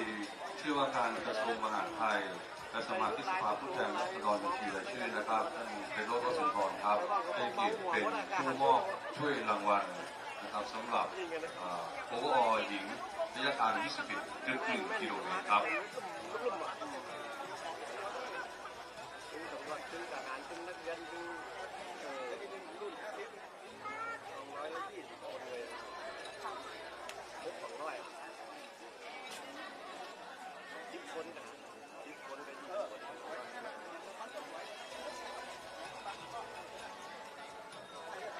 นะครับสำหรับนักวิ่งนะครับแต่ว่าสุดยอดครับโอเวอร์ออลหญิง5คนแรกนะครับที่1ครับที่1ได้แก่คุณปริยาสวนเสมทำเวลา1 ชั่วโมง 27 นาที 17 วินาทีครับที่1ครับ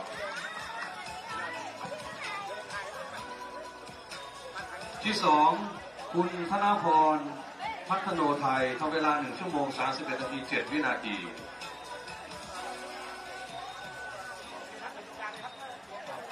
ขอกล้องตรงกลางเลยนะครับที่3ครับคุณอารีธรรมรสครับทำเวลา1 ชั่วโมง 41 นาที 10 วินาทีครับจาก LPB ทีมขอกล้องกลางเลยนะครับที่4ครับได้แก่คุณรัศมีอำไพนะครับทำเวลา1 ชั่วโมง 46 นาที 19 วินาทีครับ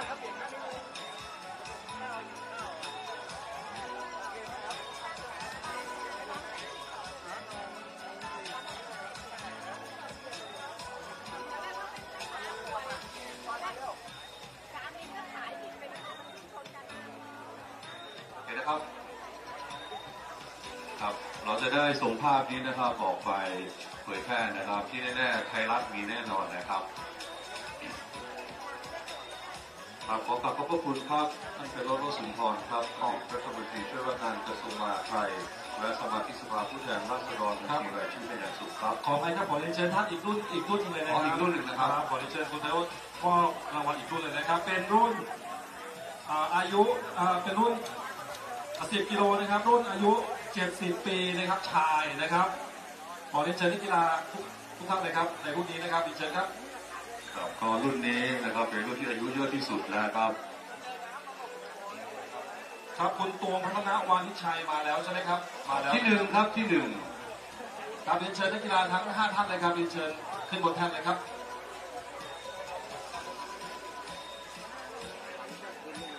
เรียนเชิญครับอันนี้เป็นรุ่น10 กิโลเมตรนะครับชายอายุ70 ปีขึ้นไปนะครับเดี๋ยวต้องไปสัมภาษณ์หลังไมค์ว่า70 ปีขึ้นไปเนี่ยเท่าไหร่เคล็ดลับความแข็งแรง ครับเรียนเชิญนะครับทุกท่านเลยนะครับตอนนี้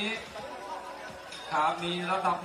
1 2นะครับ3 4 5ครบแล้วนะครับโอเคครับและรุ่นนี้นะครับชนะเลิศอันดับ1ได้แก่ครับแสดงความยินดีกับคุณวีรพงศ์ครุฑไทยนะครับในเวลา51 นาที 14 วินาทีครับ10 กิโลเมตรใช่ไหมครับใช่ครับ10 กิโลเมตรชายนะครับ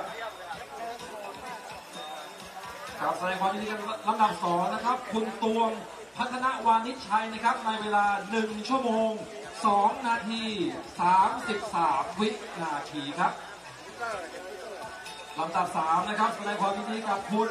อภิพลเกิดเปรมเวทนะครับด้วยเวลา1 ชั่วโมง 2 นาที 37 วินาทีครับลำดับที่4แสดงความยินดีกับคุณสนั่นปิ่นประยูนนะครับด้วยเวลา1 ชั่วโมง 3 นาที 52 วินาทีครับและลำดับ5นะครับแสดงความยินดีกับคุณสมพงษ์อัมพลพันธ์ครับด้วยเวลา1 ชั่วโมง 4 นาที 24 วินาทีครับเราดูเจอท่าถ่ายภาพตรงกลางนะครับขอบคุณครับแสดงความยินดีกับพี่ๆทุกท่านด้วยนะคะ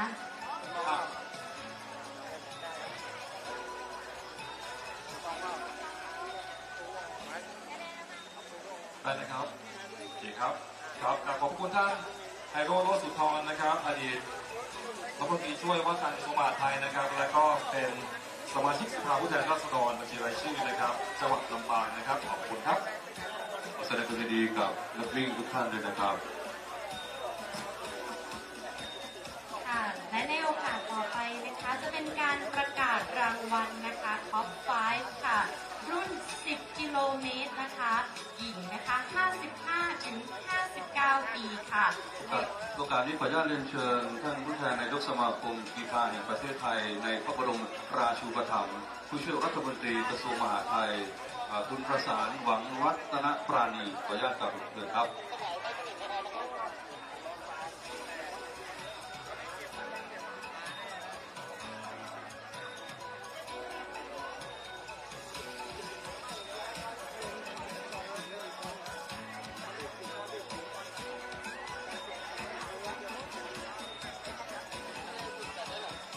ขอแสดงความยินดีกับลำดับที่1นะคะคุณสุพิษจิ๋วบ้านค่ะด้วยเวลา59 นาที 5 วินาทีนะคะค่ะแสดงความยินดีกับลำดับที่2ค่ะคุณสมพรชัยนนท์ค่ะด้วยเวลา1 ชั่วโมง 1 นาที 45 วินาทีค่ะลำดับที่3นะคะคุณแสงตะวันนะคะคาโตะค่ะด้วยเวลา1 ชั่วโมง 1 นาที 58 วินาทีค่ะขอแสดงความยินดีกับคุณวิมลมาศจันทาภิรมย์ค่ะด้วยเวลา1 ชั่วโมง 2 นาที 24 วินาทีค่ะและท่านสุดท้ายนะคะคุณริญญากิจเฉลาค่ะด้วยเวลา1 ชั่วโมง 7 นาที 46 วินาทีค่ะขอแสดงความยินดีกับทุกท่านมาโอกาสนี้ด้วยค่ะที่5นะครับคุณลินยาอิฉลาวนะครับเวลา1 ชั่วโมง 7 นาที 46 วินาทีครับผมค่ะขอเรียนเชิญท่านประสานอยู่ต่อนะคะจะบันทึกภาพครับรุ่นนี้และยังต้องขออนุญาตเรียนเชิญท่านได้กรุณาให้เกียรติข้อบิดถึงรุ่นนะครับ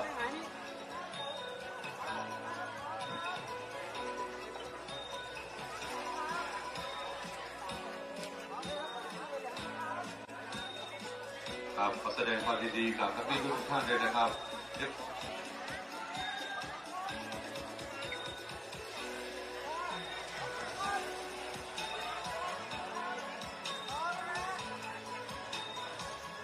ขอใช้เสียงนะครับขอประกาศคุณจิรวัตรเถาชันทานะครับขออภัยถ้าอ่านผิดนะครับคุณจิรวัตรเถาชันทานะครับ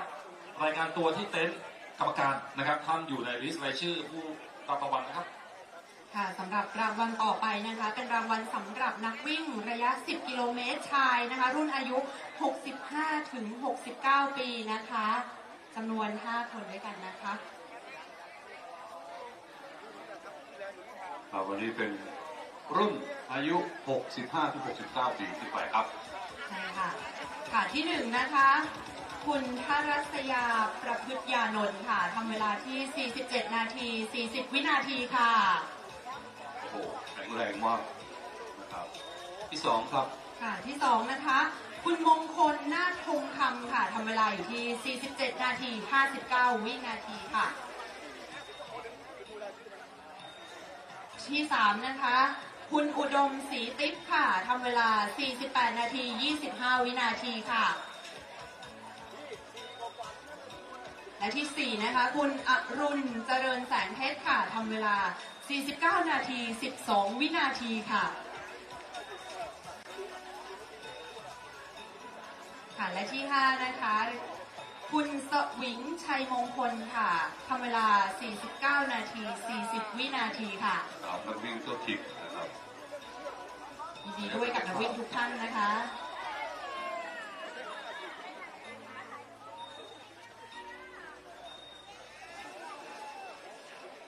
ทั้งนี้ขอกราบขอบคุณท่านผู้แทนนายกสมาคมกีฬาแห่งประเทศไทยในพระบรมราชูปถัมภ์และผู้ช่วยรัฐมนตรีกระทรวงมหาดไทยนะครับคุณประสานวังรัตนปราณีเป็นอย่างสูงครับผมขอกราบขอบคุณครับขอบพระคุณเป็นอย่างสูงครับผมต่อไปนะครับจะเป็นการประกาศผลนะครับมอบรางวัลในระยะทาง 10 กิโลเมตรอายุ 30 ถึง 34 ปีชายครับผมโอกาสนี้คณะกรรมการจัดการแข่งขันนะครับก็ต้องขออนุญาตเรียนเชิญประธานหอการค้าจังหวัดลำปางนะครับในฐานะเจ้าภาพร่วมนะครับคุณกิติพันธ์นวลจันฉายครับได้กรุณาให้เกียรติเป็นผู้มอบช่วยรางวัลให้สำหรับนักกีฬานะครับชายครับ 30 ถึง 34 ปีอันนี้ 30 ถึง 34 ปีเหรอครับทำไมหล่อจังเลยยังไม่ถึงใช่ไหมคะดูก่อนถึงกับต้องทำไมงงครับทำไมหล่ออย่างนี้30 ถึง 34 ปีไม่เกิน 20มีปอดต้องไปวิ่งแล้วครับครับที่1ครับคุณกมลนัทสุวรรณาครับทำเวลา 41 นาที 14 วินาทีครับที่1นะครับที่2ครับคุณสุทธิพงศ์มีสุขครับทำเวลา 41 นาที 16 วินาทีครับอันนี้ที่2นะครับที่3ครับคุณถาคุณวงอินทำเวลา 41 นาที 35 วินาทีครับที่4คุณวัชรพงษ์นรงศักดิ์ทำเวลา 42 นาที 36 วินาทีครับและที่5คุณปรัชญาศรีสุวรรณทำเวลา 43 นาที 55 วินาทีครับสำหรับ 10 กิโลเมตรอายุ 30 ถึง 34 ปีนะเนี่ยครับเสียภาพนี้จะต้องส่งนะครับส่งออกไปเผยแพร่นะครับถ้าภาพออกมาไม่ดีต้องภาพโดนด่านะครับเดี๋ยวรุ่นถัดไปก็ขออนุญาตเรียนเชิญนะครับคุณกิติพันธ์นูจันฉายนะครับมอบต่อในอีกรุ่นต่อไปเลยนะครับท่านก็จะกลับนะครับแต่ว่ากรุณาอยู่นะครับเพื่อเป็นเกียรติแก่นักวิ่งแล้วก็มอบถ้วยรางวัลไปนะครับในฐานะที่เป็นเจ้าภาพร่วมนะครับของหอการค้าต่อไปนะครับและเรียนเชิญนักกีฬานะครับต่อไปในรุ่น 10 กิโลนะครับชายอายุ 40 ถึง 44 ปีครับเป็นเชิญครับอายุเท่าไหร่นะครับ40 ถึง 44 ครับ40 ถึง 44 ปีแล้วคุณดูดิแต่ละคนเนี่ยหน้าตาดีหุ่นดีเพราะเป็นการวิ่งนี่นะฮะใช่โอ้ทำให้สุขภาพดีแล้วก็หล่อเป็นยาวพิเศษของจริงนะครับครับครบทั้ง5ท่านนะครับขอแสดงความยินดีกับลำดับที่1นะครับคุณสุโขธนเชษโชตินะครับด้วยเวลา 39 นาที 14 วินาทีครับ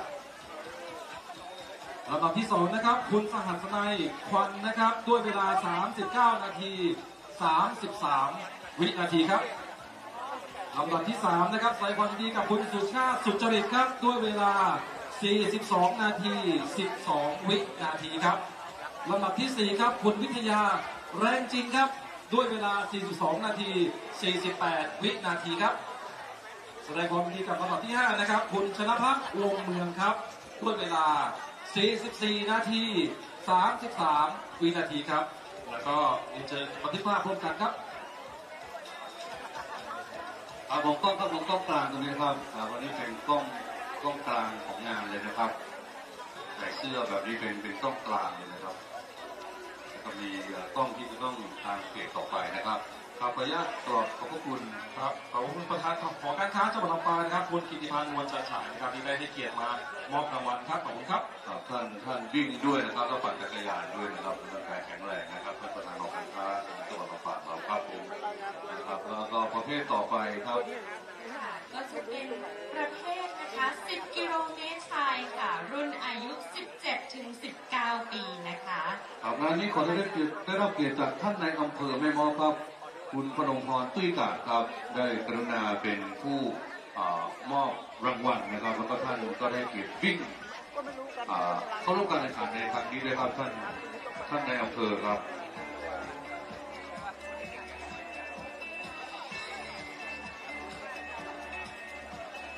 ขอประกาศแทรกนะครับคุณอนุชาพาดานะครับรายงานตัวที่เต็นท์กรรมการตอนนี้เลยนะครับเพื่อหาอย่างคุณอนุชาพาดาอยู่ไหมครับรีบเลยนะครับหรือใครที่รู้จักคุณอนุชานะครับช่วยบอกหน่อยนะครับท่านนายอำเภอก็จะวิ่งมามอบรางวัลเลยนะครับเป็นนักวิ่งนะครับแล้วก็ในรุ่นนี้ครับชนะเลิศที่1ได้แก่คุณยุทธภูมิจัดต่างใจค่ะด้วยเวลา40 นาที 41 วินาทีค่ะจากเวียนสารันเดอร์ครับ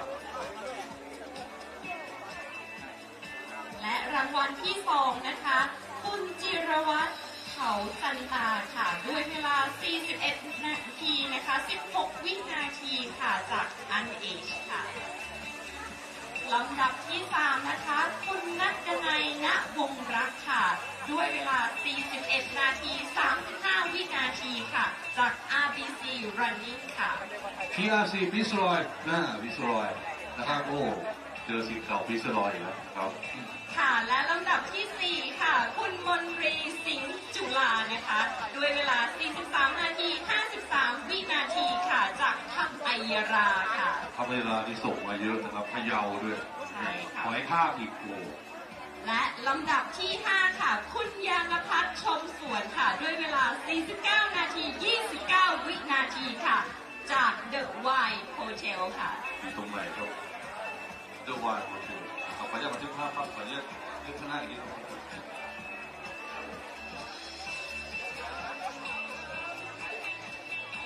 อันนี้อายุเท่าไหร่เนี่ย17 ถึง 19ในระดับมัธยมปลายนะคะเขาจะป้องต่อครับขอแสดงความยินดีกับนักวิ่งเลยครับสำหรับการประกาศรางวัลในเซตต่อไปนะคะสำหรับระยะ 10 กิโลเมตรชายนะคะรุ่นอายุ 50 ถึง 54 ปีนะคะเรียนเชิญนักกีฬาทุกท่านเลยนะคะขึ้นมาบนเวทีค่ะ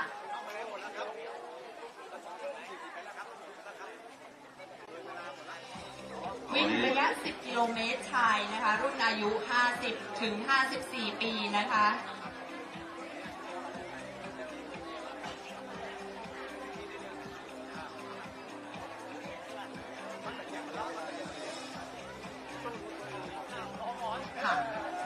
ที่1นะคะคุณสุวิทย์แก้วคำพันธ์ค่ะทำเวลาไว้ที่ 42 นาทีค่ะ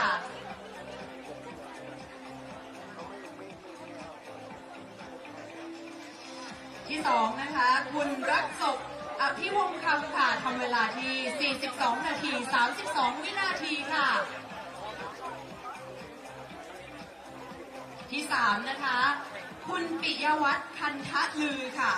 ทำเวลาที่ 42 นาที 46 วินาทีค่ะที่4ค่ะคุณดุสิตชัยนนท์นะคะทำเวลาไว้ที่ 44 นาที 42 วินาทีค่ะ อันที่5ครับค่ะและขอแสดงความยินดีกับท่านที่5นะคะคุณอำนวยล้วนศรีมงคลค่ะทำเวลาที่47นาที19วินาทีค่ะครับและเชิญท่านบันทึกภาพเดี๋ยวทีละครับเดินจุดเดิมนะครับมองกล้องครับมองกล้องนะครับภาพนี้เป็นภาพที่ท่านต้องอยากได้แน่นอนครับสำหรับผู้ที่ได้ถ้วยรางวัลนะครับครับผมขอบพระคุณท่านนายอำเภอแม่เมาะครับคุณพนมพรชื่อการเป็นอย่างสูงครับที่กรุณาให้เกียรติเป็นผู้มอบถ้วยรางวัลแล้วก็นำหัวหน้าส่วนราชการแม่เมาะแล้วก็ผู้นำชุมชนมาร่วมงานในวันนี้ด้วยครับครับและในลำดับต่อไปนะครับขออนุญาตเรียนเชิญรองผู้ว่าการผลิตไฟฟ้านะครับรฟ.คุณพิภูนิวัฒน์นะครับมอบรางวัลใน2รุ่นถัดไปครับจะเป็นในรุ่น10กิโลหญิงนะครับอายุ50 ถึง 54 ปีครับ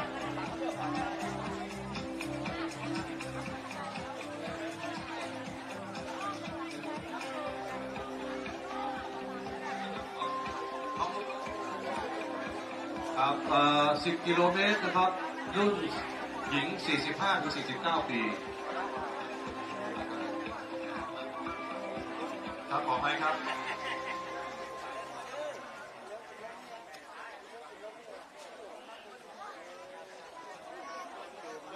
ครับวันนี้นะครับท่านผู้ว่าการไฟฟ้าฝ่ายผลิตแห่งประเทศไทยได้มอบหมายให้รองผู้ว่าการผลิตไฟฟ้านะครับมาเป็นตัวแทนของท่านในการมอบรางวัลในครั้งนี้นะครับที่1ครับได้แก่คุณพัทราวดีศิลาวงศ์สวัสดิ์ทำเวลา52นาที35วินาทีนะครับจากหวานนี้นะครับที่2ครับพัทรวันกันทิยาครับจากเทศบาล7นะครับทำเวลา52นาที48วินาทีครับ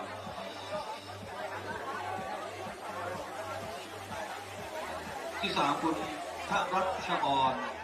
เทพวงศ์นะครับทำเวลา53นาทีพอดีเลยนะครับ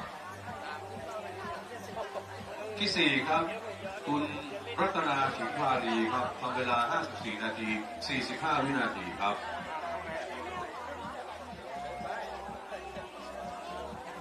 และลำดับที่5ครับคุณสรัญญาเจนวานิชกุลนะครับทำเวลา54นาที55วินาทีครับบันทึกภาพตรงกลางเลยนะครับ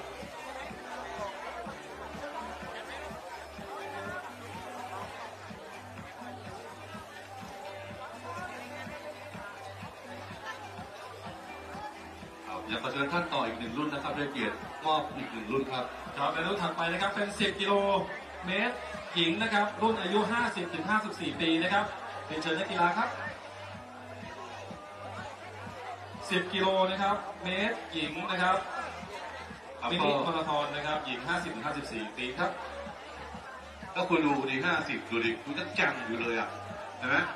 ดูแต่ละคน50ดูจังๆนี่รุ่นน้องผมอีกนะเนี่ย50ยังแจ๋วถ้าจะเห็นภาพต้องเอา50ที่ไม่ได้วิ่งมาเทียบกับเรา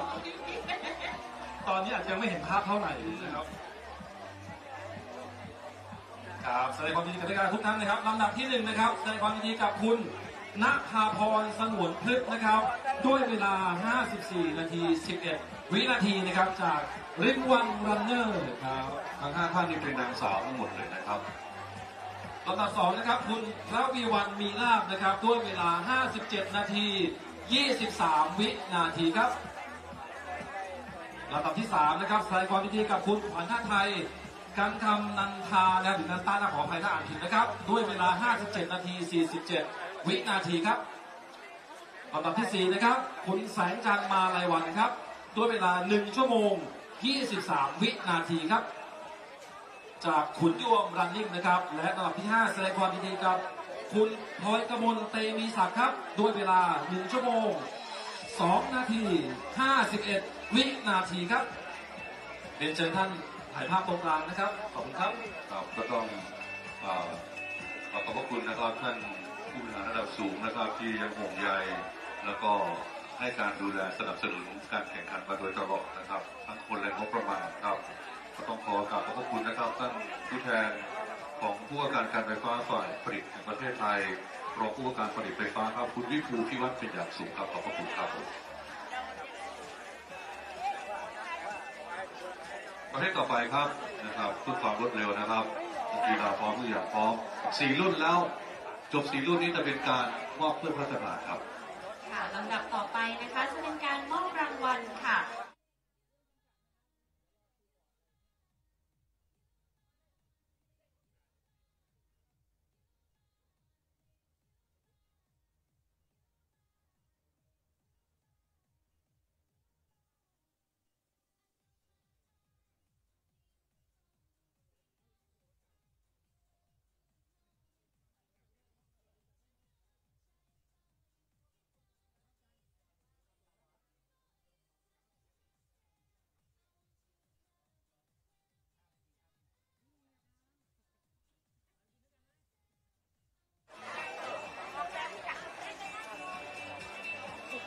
และในโอกาสนี้นะคะขอแสดงความยินดีกับรางวัลที่1ค่ะคุณนงปราณหักสดค่ะด้วยเวลา 56 นาที 42 วินาทีค่ะจากชมรมสวนเสรีไทยค่ะลำดับที่2ครับคุณสายันชุติชัยค่ะด้วยเวลา 56 นาที 43 วินาทีค่ะจากชมรมยังไหวจังหวัดเชียงรายน้ำท่วมเจ้าดีน้ำท่วมมาแล้วนะครับค่ะและลำดับที่3ค่ะคุณสมพิษเทพดวงชาญค่ะด้วยเวลา 59 นาที 3 วินาทีค่ะ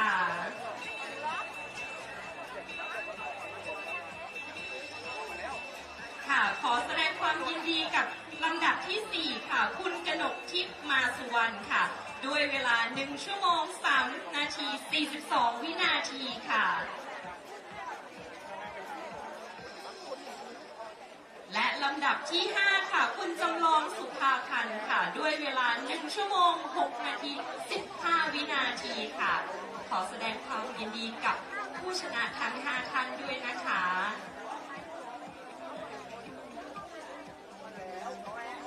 เชิญท่านถ่ายภาพตรงกลางนะครับขออนุญาตแทรกนะครับอาจจะด้านหน้านิดนึงนะครับขยับด้านหน้านิดนึงนะครับตรงนะครับขอบคุณครับขออนุญาตใช้เสียงแทรกนะครับคุณปิ่นแก้วคณาอุดมศักดิ์นะครับและคุณเปรมฤทัยกายะนะครับรายงานตัวด่วนเลยนะครับท่านอยู่ในรายชื่อที่ได้รับรางวัลนะครับคุณปิ่นแก้วคณาอุดมศักดิ์และคุณเปรมฤทัยกายะครับ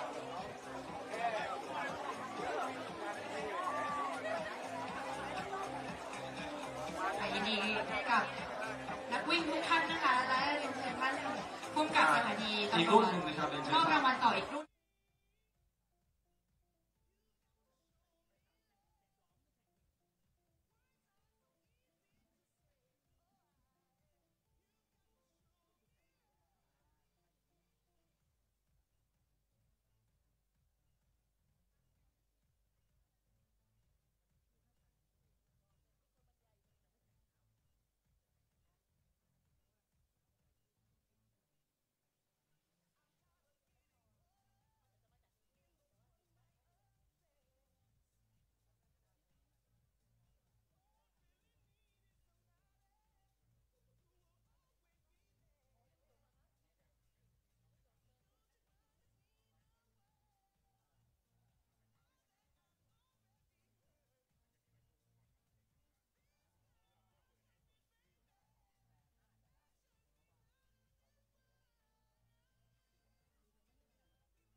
ที่3นะคะคุณสามารถใจคำค่ะทำเวลาไว้ที่ 45 นาที 1 วินาทีค่ะจากชมรมเดินวิ่งเชียงคำค่ะ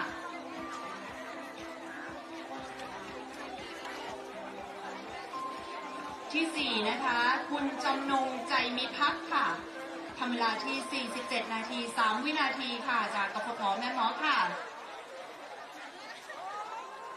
นักวิ่งจากกฟผ.เราเยอะเลยนะคะและที่5ค่ะยินดีกับคุณประพันธ์รินพลค่ะทำเวลาที่ 50 นาที 57 วินาทีค่ะ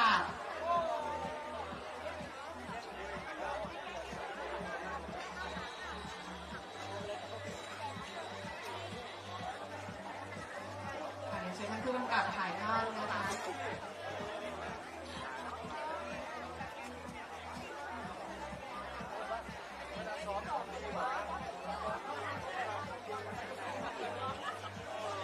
ยินดีกับนักวิ่งทุกท่านนะคะและขอบพระคุณค่ะท่านผู้กำกับการสถานีตำรวจภูธรแม่เมาะท่านตำรวจเอกฤกษ์ชัยแสงสว่างเป็นอย่างยิ่งค่ะขอบคุณค่ะ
ครับท่านผู้เกียรติที่เคารพครับ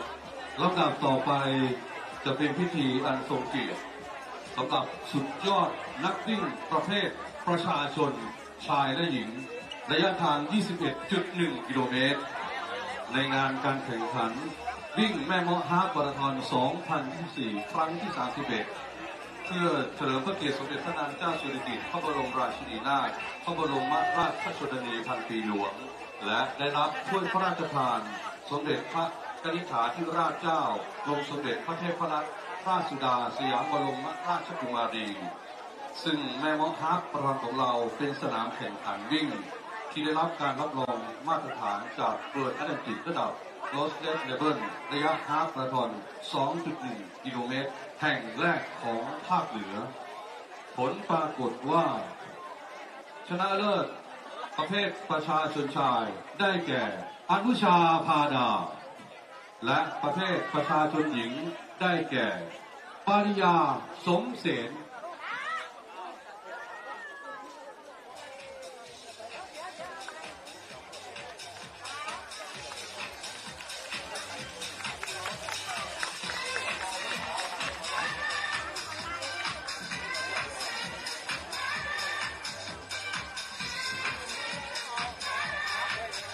ประเภทประชาชนชายได้แก่อนุชาพาดา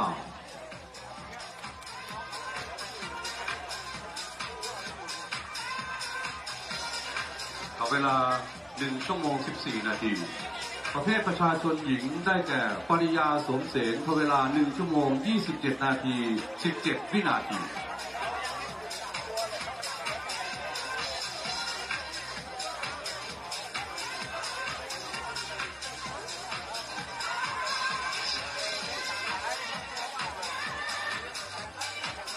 ครับในโอกาสนี้ครับคณะกรรมการจัดการแข่งขันขอได้รับเกียรติจากคณะกรรมการจัดการแข่งขัน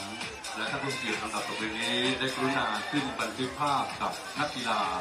สุดยอดของเราในวันนี้ครับท่านแรกครับท่านรองผู้ว่าราชการจังหวัดลำปางท่านผู้บัญชาการมณฑลทหารบกที่ 32ท่านอดีตรัฐมนตรีช่วยว่าการกระทรวงมหาดไทยท่านสมาชิกสภาผู้แทนราษฎรจังหวัดลำปางเขต 3ประธานหอการค้าจังหวัดลำปางผู้แทนนายกสมาคมกีฬาแห่งประเทศไทยในพระบรมราชูปถัมภ์ผู้ช่วยรัฐมนตรีกระทรวงมหาดไทยท่านในอำเภอแม่เมาะผู้กำกับการสถานีตำรวจภูธรแม่เมาะท่านรองผู้ว่าการผลิตไฟฟ้าผู้ช่วยผู้ว่าการผลิตไฟฟ้า2ผู้ช่วยผู้ว่าการผลิตไฟฟ้า1ผู้ช่วยผู้ว่าการธุรกิจบำรุงรักษาครับขออนุญาตเรียนเชิญครับได้เก็บบันทึกภาพกับนักวิ่งนะครับขออนุญาตเรียนเชิญครับขอเชิญทีมจัดภาพกิจจัดตำแหน่งครับเชิญครับครับและนี่คือภาพที่จะต้องเผยแพร่ไปนะครับว่านี่คือสุดยอดของนักวิ่งการแข่งขันในครั้งนี้ที่ได้ครองถ้วยพระราชทานนะครับต้องดีใจกับนักวิ่งหญิงที่เป็นครั้งที่2ของเธอในการที่ครองถ้วยใบจำลองนะครับส่วนใบจริงต้องมาครั้งที่3ก็คือปีหน้าเธอต้องมานั่นเองนะครับ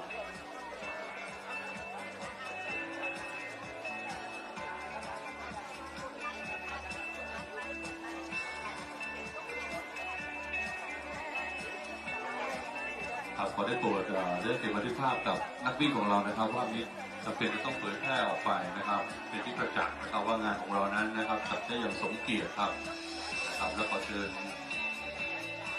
ครับ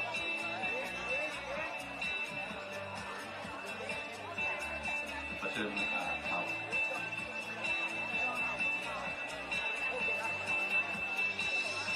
ครับมองกล้องหลักเลยนะครับมองกล้องหลักเลยนะครับพี่น้องครับและนี่คือสุดยอดของนักวิ่งครับปีนี้เขาได้แชมป์ครับทั้งชายและหญิงนะครับชายนั้นได้แก่คุณอนุชาปดาเนี่ยนะครับก็ถือค่า2อย่างนะครับภาพพยาลานะครับครั้งแรกที่ได้ถ้วยเพราะนั้นอีก2 ปีต้องมาและต้องทำให้ได้นะครับส่วนผู้หญิงคือคุณปริยาสนเสนนะครับเป็นครั้งที่2ของเธอครับในการที่จะได้รับถ้วยครั้งนี้ครับผมครับก็มีวิดีโอด้วยนะครับเพราะว่าต้องเอาไปตัดต่อแล้วก็เผยแพร่ให้เป็นภาพที่ออกมาอย่างสวยงามอีกต่อไปนะครับผม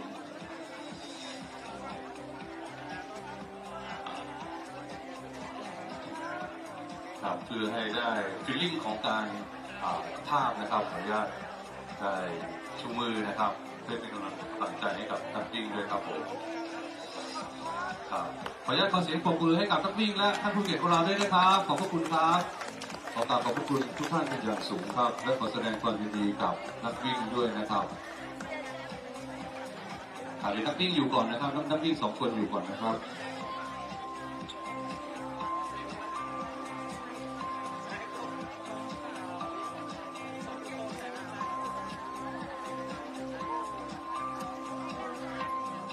เอาวิ่งเซลวิ่ง100 กิโล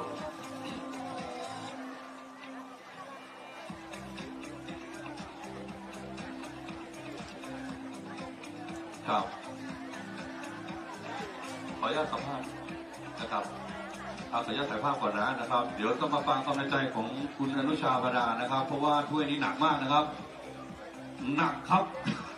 ต้องบอกว่าหนักมากนะครับนะครับขออนุญาตครับคุณอนุชาครับมีความรู้สึกอย่างไรครับกับการที่ได้ถ้วยนี้เป็นครั้งแรกครับรู้สึกภูมิใจแล้วก็รู้สึกดีครับรู้สึกดีครับผมเดินทางมาจากจังหวัดอะไรนะครับอำเภอท่า2 อย่างนะครับมากับใครบ้างครับโค้ชชื่ออะไรครับเชียร์ข้างสนามหน้าดูเลยนะครับโค้ชนะครับผมก็แสดงความดีใจด้วยนะครับอีก2 ปีเนี่ยมั่นใจว่าจะมาเพื่อไปจริงไปได้หรือไม่ครับพยายามครับมั่นใจว่าครับผมแล้วเวลาวันนี้ทำสถิติคิดว่าดีไหมฮะทำเวลาได้1 ชั่วโมงกับอีก14 นาทีใช่ไหมเวลายังไม่ดีหรือว่าดี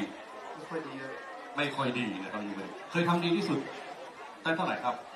ชั่วโมง 10ครับชั่วโมง 10ในธรรมดาปีที่แล้ว10 ชั่วโมง 12นะครับปีนี้ชั่วโมง 10นะครับ น้องปริยานะครับน้องปริยากับครั้งที่2นะครับเพราะฉะนั้นมั่นใจกับครั้งที่3นะครับว่าจะได้หรือไม่ได้ของถ้วยไปเพราะความฝันของเธอคืออยากจะได้ถ้วยใช่ไหมครับมั่นใจไหมครับยังไม่แน่ใจค่ะแต่ว่าก็จะทำให้เต็มที่ค่ะทำให้เต็มที่นะครับก็ขอเป็นกำลังใจให้ด้วยนะครับและนี่คือสุดยอดของนักวิ่งของเราครับผมทั้ง2ท่านก็เสียงปรบมือดังๆด้วยครับขอแสดงความยินดีด้วยนะครับแล้วเราก็จะมอบรางวัลต่อไปในรุ่นต่อไปนะครับผมอีกเยอะทีเดียวนะครับต่อไปนะครับขอเรียนเชิญนะครับผู้จัดการฝ่ายบริหารนะครับบริษัทอินเตอร์เน็ตไทยเยาวชนจำกัดมหาชนนะครับคุณสมชายเดชพงพลนะครับมอบรางวัล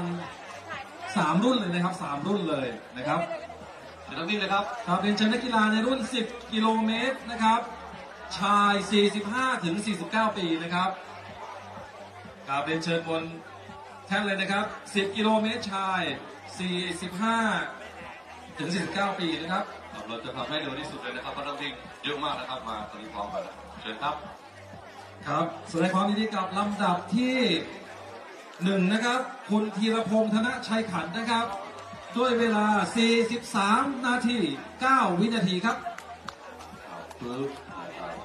ที่2ครับครับลำดับที่2คุณรุ่งโรจน์สุขใจนะครับ43นาที14วินาทีครับและลำดับ3ครับลำดับที่3นะครับใส่ความดีกับคุณคงศกรใจคำครับ46นาที12วินาทีครับจากนักวิ่งง้าวเงินนะครับลำปางนะครับ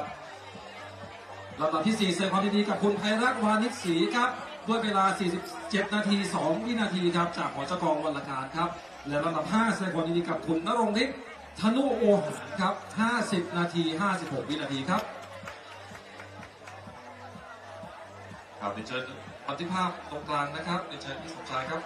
ครับขอให้เวลา10วินาทีนะครับตอนนี้ต้องเร่งหน่อยนะครับตอนนี้ขอแสดงความยินดีกับนักวิ่งด้วยครับในขอเชิญอีก2รุ่นนะครับค่ะสำหรับรุ่นต่อไปนะคะเป็นรุ่น10กิโลเมตรหญิงนะคะรุ่นอายุ35ถึง39ปีค่ะเรียนเชิญนักกีฬาด้านบนเวทีเลยนะคะ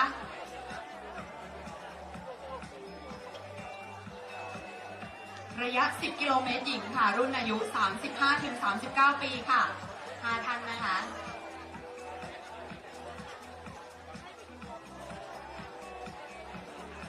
ค่ะนักกีฬาทุกท่านพร้อมแล้วนะคะไม่รอช้าค่ะที่1นะคะคุณสิริวรรณวงศาค่ะทำเวลา55นาที25วินาทีค่ะที่2นะคะคุณจริยาเผือกทิมค่ะทำเวลา56นาที31วินาทีค่ะจากเขื่อนสิริกิติ์ค่ะที่3นะคะคุณเบญจวรรณทุงศรีค่ะทำเวลา58นาที18วินาทีค่ะจากโพนี่ทีมลำปางนะคะที่4ค่ะคุณนิพาพรเรือนแก้วค่ะทำเวลา58นาที42วินาทีค่ะจากแกะดำรันนิ่งค่ะและที่5นะคะคุณวิภาพรทรัพย์ปัญญาวงศ์ค่ะทำเวลา59นาทีค่ะยินดีกับนักวิ่งทุกท่านเลยนะคะครับช่วงนี้ก็จะเป็นการประกาศผลและมอบรางวัลให้กับนักวิ่งนะครับตอนนี้ทยอยมากันครบแล้วครับผมกำลังเร่งดำเนินการอย่างรวดเร็วเลยนะครับสำหรับรุ่นต่อไปนะคะจะเป็นรุ่น10กิโลเมตรชายค่ะอายุ25ถึง29ปีค่ะ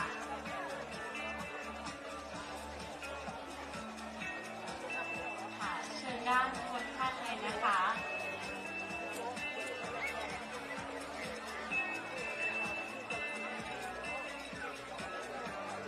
ต้องขออนุญาตเชิญท่านได้เขียนมาต้นรางวัลอีกครั้งหนึ่งนะครับที่1ครับค่ะลำดับที่1ค่ะคุณณัฐพงศ์อินหอมค่ะด้วยเวลา39นาที25วินาทีค่ะ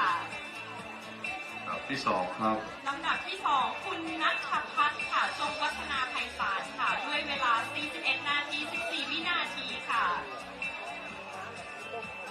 และลำดับที่3ค่ะคุณสุวสรเป็นอินค่ะด้วยเวลา41นาที30วินาทีจากเพียง3วันเดอร์ค่ะลำดับที่4ค่ะคุณวีรพลวงศาค่ะด้วยเวลา42นาที18วินาทีค่ะและลำดับที่5นะคะคุณณภัทรชูจันทร์ค่ะด้วยเวลา45นาที29วินาที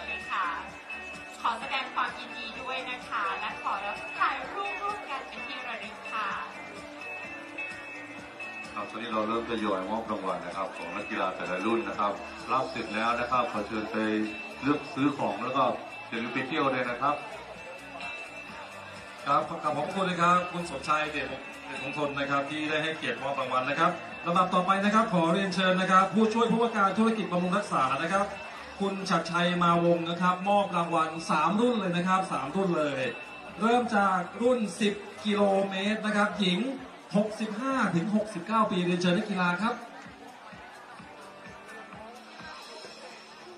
10กิโลเมตรหญิงนะครับ65 ถึง 69 ปีครับเป็นรุ่นที่ผู้หญิงสวยที่สุดในรุ่น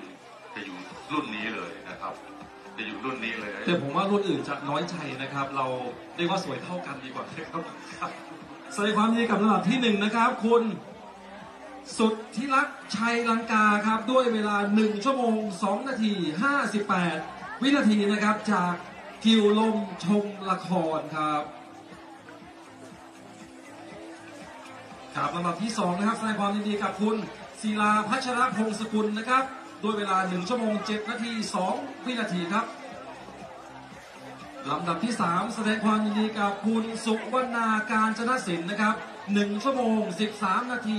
33วินาทีจากตาโขนรันนิ่งจังหวัดเลยครับ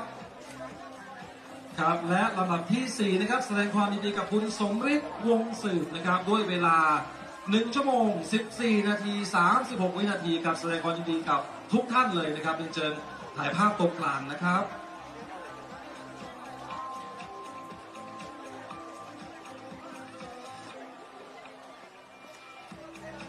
มีอีก2รุ่นนะครับมีอีก2รุ่นครับค่ะสำหรับรุ่นต่อไปนะคะระยะ10กิโลเมตรหญิงนะคะรุ่นอายุ30 ถึง 34 ปีค่ะ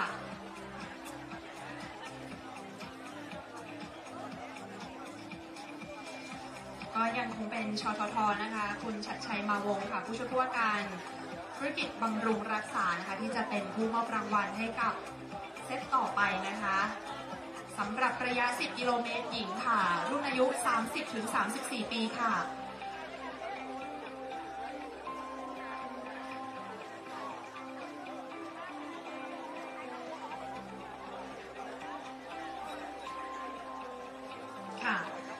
ยินดีด้วยนะคะที่1ค่ะคุณทิติพรอิทธิทิตินันท์ค่ะด้วยเวลานะคะ53นาที19วินาทีค่ะ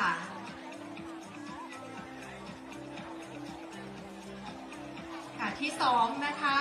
คุณศศิวิมลโกสารวัตรค่ะด้วยเวลานะคะ53นาที50วินาทีค่ะที่3ค่ะคุณนัชยาบุญธรรมค่ะเวลา55นาที30วินาทีค่ะที่4นะคะคุณจินตนายารังสีค่ะด้วยเวลา1ชั่วโมง3นาที26วินาทีค่ะและที่5นะคะว่าที่ร้อยตรีหญิงจิรายุวัฒน์โยจาใจค่ะด้วยเวลา1ชั่วโมง3นาที43วินาทีค่ะบันทึกภาพครับเราจะประกาศซ้อนนะครับคุณศิลาภูลปตันนะครับคุณเมธีศรีวิชัยคุณสุรเดชกาอ้ายนวชัยคุ้มไพโรจน์คุณกิติพงศ์มงคลสกุลคุณสุพจน์คำแสนนะครับคุณปรีชาสุพราวัฒนานะครับขอรายงานตัวโดยด่วนเลยครับผมค่ะลำดับต่อไปนะคะจะเป็นการประกาศรางวัลค่ะด้วยระยะทาง10กิโลเมตรชายนะคะรุ่นอายุ35 ถึง 39 ปีค่ะ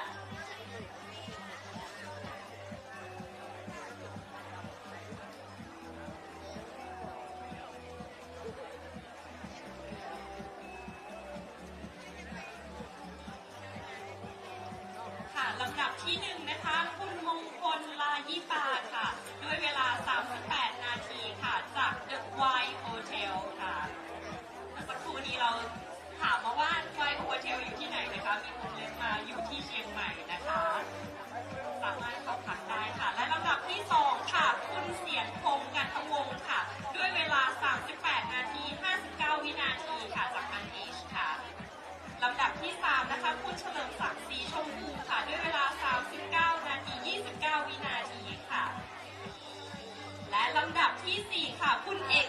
บัวบานค่ะด้วยเวลา 41 นาที 7 วินาทีค่ะและลำดับที่ 5 ค่ะคุณนพพลใจงามค่ะด้วยเวลา 41 นาที 49 วินาทีจาก First Step Runner ค่ะขอแสดงความยินดีกับทุกท่านด้วยนะคะ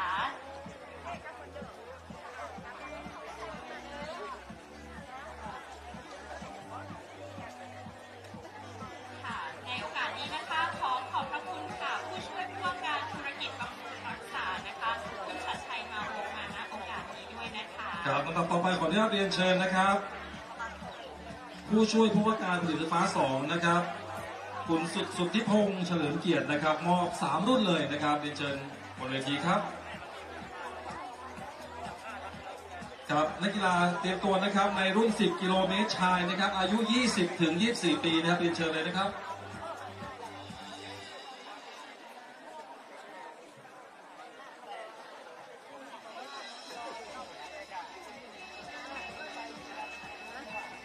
ครับ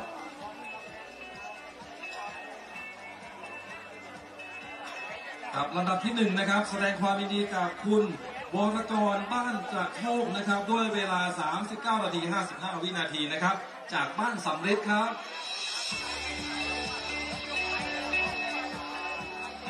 ครับลำดับที่3นะครับแสดงความยินดีกับคุณพีรพัฒน์เจียมเสงี่ยมนะครับขออภัยถ้าอ่านผิดนะครับจากจิมรันนิ่งนะครับด้วยเวลา 42 นาที 17 วินาทีครับลำดับที่4แสดงความยินดีกับคุณละพัฒน์วัยการนะครับด้วยเวลา 43 นาที 24 วินาทีนะครับจากซีวะทีมครับและลำดับที่5แสดงความยินดีกับคุณอรินทร์นุกยานะครับจากสิงห์ยางมะตอยครับ 44 นาที 18 วินาทีครับ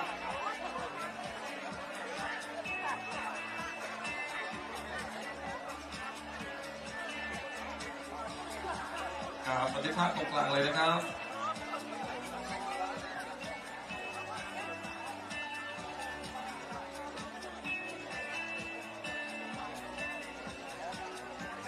เรียนเชิญชปป2นะคะ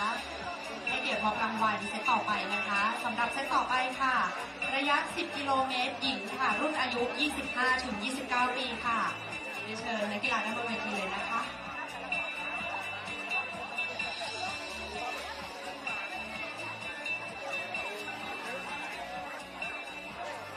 เป็นรางวัลของนักวิ่งระยะ 10 กิโลเมตรหญิงนะคะรุ่นอายุ 25 ถึง 29 ปีค่ะค่ะที่1นะคะคุณสิริธรมังคลาค่ะทำเวลาที่ 54 นาที 20 วินาทีค่ะ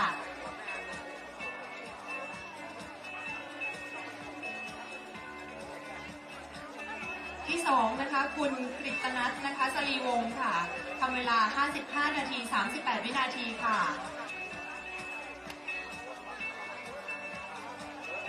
ที่3ค่ะคุณพิชยาพันธ์สดค่ะ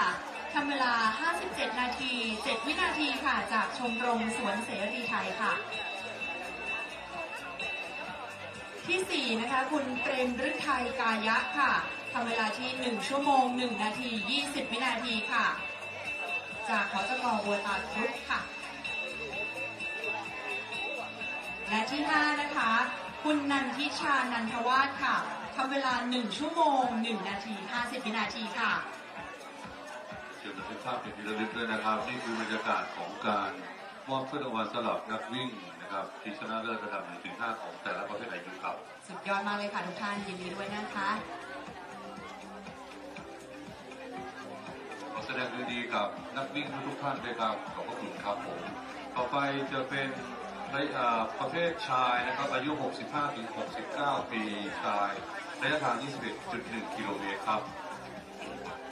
ต้องขออนุญาตเรียนเชิญท่านประธานนะครับประธานจัดงานเป็นผู้มอบรางวัลต่อไปครับผมก็รุ่นนี้มีสุภาพบุรุษจากต่างประเทศได้รับที่1ด้วยนะครับต่อไปเป็นการประกาศผลและมอบรางวัลนักวิ่งระยะทาง 21.1 กิโลเมตรชายอายุ 65 ถึง 69 ปีครับชีน1ครับมิสเตอร์ทาดาชิฮิโมโตะครับจากญี่ปุ่น ทำเวลา1 ชั่วโมง 44 นาที 9 วินาทีครับ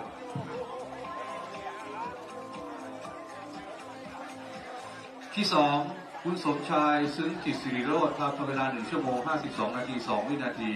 จากอีเล็กน้ำลำไยกำแพงเพชรนะครับที่3ครับคุณสุนทรมโนโฮครับทำเวลา1 ชั่วโมง 52 นาที 7 วินาทีครับที่4ครับคุณประมลจันทร์ผ่องศรีครับทำเวลา1 ชั่วโมง 54 นาที 21 วินาทีครับและที่5ครับคุณสมพงษ์ลิ้มอิ่มนะครับทำเวลา1 ชั่วโมง 54 นาที 48 วินาทีในรุ่น 65 ถึง 69 ปี 21.1 กิโลเมตรชายครับขออนุญาตบันทึกภาพครับผมขออนุญาตแทรกนิดนึงครับขอประกาศคุณอรณิตวัฒโลนะครับคุณอรณิตวัฒโลนะครับรายงานตัวที่เต็นท์กรรมการนะครับด่วนนะครับขอบคุณนะครับที่สุทธิพงษ์เฉลิมเกียรตินะครับที่ได้ให้เกียรติมามอบรางวัลทั้ง3รุ่นนะครับขอบคุณครับลำดับต่อไปนะครับขออนุญาตเรียนเชิญนะครับผู้ช่วยผู้ว่าการผลิตไฟฟ้า1นะครับจก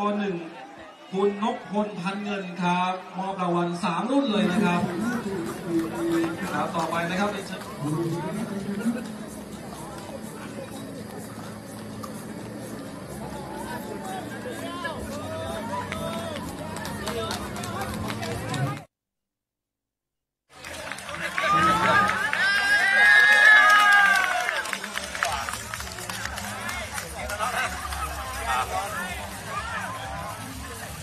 ยังใช่ไหมพี่ดาว15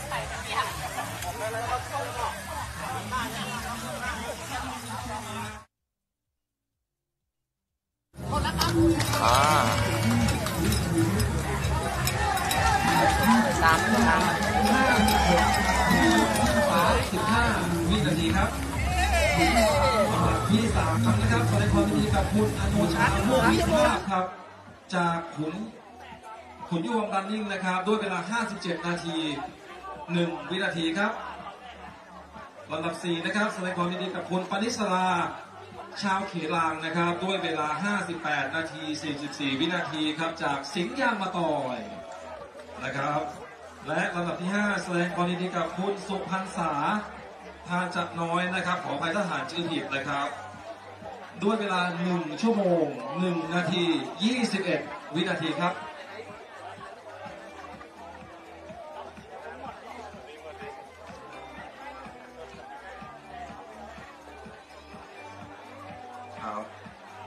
ภาพได้เลยครับมีอีก2รุ่นนะครับอีก2รุ่นครับแสดงความยินดีกับนักกีฬาทุกท่านเลยนะครับขอบคุณครับ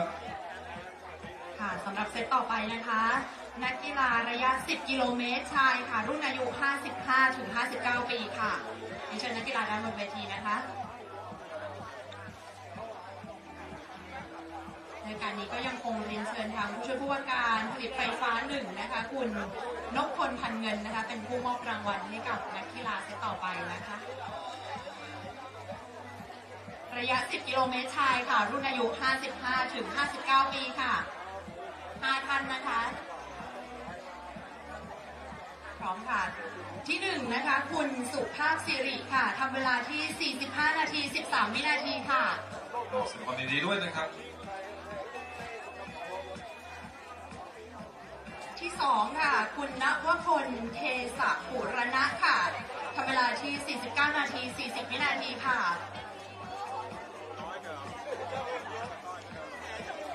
ที่3ค่ะคุณบรรจงวงคำล่าค่ะทำเวลา51 นาที 10 วินาทีค่ะที่4ค่ะคุณสมทรัพย์แปลงแก้วค่ะทำเวลา54 นาที 46 วินาทีค่ะ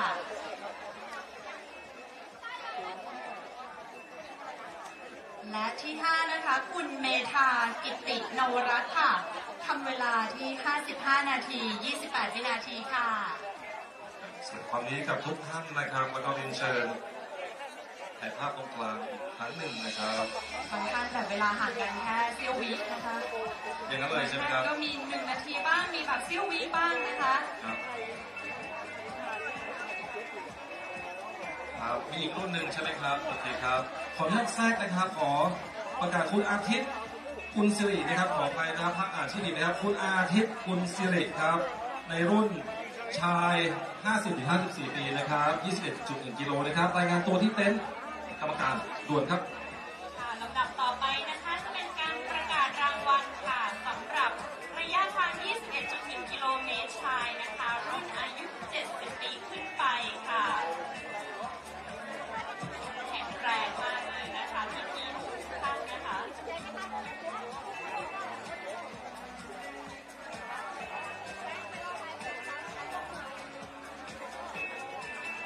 อารมณ์ดีด้วยนะคะนอกจากสุขภาพแข็งแรงแล้วนะคะลำดับที่1ค่ะคุณพัฒนพงษ์วงศ์สืบค่ะด้วยเวลา1 ชั่วโมง 59 นาที 3 วินาทีค่ะจากชมรมวิ่งกมผ.แม่เมาะเพื่อสุขภาพค่ะลำดับที่2นะคะคุณพระยงค่ะภวะภูตานนท์ค่ะด้วยเวลา2 ชั่วโมง 26 นาที 36 วินาทีค่ะลำดับที่3นะคะคุณสมคิดจันทนา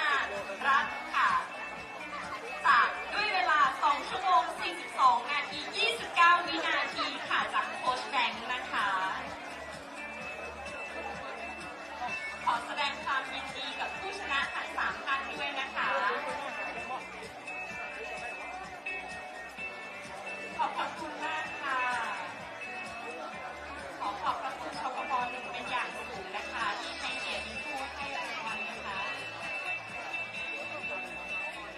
ครับตอนนี้ใครที่ต้องการขึ้นรถบัสนะครับรถบัสของเรานะครับ9:30 นาทีนะครับลำดับต่อไปนะครับขออนุญาตเรียนเชิญ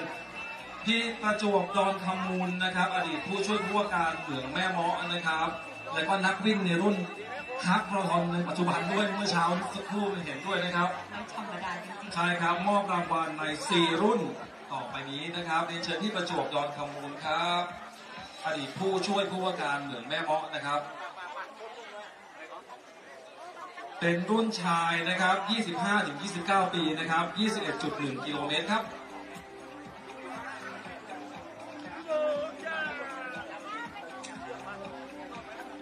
ครับ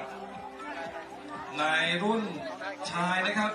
25-29 ปี 21.1 กิโลนะครับลำดับที่1แสดงความยินดีกับคุณนิติวุฒิแก้วลังกาครับด้วยเวลา1 ชั่วโมง 25 นาที 51 วินาทีจากบวงเบียร์รันเนอร์ครับลำดับที่2นะครับแสดงความยินดีกับคุณนิติธรอาสวะวงศ์เมธีครับ1 ชั่วโมง 26 นาที 52 วินาทีจากไทยลาหูคอฟฟี่ครับลำดับ3คุณวิษณุพงศ์หรีรัตน์นะครับด้วยเวลา1 ชั่วโมง 27 นาที 7 วินาทีครับจาก IPC ครับลำดับที่4นะครับคุณชนะชัยยาศรีครับ1 ชั่วโมง 29 นาที 36 วินาทีครับจาก CK Track Club ครับและลำดับที่5นะครับแสดงความยินดีกับคุณจิรพงษ์จุมปูครับ1 ชั่วโมง 31 นาทีจากเสวียงรันนะครับครับดิฉันที่ประจวบถ่ายภาพตรงกลางนะครับตรงนั้นเลยครับขอบคุณครับท่านหันมาครับนี่ครับตรงกลางตรงที่มีเส้นสีขาวเลยครับครับขอบคุณครับครับ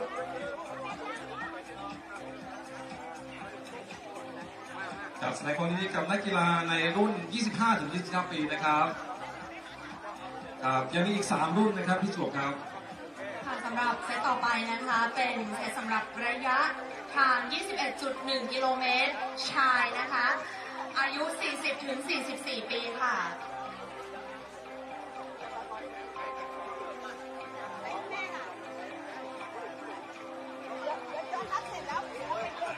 ซึ่งในเซตนี้นะคะก็จะยังคงเป็นที่ประจวบนะคะอดีตผู้ช่วยผู้ว่าการเหมืองแม่เมาะค่ะที่จะเป็นผู้มอบรางวัลนะคะสำหรับระยะ 21.1 กิโลเมตรนะคะฮาล์ฟมาราธอนนะคะผู้ชายรุ่นอายุ 40-44 ปีค่ะเริ่มมอบกันที่2นะคะคุณเมธีศรีวิชัยค่ะทำเวลาไว้ที่1 ชั่วโมง 26 นาที 50 วินาทีค่ะ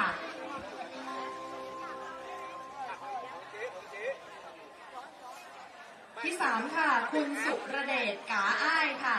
1 ชั่วโมง 28 นาที 41 วินาทีค่ะจากรันขาลากที่4ค่ะคุณสมโภชมาลีค่ะทำเวลาที่1 ชั่วโมง 32 นาที 42 วินาทีค่ะจากเวียงสารันเนอร์ค่ะ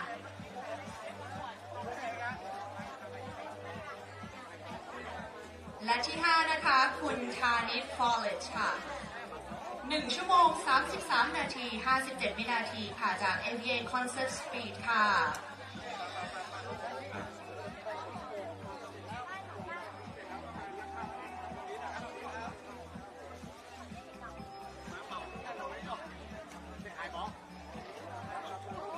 ยังมีอีก2 รุ่นนะครับ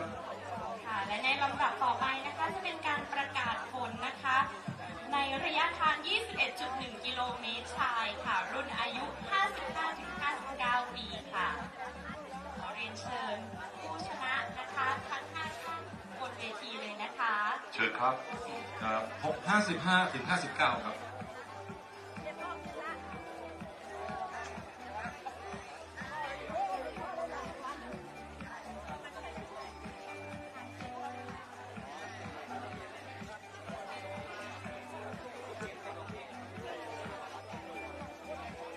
ขอแสดงความยินดีค่ะกับลำดับที่1นะคะคุณสุพจน์คำแสนค่ะด้วยเวลา1 ชั่วโมง 39 นาที 54 วินาทีค่ะ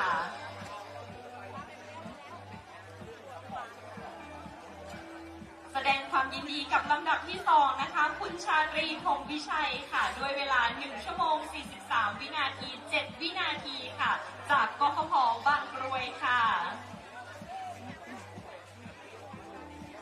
ลำดับที่3นะคะคุณปรีชาสุภาลาภวัฒนาค่ะด้วยเวลา1 ชั่วโมง 44 วินาที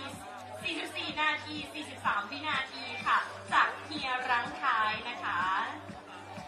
และลำดับที่4ค่ะคุณเพชรพงษ์ชัดชัยสถาพรนะคะด้วยเวลา1 ชั่วโมง 48 นาที 5 วินาทีค่ะจากชัดชัยทันตกรรมค่ะครับคือท่านก็วิ่งไปด้วยกันนะครับแต่ท่านเข้าทีหลังนะครับผู้มอบนะครับท่านบันทึกภาพครับบันทึกภาพครับ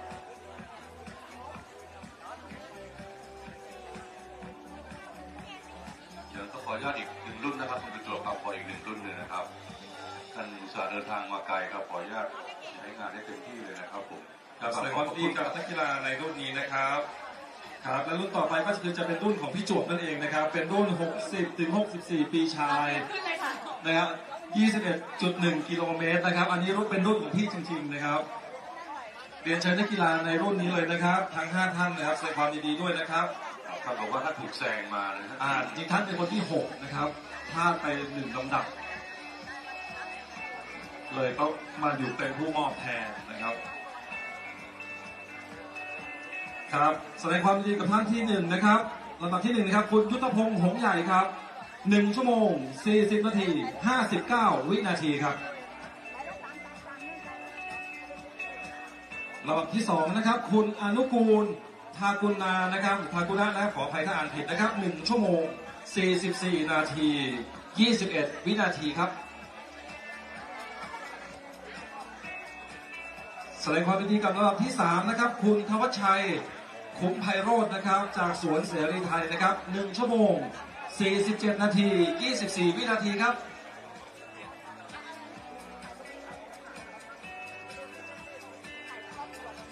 ครับลำดับ4ครับแสดงความยินดีกับครับผมคุณวรพลชุมสาย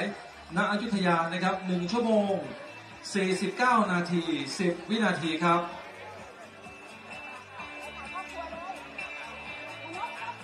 ครับและลำดับที่5ครับแสดงความยินดีกับคุณกิตติพงษ์มงคลกุลนะครับ1 ชั่วโมง 49 นาที 59 วินาทีครับจากน้ำกวานรันนิ่งพะเยาครับ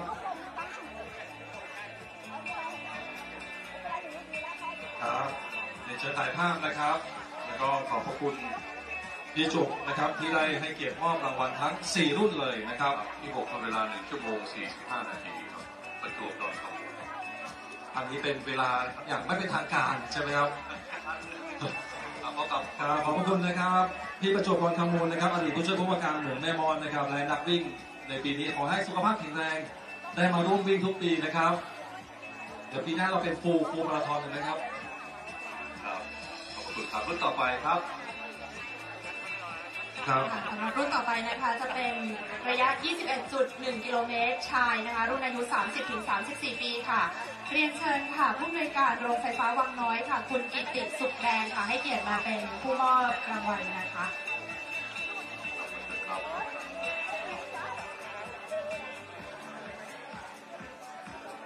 ครับทั้งหมด5รุ่นเลยนะครับในช่วงนี้นะครับ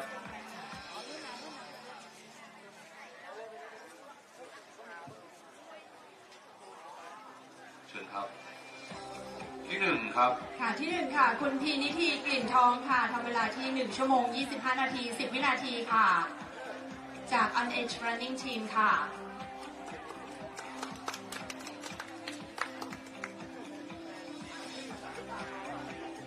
ค่ะที่3นะคะคุณกรวิทย์ค่ะวิสิทธิ์สกุลชัยค่ะ1ชั่วโมง27นาที2วินาทีค่ะจาก CK Track Club ค่ะที่4ค่ะคุณณัฐกรอินทราชาค่ะ1ชั่วโมง33นาที57วินาทีค่ะ ABA Concert Speed ค่ะและที่5ค่ะคุณวรกุลใจดีค่ะ1ชั่วโมง34นาที43วินาทีจากชมรมวิ่งอีแกดค่ะอีแกดรันวิ่งค่ะ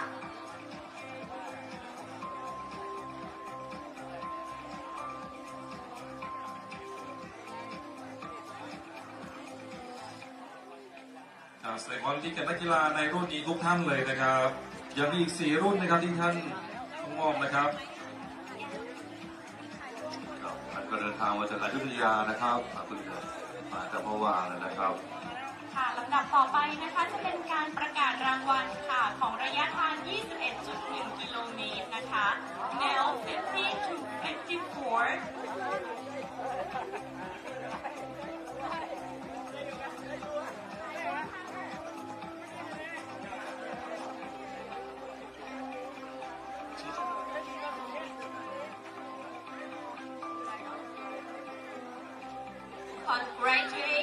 for the first runner of Mr. Richard Min with the speed of 1 hour 26 minutes with and 47 seconds. Congratulations, Mr. Richard.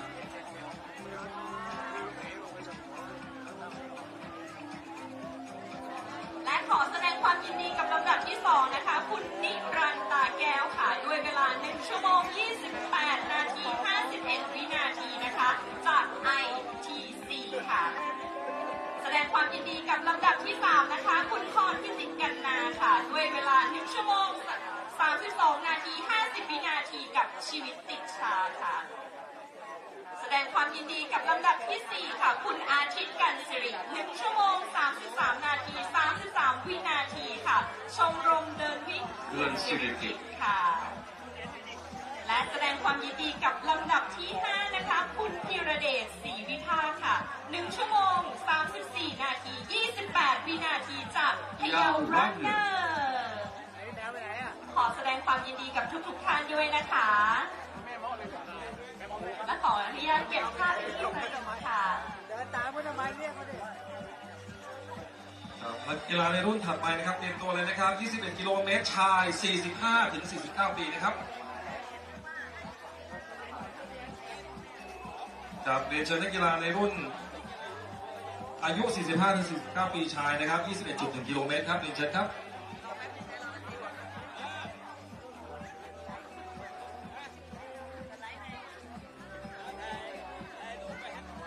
ครับลำดับที่1นะครับแสดงความยินดีกับคุณศักดินัยศิลาวงศ์สวัสดิ์นะครับจากยังไหวนะครับ1ชั่วโมง24นาที10วินาทีครับ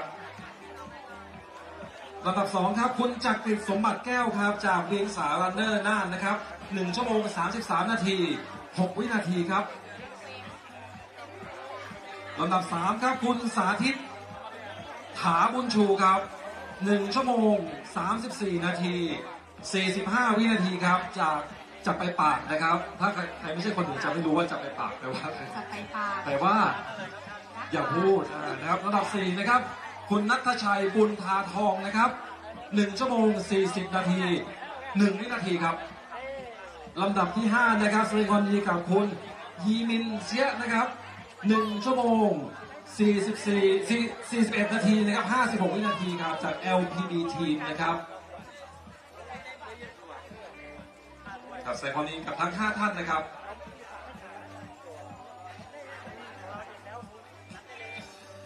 ขอบคุณนะท่านมอบต่อนะครับค่ะสำหรับ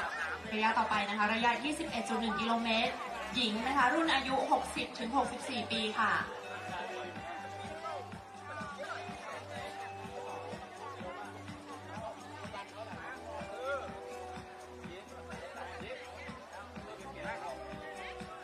ทั้งหมด5ท่านนะคะมอบรางวัลโดยคุณกิติสุขแดงค่ะผู้ในวยการโรงไฟฟ้าบางน้อยค่ะและที่1ครับที่1ค่ะคุณนวรัตน์ธราวันค่ะทำเวลาที่2 ชั่วโมง 5 นาที 43 วินาทีค่ะบ่อบำบัด running น่านค่ะ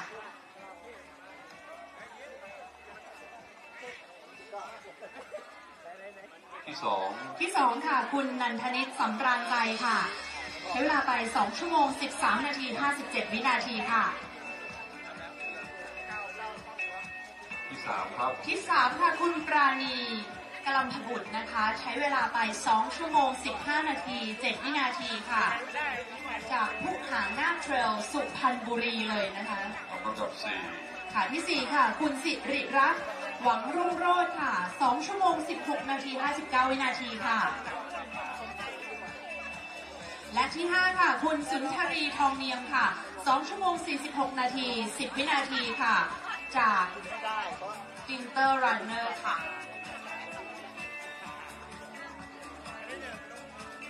อินเตอร์รันเนอร์นะคะ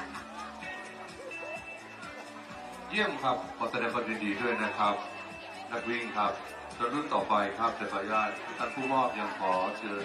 ให้เกียรติมอบต่อไปนะครับต่อไปรุ่น55 ถึง 59 หญิงนะครับ 21.1 กิโลเมตรครับ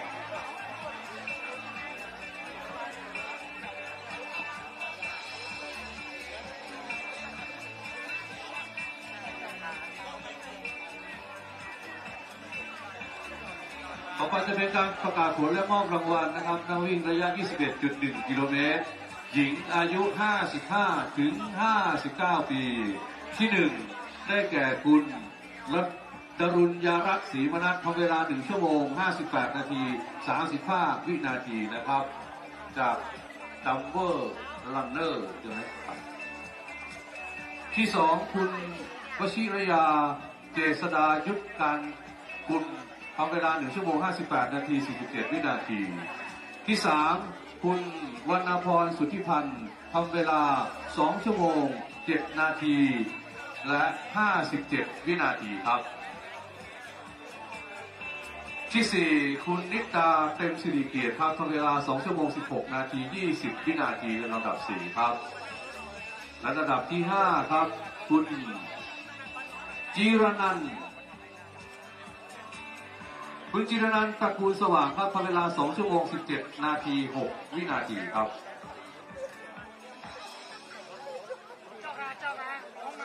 ขออนุญาตประกาศแทรกนะคะเรียนเชิญคุณธนิษฐาบุญมีนะคะตรงเต็นท์ด้านข้างเวทีตรงนี้เลยนะคะเรียนเชิญนะคะ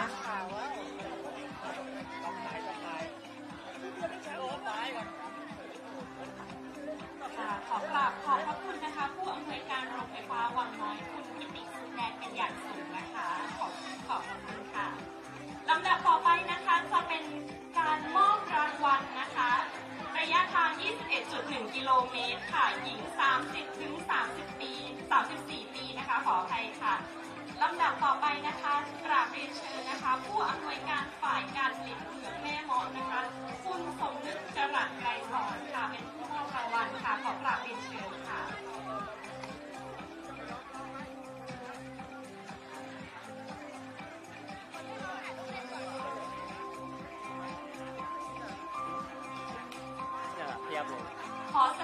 ความยินดีกับรางวัลที่1นะคะคุณณัฐวรรณดาวนันท์ค่ะด้วยเวลา1 ชั่วโมง 59 นาที 55 วินาทีจากบ่อบำบัด running จังหวัดน่านค่ะ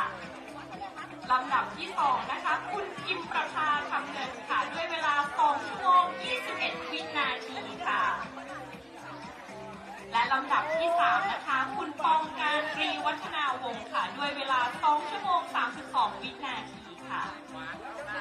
และลำดับที่4นะคะคุณนัทธิดาจิตกำเนิดค่ะด้วยเวลา2 ชั่วโมง 8 นาที 44 วินาทีค่ะขอแสดงความยินดีด้วยนะคะขอเชิญถ่ายรูปด้านหน้าด้วยกันนะคะสุดยอดทุกคนเลยนะคะยังมีอีก3รุ่นนะครับที่เรียนเชิญได้ที่สมเด็จเจ้ากุมารนะครับในรุ่นต่อไปนะครับเป็นรุ่นหญิง 45-49 ปีนะครับในระยะ 21.1 กิโลเมตรนะครับเรียนเชิญนักกีฬาในรุ่นนี้เลยครับที่ได้รับรางวัลนะครับหญิง 45-49 ปีครับ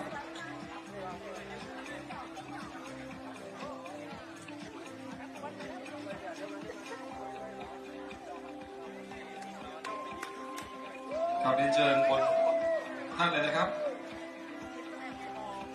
กับลำดับที่1นะครับแสดงความยินดีกับคุณวิลาวันเผือกสมจิตครับจากเดินวิ่งเพื่อสุขภาพเชียงคำครับ1 ชั่วโมง 50 นาที 57 วินาทีครับ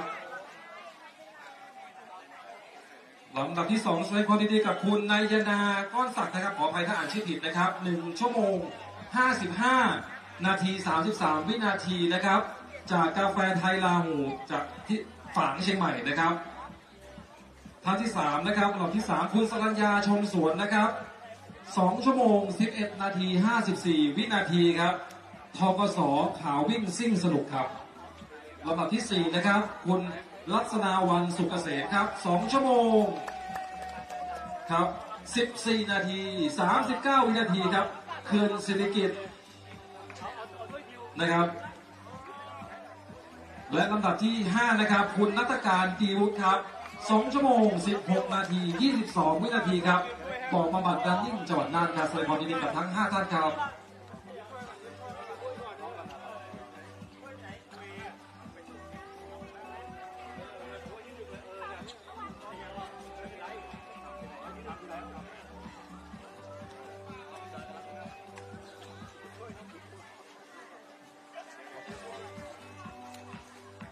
เรียนเชิญพี่สมนึกนะคะอยู่มอบรางวัลต่อใน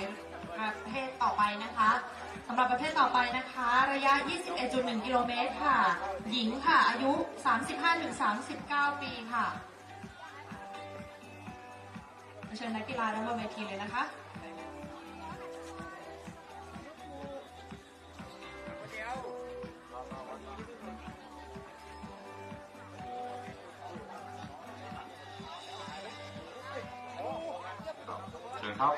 ค่ะที่1นะคะคุณธิติมาวิเทศค่ะ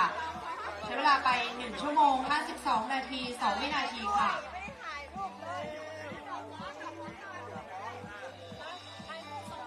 และที่3นะคะคุณอัญชลีพัสดีค่ะ1 ชั่วโมง 56 นาที 52 วินาทีค่ะ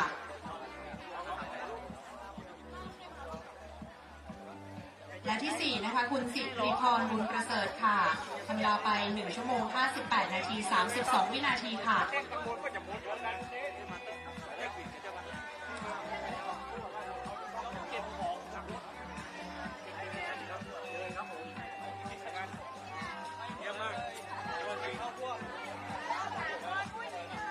ก็มี3ท่านนะครับก็อีก2ท่านนั้นมารับถ้วยไปแล้วนะครับพอท่านใดสะดวกจะรีบกลับก่อนก็สามารถขอรับถ้วยไปก่อนได้นะครับต่อไปนะครับจะเป็นประเภท 21.1 กิโลเมตรนะครับหญิงอายุ 50-54 ปีครับ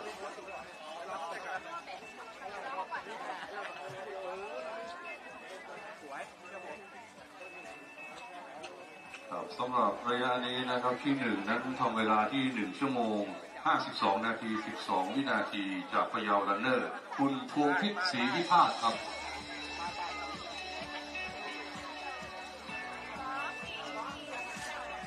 ท ที่2คุณสุจิตราคำแสงครับเวลา1 ชั่วโมง 58 นาที 28 นาทีจากทีมจะไปปากจะไปไหมที่3ครับคุณนายการประสงค์ดีครับทำเวลา1 ชั่วโมง 59 นาที 49 วินาทีครับจากฟอสพิษณุโลกครับและที่4นะครับคุณวิทยาชัดชัยสถาพรนะครับทำเวลา2 ชั่วโมง 49 วินาทีจากชัดชัยทันธรรมครับขออนุญาตแทรกนะครับในโอเวอร์ออลชายนะครับ 21.1 กิโลนะครับคุณอนุชาพาดาคุณจรัญจูปอกนะครับและคุณมงคลแก้วตานะครับคุณอนุชาพาดาคุณจรัญจูปอกคุณมงคลแก้วตานะครับรายงานตัวที่เต็นท์กรรมการครับ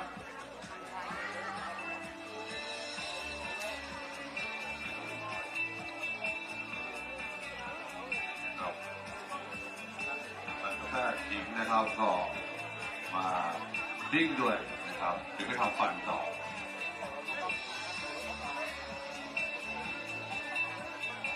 ครับขอขอบพระคุณนะคะที่สมนึกเป็นอย่างสูงนะคะค่ะขอบคุณที่สมนึกนะครับลำดับต่อไปนะคะจะเป็นการประกาศรางวัลค่ะระยะทาง 21.1 กิโลเมตรนะคะหญิงนะคะ 65-69 ปีค่ะในโอกาสนี้นะคะขอเรียนเชิญผู้อำนวยการฝ่ายการผลิตโรงไฟฟ้าแม่เมาะนะคะคุณอัชพลอิ่มหนำค่ะเป็นผู้มอบรางวัลนะคะขอเรียนเชิญค่ะทั้ง4 รุ่นนะครับขอเรียนเชิญท่านปมนะครับได้ถือรางวัลทั้ง4 รุ่นครับ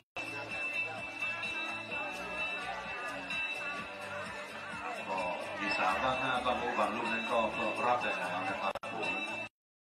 แล้วก็สำหรับรุ่นนี้ที่1ครับรางวัลที่1นะคะคุณประกายเพชรวินามิค่ะด้วยเวลา2 ชั่วโมง 23 นาที 56 วินาทีจากกรุงเทพมหานครค่ะจากภาคกลางครับค่ะลำดับที่2นะคะคุณศรีวิไลประทุมค่ะด้วยเวลา2 ชั่วโมง 28 นาที 11 วินาทีค่ะจากตาโขน Running จังหวัดเลยค่ะ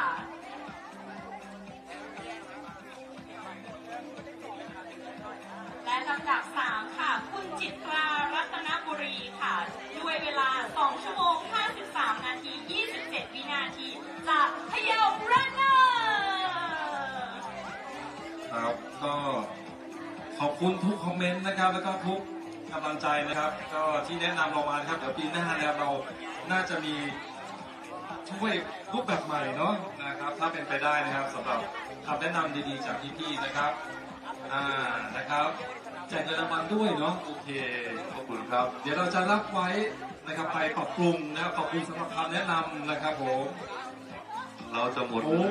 นี่ครับเจอตัวแล้ว31 ปีทุกปีมาทุกปีเลยเจอตัวแล้วนะครับโอ้ขอบพระคุณมากครับที่มาทุกปีนะครับขอให้ครบถึง100 ครั้งนะครับต่อไปครับต่อไปนะคะสำหรับระยะ10 กิโลเมตรหญิงค่ะรุ่นอายุ 20-24 ปีค่ะ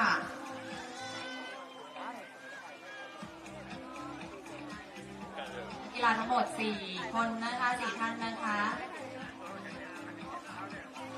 ตอนนี้เหลือ3นะคะอีกท่านหนึ่งจะรับรางวัลไปแล้วนะคะครับท่านอาจจะต้องรีบกลับนะครับใช่ค่ะค่ะที่1นะคะคุณณภัทรธรรมกิจจาธรค่ะใช้เวลา1 ชั่วโมง 10 นาที 35 วินาทีค่ะ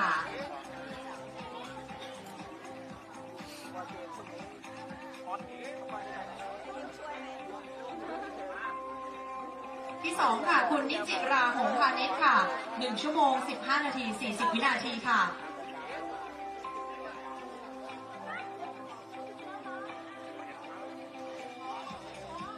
และที่4นะคะคุณปาริชาติเครือทิค่ะ1 ชั่วโมง 35 นาที 3 วินาทีค่ะ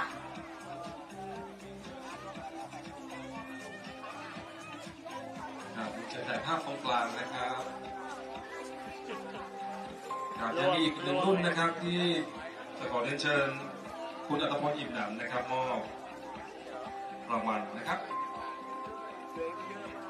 ครับแสดงความยินดีกับนักกีฬาในรุ่นนี้ด้วยนะครับในรุ่นต่อไปนะครับ หญิง 40 ถึง 44 ปีนะครับ 21.1 กิโลเมตรครับ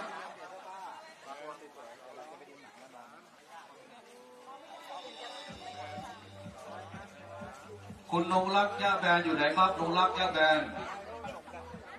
มาที่เต็นท์เทคนิคด่วนครับนงรักย่าแบนครับครับขอแสดงความยินดีกับลำดับที่1นะครับคุณกฤษสอนศรีนวลนะครับ1 ชั่วโมง 55 นาที 28 วินาทีครับจาก BCM Running Team ครับลำดับที่2นะครับแสดงความยินดีกับคุณน้ำพึ่งจีนใจเย็นนะครับจาก Happy Running นะครับ2 ชั่วโมง 4 นาที 36 วินาทีครับลำดับที่4ครับแสดงความยินดีกับคุณชัญญาเหลี่ยวรุ่งเรืองครับ2 ชั่วโมง 18 นาที 47 วินาทีครับลำดับที่5แสดงความยินดีกับคุณสลินทิพย์กันชาติครับ2 ชั่วโมง 21 นาที 14 วินาทีครับ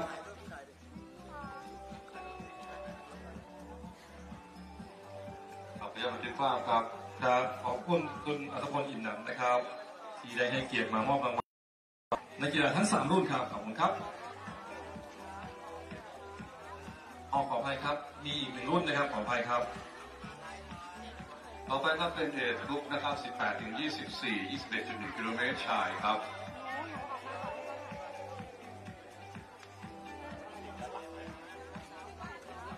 มี2 รุ่นครับขออภัยครับ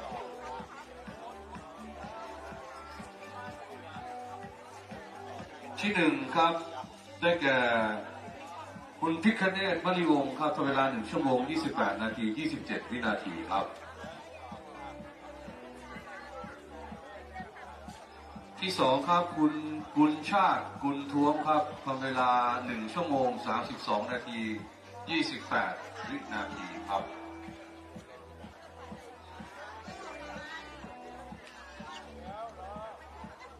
ครับที่3ครับคุณ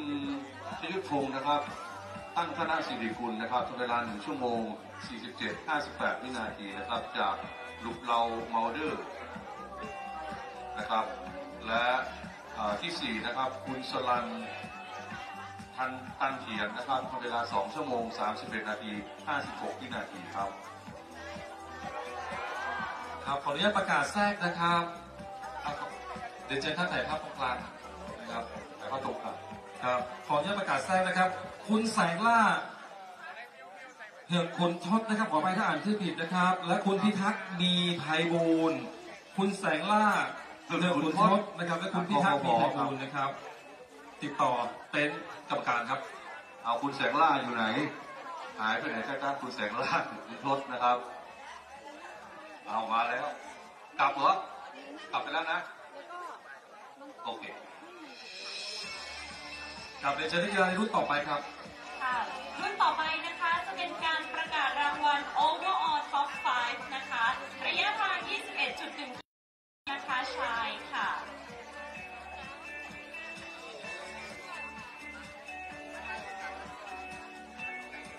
รุ่นนี้เป็นรุ่นที่ทำเวลาดีมากๆเลยนะครับเพราะว่าที่1คือโอเวอร์ออลนะครับที่2ครับที่2ค่ะคุณจรัญจูเปาะนะคะด้วยเวลา1 ชั่วโมง 16 นาที 10 วินาทีค่ะลำดับที่3นะคะคุณมงคลแก้วตาค่ะด้วยเวลา1 ชั่วโมง 18 นาที 37 วินาทีนะคะจากหนองอ้อกล้องไม่เป็นค่ะลำดับที่4นะคะคุณภาคภูมิสมพศคุณเวศค่ะด้วยเวลา1 ชั่วโมง 21 นาที 50 วินาทีค่ะจาก Adidas Runner Bangkok และลำดับที่5ค่ะคุณพิเชษเจริญด้วยเวลา1 ชั่วโมง 23 นาที 33 วินาทีจาก The Wheel Running Family ครับเรียนเชิญถ่ายภาพตรงกลางนะครับระหว่างที่ผมขออนุญาตใช้เสียงแทรกนะครับคุณนุสรามีไพบูลย์คุณอาภากรอดุลพรหไทยและคุณสุจัญญาแก้วดวงตารายงานตัวที่เต็นท์กรรมการครับคุณนุสรามีไพบูลย์คุณอาภากรอดุลพรหไทยนะครับและคุณสุจัญญาแก้วคิ้วดวงตาขออภัยครับคิ้วดวงตาสักครู่นะครับ ยังไม่หมดนะครับเรายังมีเหลืออีกรุ่นนะครับพี่น้องครับความจริงแล้วนะครับ การมอบรางวัลนี่ที่1ถึงที่3นี่เรามีเงินรางวัลให้ด้วยนะครับแต่ว่าเราจะให้ท่านมาเซ็นรับด้านล่างเพราะต้องมีการแนบคำถามด้วยนะครับ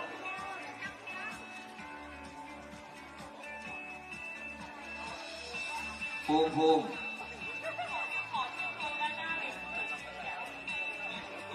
ตรงนี้รูปหนึ่งไป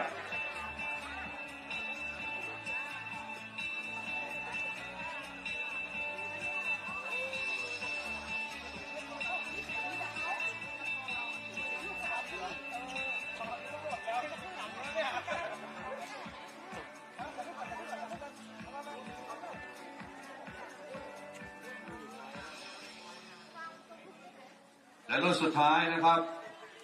รุ่นสุดท้ายนะฮะเราทำเวลาเกินคาดครับเรากะจะคัดออฟตอน9:30นะฮะถ้าไม่มีรับเราจะตัดเลยตัดพิธีกรไปเลยนะครับเพราะว่ากำหนดเรา9:30แต่จริงๆแล้วเรากำหนดไว้ที่10 นาฬิกานะครับแต่วันนี้เราเสร็จก่อนเหลืออีกรุ่นนะครับตอนนี้ยังถ่ายทอดยังไลฟ์อยู่ไหมครับตอนนี้ยังไลฟ์สดอยู่นะครับท่านผู้ชมที่ยังอยู่ที่บ้านยังชมอยู่ทางไลฟ์สดนะครับก็ต้องขอบอกก่อนว่าตอนนี้นักวิ่งนะครับเริ่มทยอยรับช่วยแล้วก็เดินทางไปเที่ยวไปในอำเภอแม่เมาะนะครับไปทุ่งบัวตองไปศาลาชมวิวไปดูสนามกอล์ฟนะครับแล้วก็ไปเที่ยววัดต่างๆอย่างสวยงามในแม่เมาะของเรานะครับและหลังจากนั้นไปเที่ยวในจังหวัดลำปางนะครับมีสถานที่ท่องเที่ยวเยอะมากเลยนะครับแล้วก็อย่าลืมนะครับว่าเรามีเทศกาลท่องเที่ยวที่น่าสนใจนะครับจัดเป็นประจำทุกปีก็มีผู้คนนั้นหลั่งไหลมาเที่ยวกันอย่างมากมายนะครับแล้วก็เดี๋ยวสักครู่หนึ่งก็คงจะต้องจากท่านไปนะครับแล้วก็ปิดการแข่งขันครั้งที่31ในปีนี้ไปนะครับทั้งเหลืออีกรุ่นหนึ่งที่เราอยากจะขอให้ท่านได้มารับช่วยนะครับตอนนี้ก็ยังรอผลอยู่นะครับแต่อย่างที่บอกให้ทราบนะครับว่าผลทุกอย่างเนี่ยต้องผ่านจากกรรมการเทคนิคนะครับเพื่อการตรวจเช็คขั้นตอนต่างๆว่าถูกต้องหรือไม่นะครับก็จะต้องมีการตรวจสอบย้อนหลังไปนะครับทำให้การประกาศราชานิดนึงนะครับพร้อมนะครับสุดท้ายน่าจะพร้อมแล้วค่ะเป็นระยะทาง 21.1 กิโลเมตรนะคะท็อป 5 ค่ะหญิงนะคะ25 ถึง 29 ปีค่ะโอกาสนี้ขอเชิญคุณเกษรินแปลงเสนนะครับหัวหน้าโครงการแม่เมาะเมืองน่าอยู่นะครับได้ให้เกียรติเป็นผู้มอบช่วยรางวัลนะครับซึ่งก็เหลือท่านเดียวเพราะว่าระดับ1รับไปแล้วนะครับรุ่นนี้มีแข่ง2 ท่านนะครับแข่ง2 ท่านนะครับเราเข้าใจเลือกนะเอาคนสวยมอบให้คนสวยนะครับค่ะสมน้ำสมเนื้อนะคะและขอแสดงความยินดีกับลำดับที่2ค่ะคุณสุจัญญาคิ้วดวงตาค่ะด้วยเวลา2 ชั่วโมง 54 นาที 57 วินาทีค่ะนามสกุลคิ้วดวงตาครับผมให้คนสวยมอบให้คนสวยนะคะเป็นการปิดเวทีที่ด้านล่างจะเป็นคุณแม่ใช่ไหมครับคุณแม่หรือพี่สาวคะเนี่ยคุณแม่หน่อยอันนี้คุณแม่หรือพี่สาว พี่สาวพิธีกรนะครับยินดีด้วยนะครับท่านนักวิ่งครับก็มาถึงช่วงท้ายของการแข่งขันหรือพิธีปิดแล้วนะครับเป็นไงบ้างเริ่มจากน้องเคก่อนครับก็เป็นปีแรกครับตื่นเต้นแล้วก็ตื่นเช้านะครับเพราะว่าไม่เคยตื่นเช้าขนาดนี้มาก่อนครับก็ดีใจครับที่ได้มาร่วมงานก็สนุกดีครับปีหน้าว่าจะไปวิ่งละไปซ้อมนะไม่เป็นพิธีกรแล้วต้องเป็นก่อนแล้วก็ค่อยลงวิ่งโอเคครับน้องแป้งครับค่ะก็สนุกค่ะก็เป็นปีแรกเหมือนกันเหมือนพี่เคเลยค่ะก็ขอบคุณทางทีมงานนะคะที่ให้โอกาสพวกเราได้มาลองเวทีแบบนี้บ้างนะคะแล้วก็สนุกค่ะมีความสุขค่ะแฮปปี้ค่ะก๊อฟค่ะก๊อฟขออนุญาตให้พี่สาวที่ก๊อฟเคารพก่อนนะคะพิธีกรงานวิ่งตั้งเดิมเลยเคยเป็นพิธีกรคู่กันนะครับสบายสาวๆนะคะจ้าค่ะก็อยากจะบอกว่าขอบคุณนะคะนักวิ่งทีมงานผู้จัดทุกท่านนะคะที่จัดงานวันนี้ได้รับเสียงชื่นชมมาอย่างดีนะคะน้องๆพิธีกรแล้วก็ทีมงานทุกท่านด้วยนะคะก็ต้องขอบคุณและขอให้นักวิ่งนะคะเดินทางกลับบ้านโดยสวัสดิภาพก่อนกลับก็แวะเที่ยวนะคะทั้งแม่เมาะแล้วก็จังหวัดลำปางด้วยนะคะขอบคุณมากค่ะแล้วพี่ปอนล่ะครับยังไม่ได้สัมภาษณ์โอเคพี่ก๊อฟก่อนค่ะสำหรับก๊อฟนะคะปีนี้เป็นปีแรกค่ะที่เริ่มมาย้ายเวทีนะคะจากหน้าโรงเรียนแม่เมาะวิทยามาเป็น เป็นที่กปปแม่เมาะนะคะก็ภูมิใจมากค่ะที่เป็นส่วนหนึ่งในงานนี้แล้วก็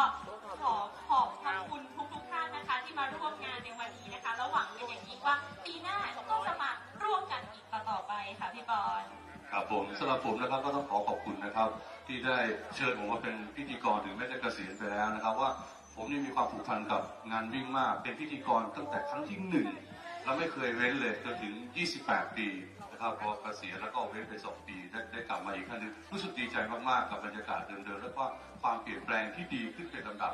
ของงานแม่เมาะฮาล์ฟมาราธอนซึ่งมีเสน่ห์นะครับและมีการปรับเกรดของเรานะครับขึ้นอยู่ตลอดเวลานะครับและต้องขอบคุณทุกท่านที่อยู่ที่นี่ด้วยขอขอบคุณทีมงานนะครับขอขอบคุณผู้กำกับน้องติ๋มนะครับน้องโน้ตและทีมงานทุกคนนะครับที่ทำให้งานสำเร็จรุ่ล่วงไปได้อยู่เบื้องหลังและวิ่งกันขาปิดทีเดียวนะครับเพราะฉะนั้นในโอกาสนี้นะครับผมสราวุฒิสิริธรครับน้องก๊อฟวรุณการสุริยะค่ะแป้งปารดาชัยชนะค่ะแล้วผมเคอภินพโกโลงนะครับก็ต้องขอที่ไลฟ์นะครับลืมไม่ได้เกียรติแฟนเพจค่ะครับต้องขอกล่าวคำว่าเดินทางโดยสวัสดิภาพแล้วก็สวัสดีทุกท่านนะครับทั้งออนไลน์แล้วก็ออนไซต์ด้วยนะครับพบกันใหม่บ๊ายบายออนไลน์ด้วยนะครับพบกันปีหน้าครับครั้งที่32วันนี้บ๊ายบายสวัสดีครับอย่าลืมแวะเที่ยวลำปางก่อนกลับนะครับเดินทางโดยสวัสดิภาพครับ